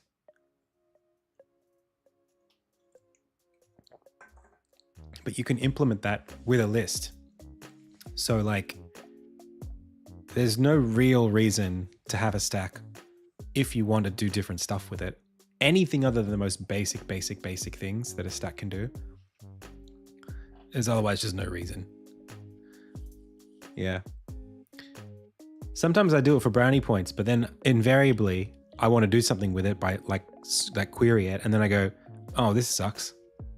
Guess I have to use a list instead. And then I re-implement the stack with the list.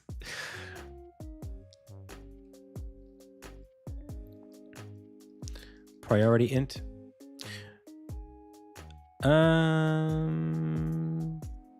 Maybe. Like insert at and it goes lower. Potentially, we could do that so that cutscene cameras just always win.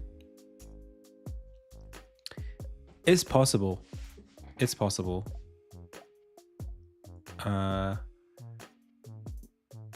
thing is, we might need.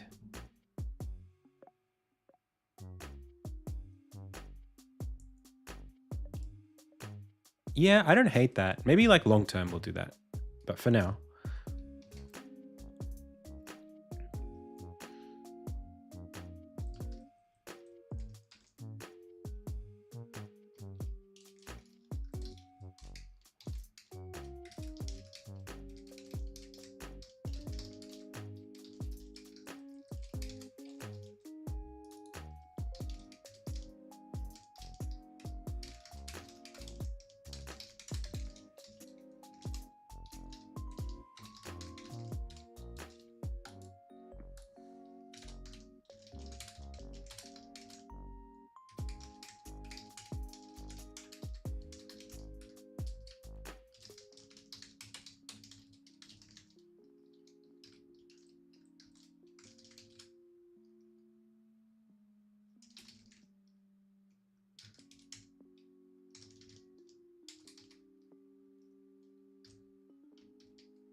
That actually changes so much if this works.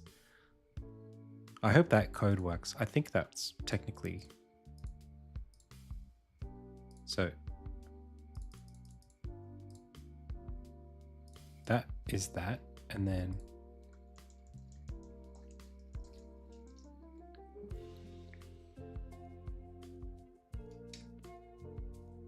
damn it. Wait. When did this... I need to watch it again.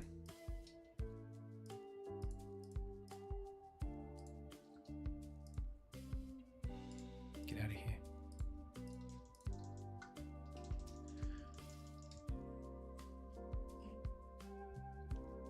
And I need to look at the main camera and I need to look at the stack. So right now we've got a virtual camera, which is just the manager running.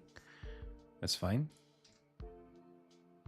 And then the zone camera immediately actually got added last. So this check didn't even work.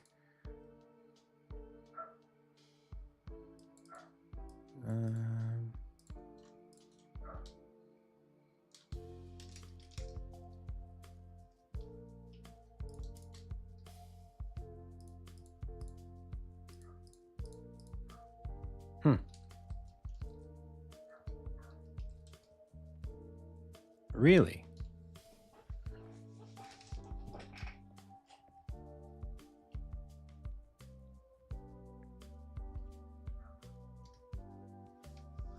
Oh, can virtual cameras be null? Make it pre-rendered. See ya, 99. Catcha. First of all, is cutscene camera? I mean...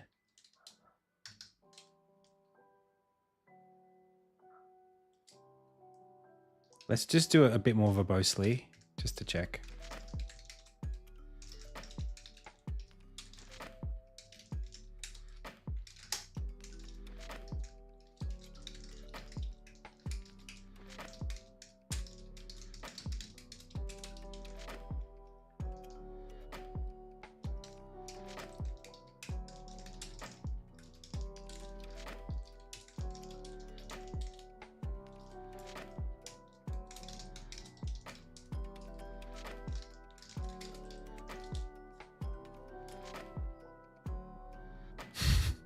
My log got a little bit saucy then.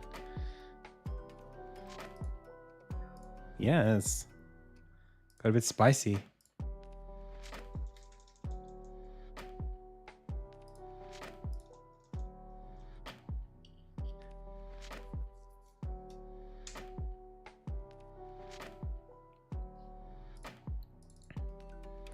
Man, straight up ignoring me. Unless it's not being checked in the right spot. We can check that. So trigger happens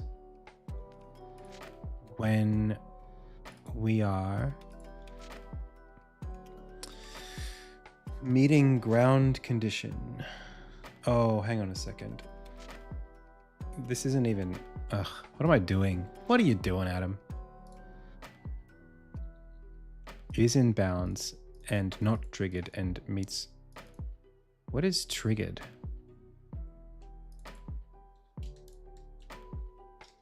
What is trigger condition?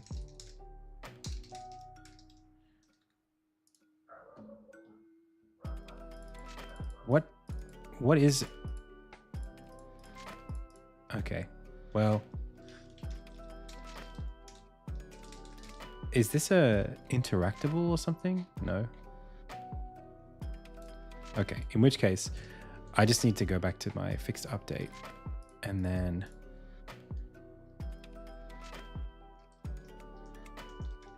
Let's just be a bit better here.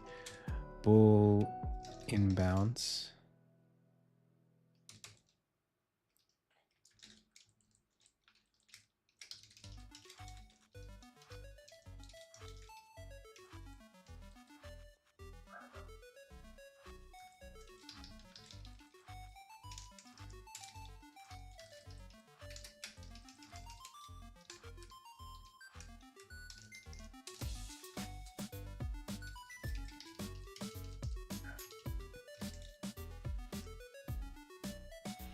And then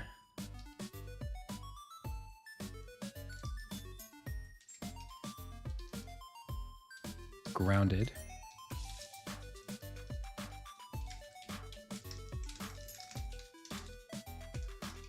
I know it's a bit much here. What is this? Oh, and then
super ugly, but you know, it is what it is.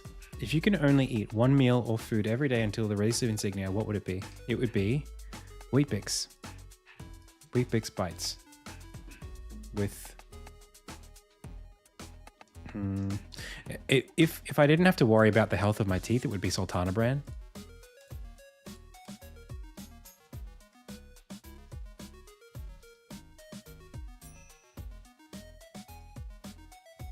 Hey, we did it. We did it. Weet-Bix? Yeah, well, that's dumb.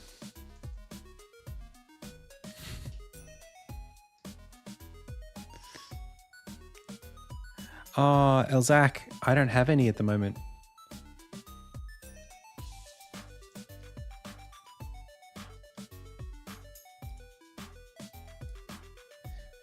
I gotta refund you.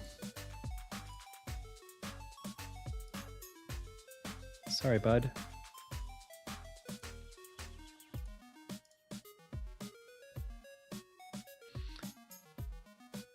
Weet-Bix. it's Javi. Weet-Bix. Upped shops like that.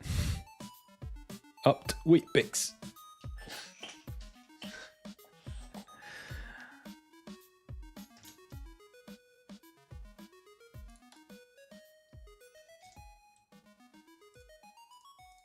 That's what they're called. They're wheat biscuits.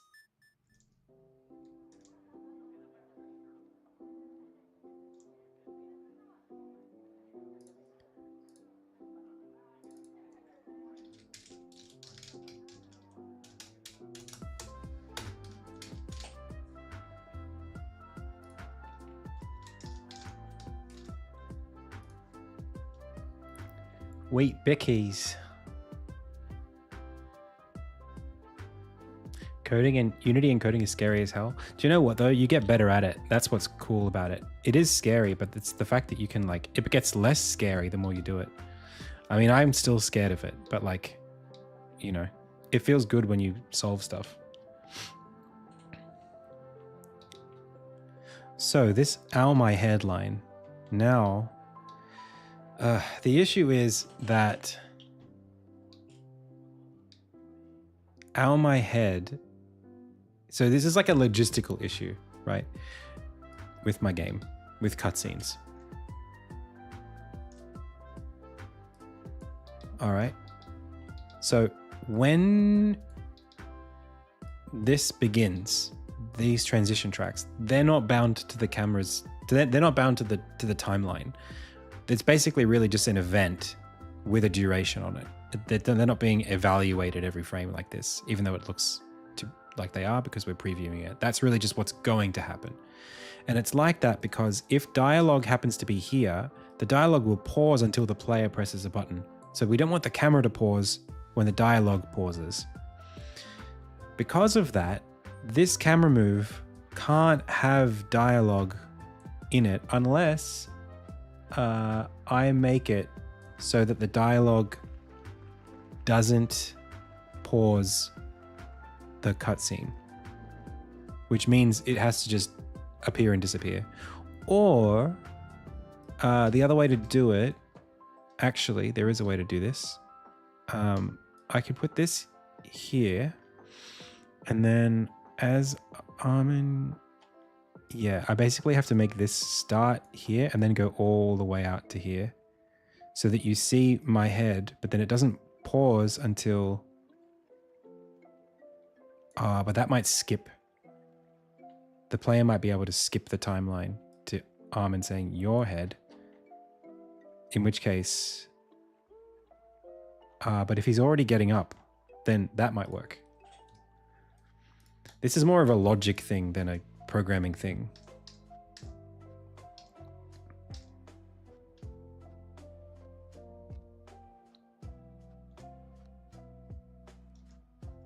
Yeah. Yeah, we got it. Okay. Cool. Now, in this cutscene, there's supposed to be a bunch of debris.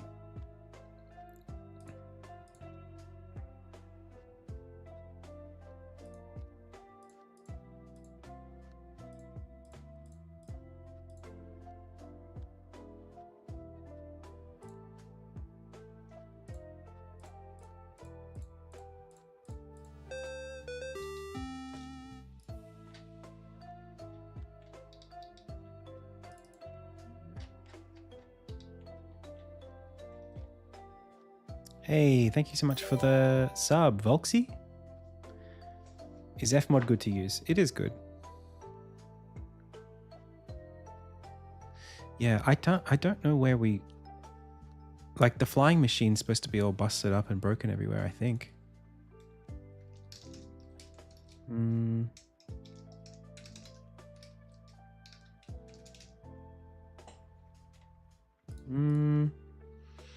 I don't remember.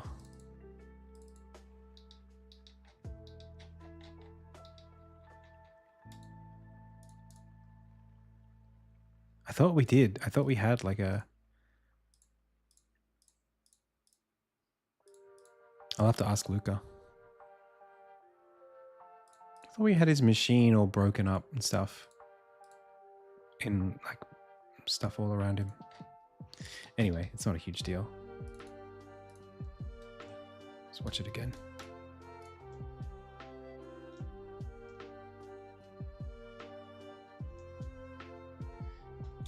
I still have no idea what's... Oh no, it was something to do with the layers. It was foreground 2. Hey, Jim. Hey, Wanda. Welcome.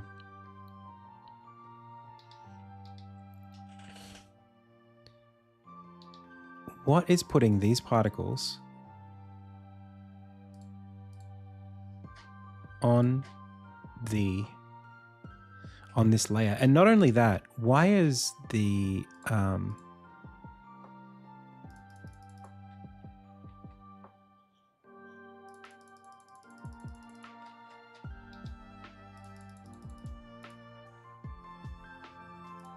this my head, why is that there?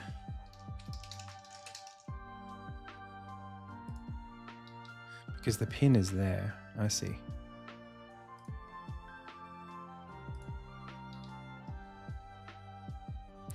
So then we have to either move the pin to go where he goes, which is probably what we're going to do.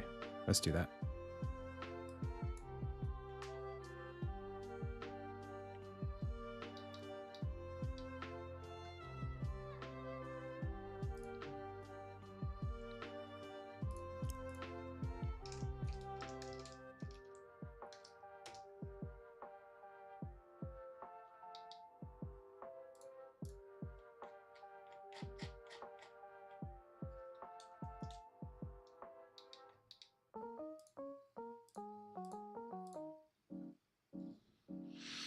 All right. So then we just need to teleport it.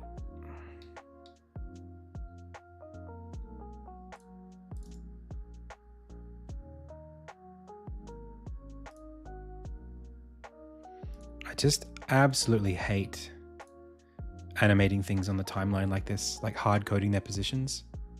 Ugh, it just kills me.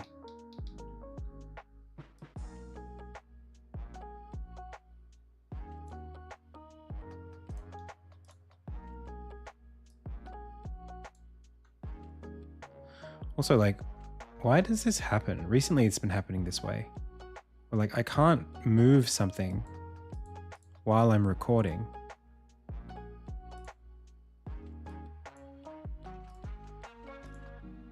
If I stop recording, I still can't move it.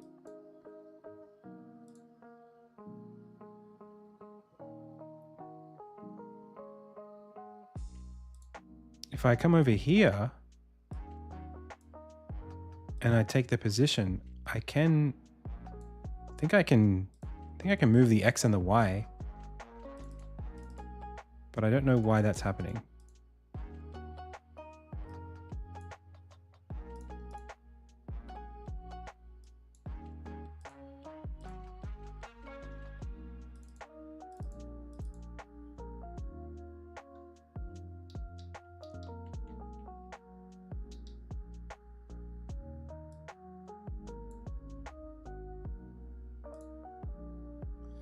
Like, I can preview it literally this way. That's the only way I can do it. I hate working with the timeline this way. It actually drives me crazy.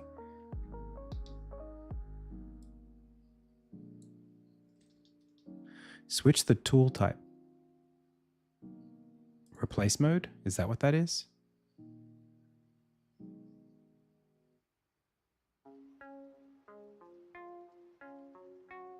Polymer tic-tac-toe first? Oh, it's a different game. Anyway, doesn't really matter. I got it going, so I'm just going to leave it be. Oh. Okay.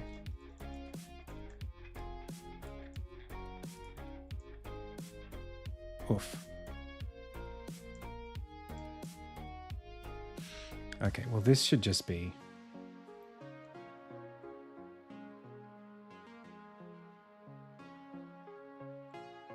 Let's call it right.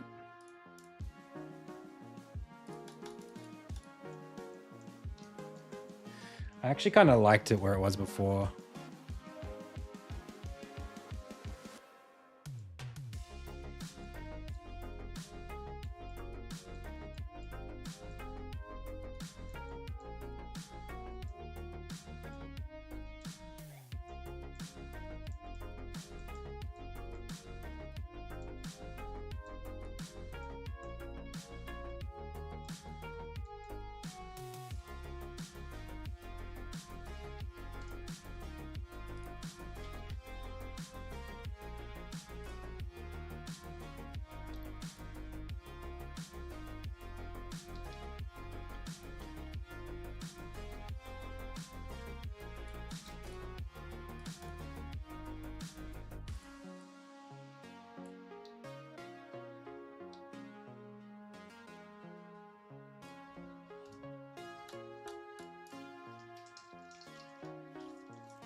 Very wordy.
So I'm still bewildered at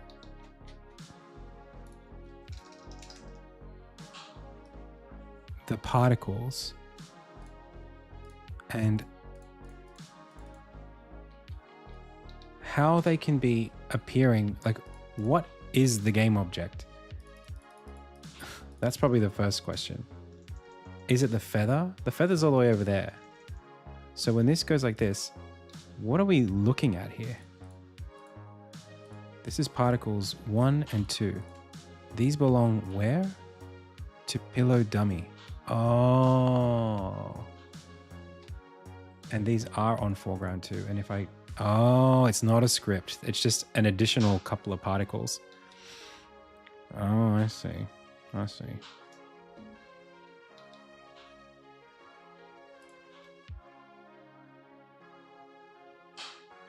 Well, let's put it on the character layer. And then this comes out of the sky. Instead, I feel like we could almost I wonder if we can move them.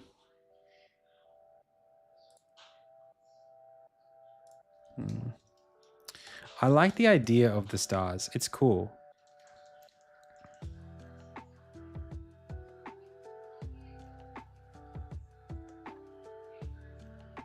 Like right here.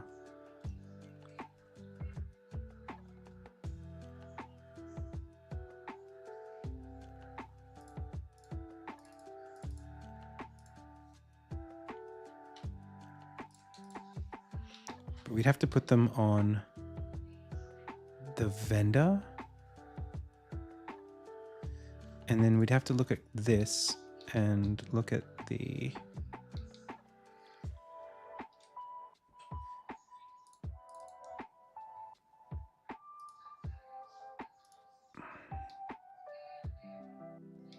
feather particles. General feather particles. Okay. But then I still don't understand what is causing them to sparkle. We move the position. We set the dummy to active. He falls. Is he sparkling the whole time maybe?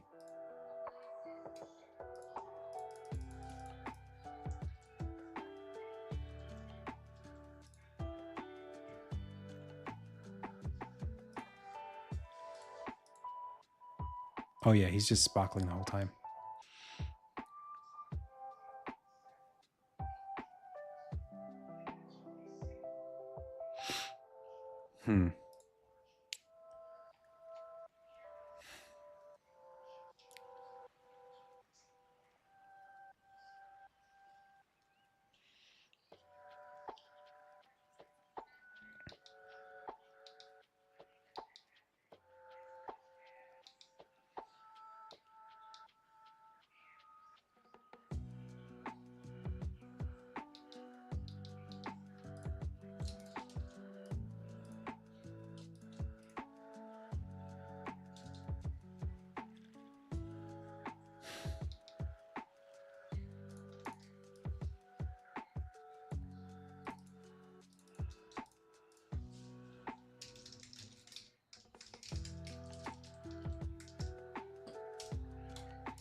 Is that Marisa?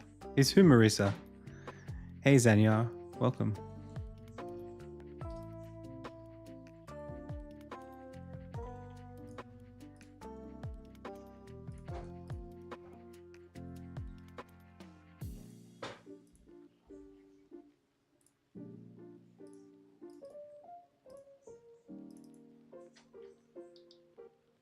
Oh, they're there. They're just now invisible.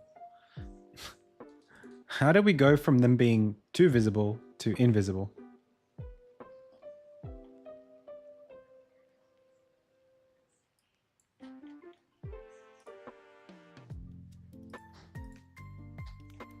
How did that happen? We literally couldn't get them to stop before. Like physically could not get them to stop.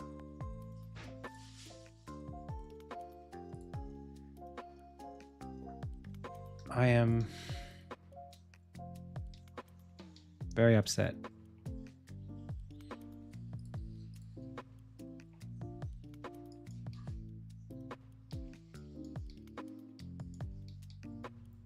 Oh, is it the orientation? They should be set to like billboard. They are billboard. Horizontal billboard? No. Stretch billboard? No. Billboard? Nope. Vertical? Nope. Mesh? I guess mesh is okay.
I think Armin needs to be on the ground here as well. It's a bit weird that he's standing up. I mean, maybe we just need him a little bit more. A little later.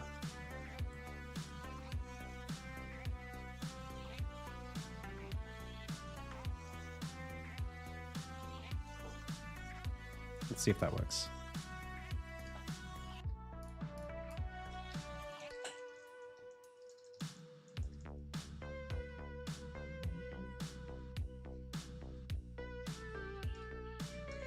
See, it doesn't do it.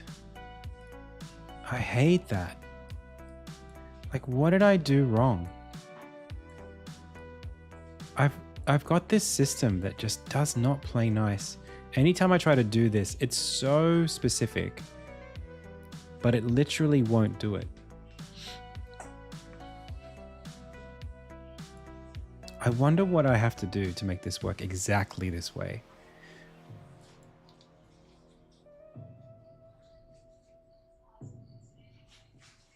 Maybe timeline time is what I need to do.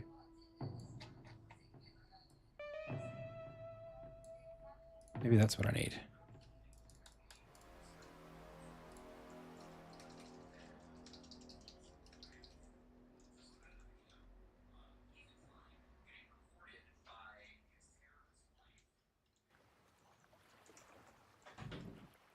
I don't know.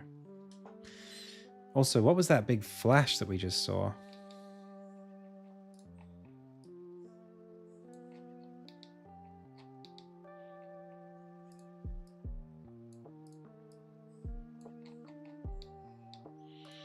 Lots of little things that I don't like what I'm seeing.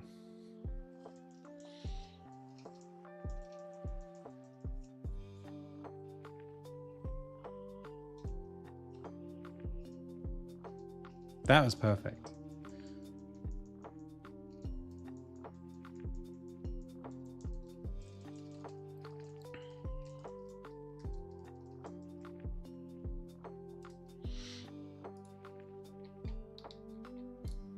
And we could just have no out transition.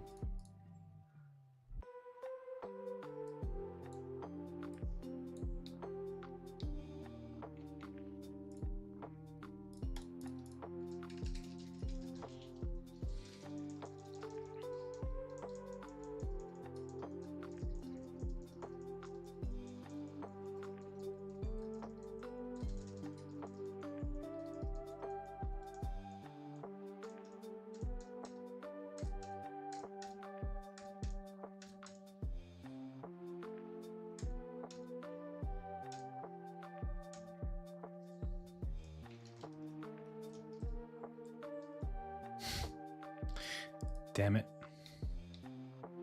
Because I don't have an out. It should just release if I don't have an out transition. If the cutscene ends, it should just end.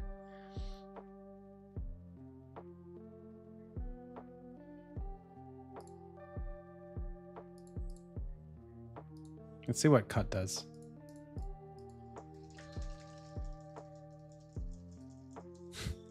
Like, I thought nothing would mean that it would play the default out transition. Instead, it didn't. It didn't do anything.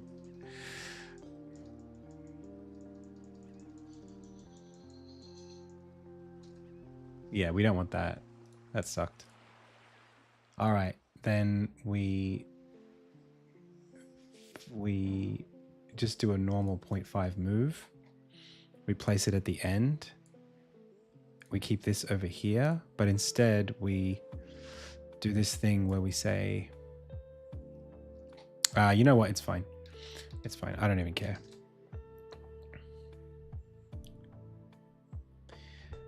I don't even care. So what's the last thing that we haven't done? Oh, Armin had a weird thing going on here where his idle needs to be idle too, which is, I hate baking that, but that's just what it is.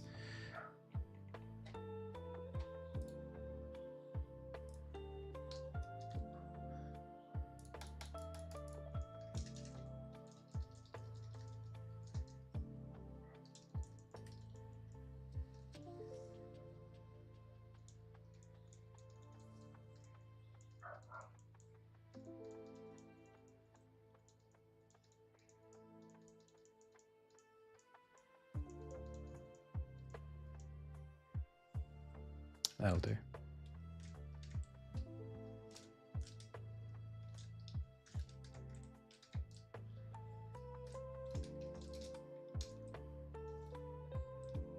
Cool.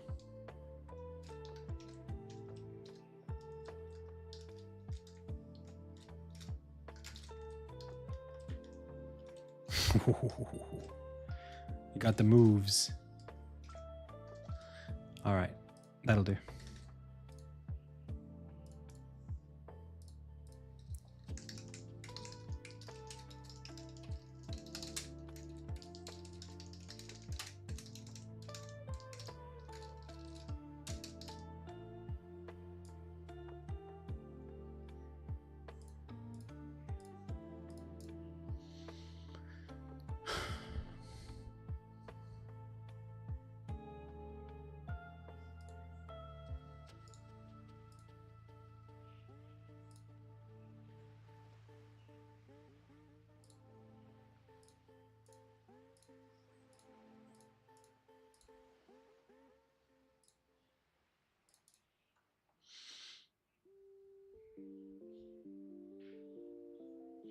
Okay.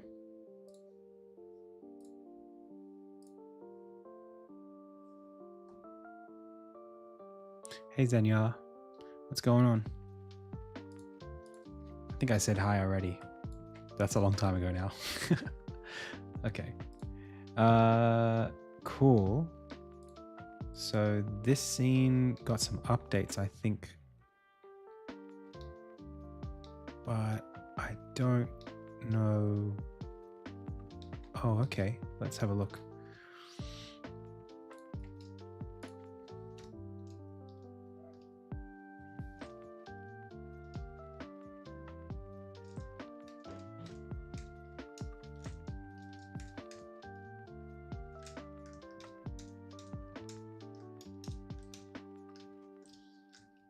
Oops, gotta fix those. Oh, that zoom out's pretty good. Nice one.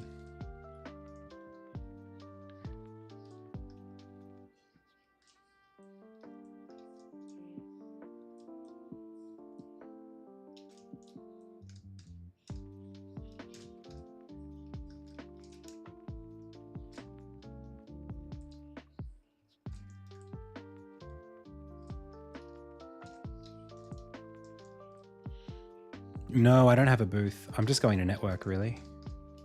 I need to meet up with some publishers if I can.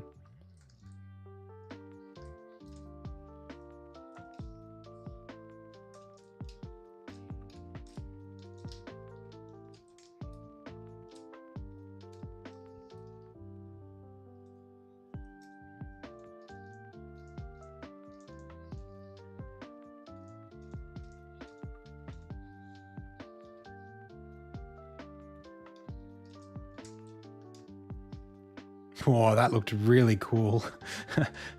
The way that spawned in was perfect.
Oh yeah.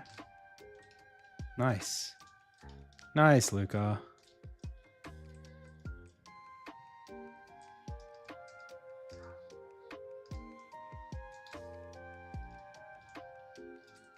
Oh yeah.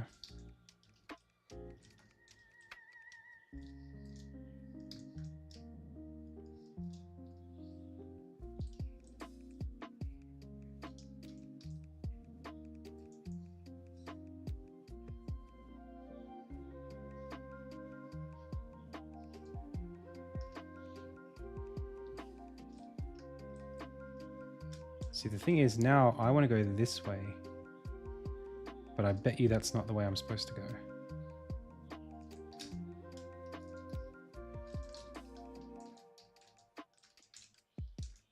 Or maybe it is the way I'm supposed to go. Oh, that takes me back to here anyway.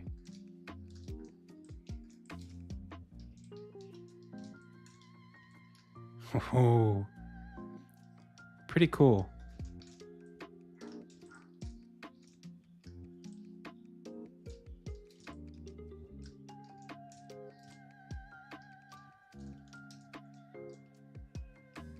Nice.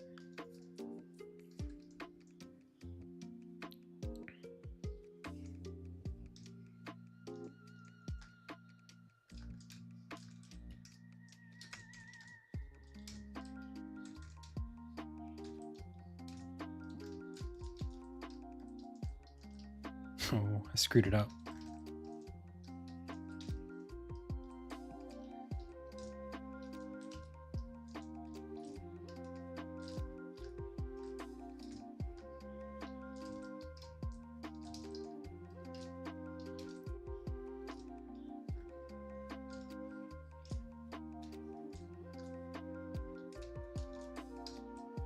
Oof.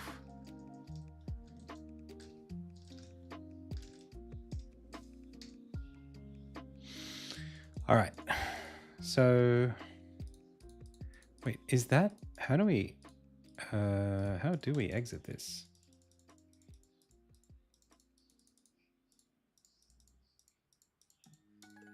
Where is the door out? I forget. I guess we don't have one right now. That was a really cool little sequence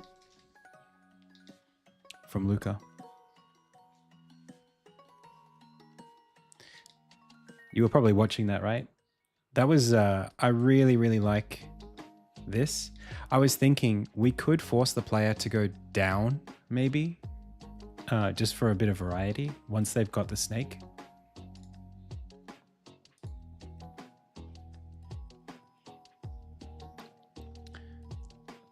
We could lock this off and make them go down this way again. I don't know if that's better.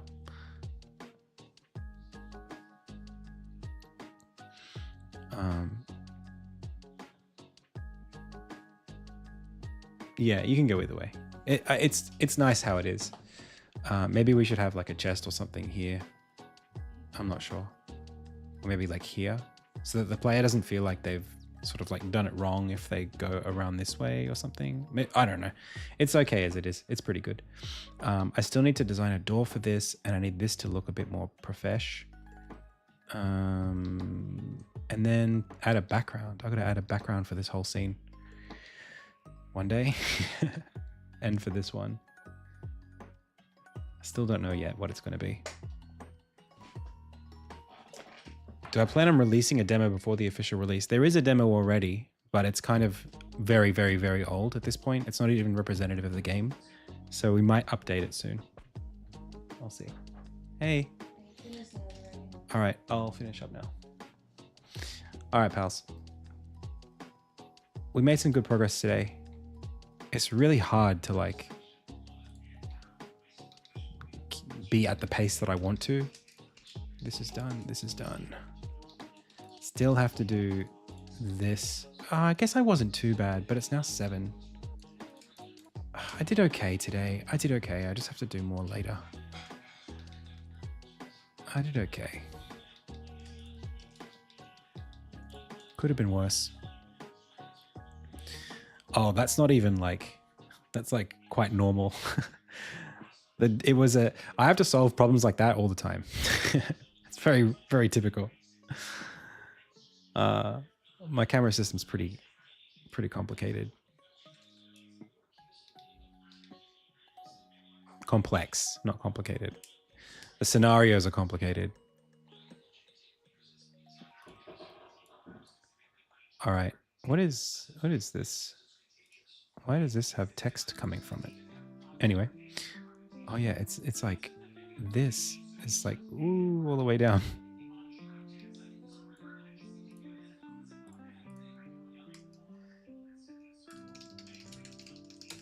Give me a sec. I can fix this. There.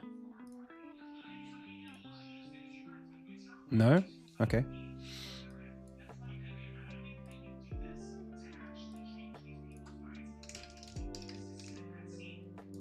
You. 0 on game engine.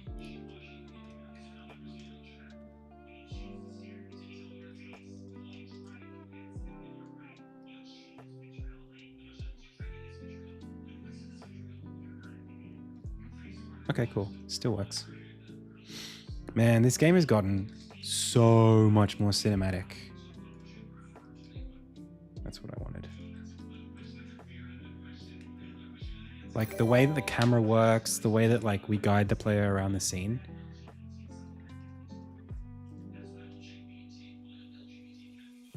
Even that was like very good, and I wouldn't have been able to do that in the past.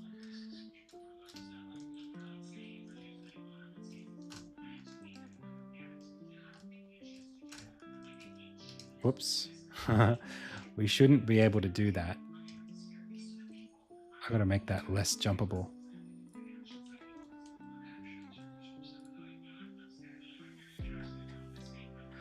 It has to be impossible to do that.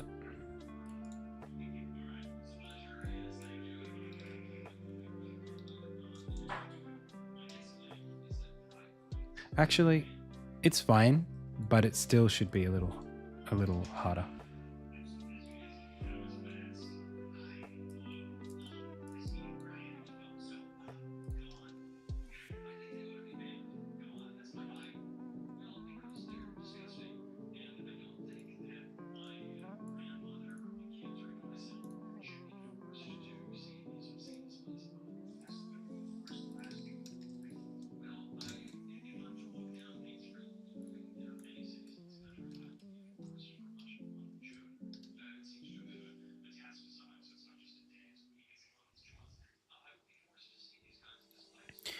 One of the only major things we're really missing in this game is a skip cutscene feature.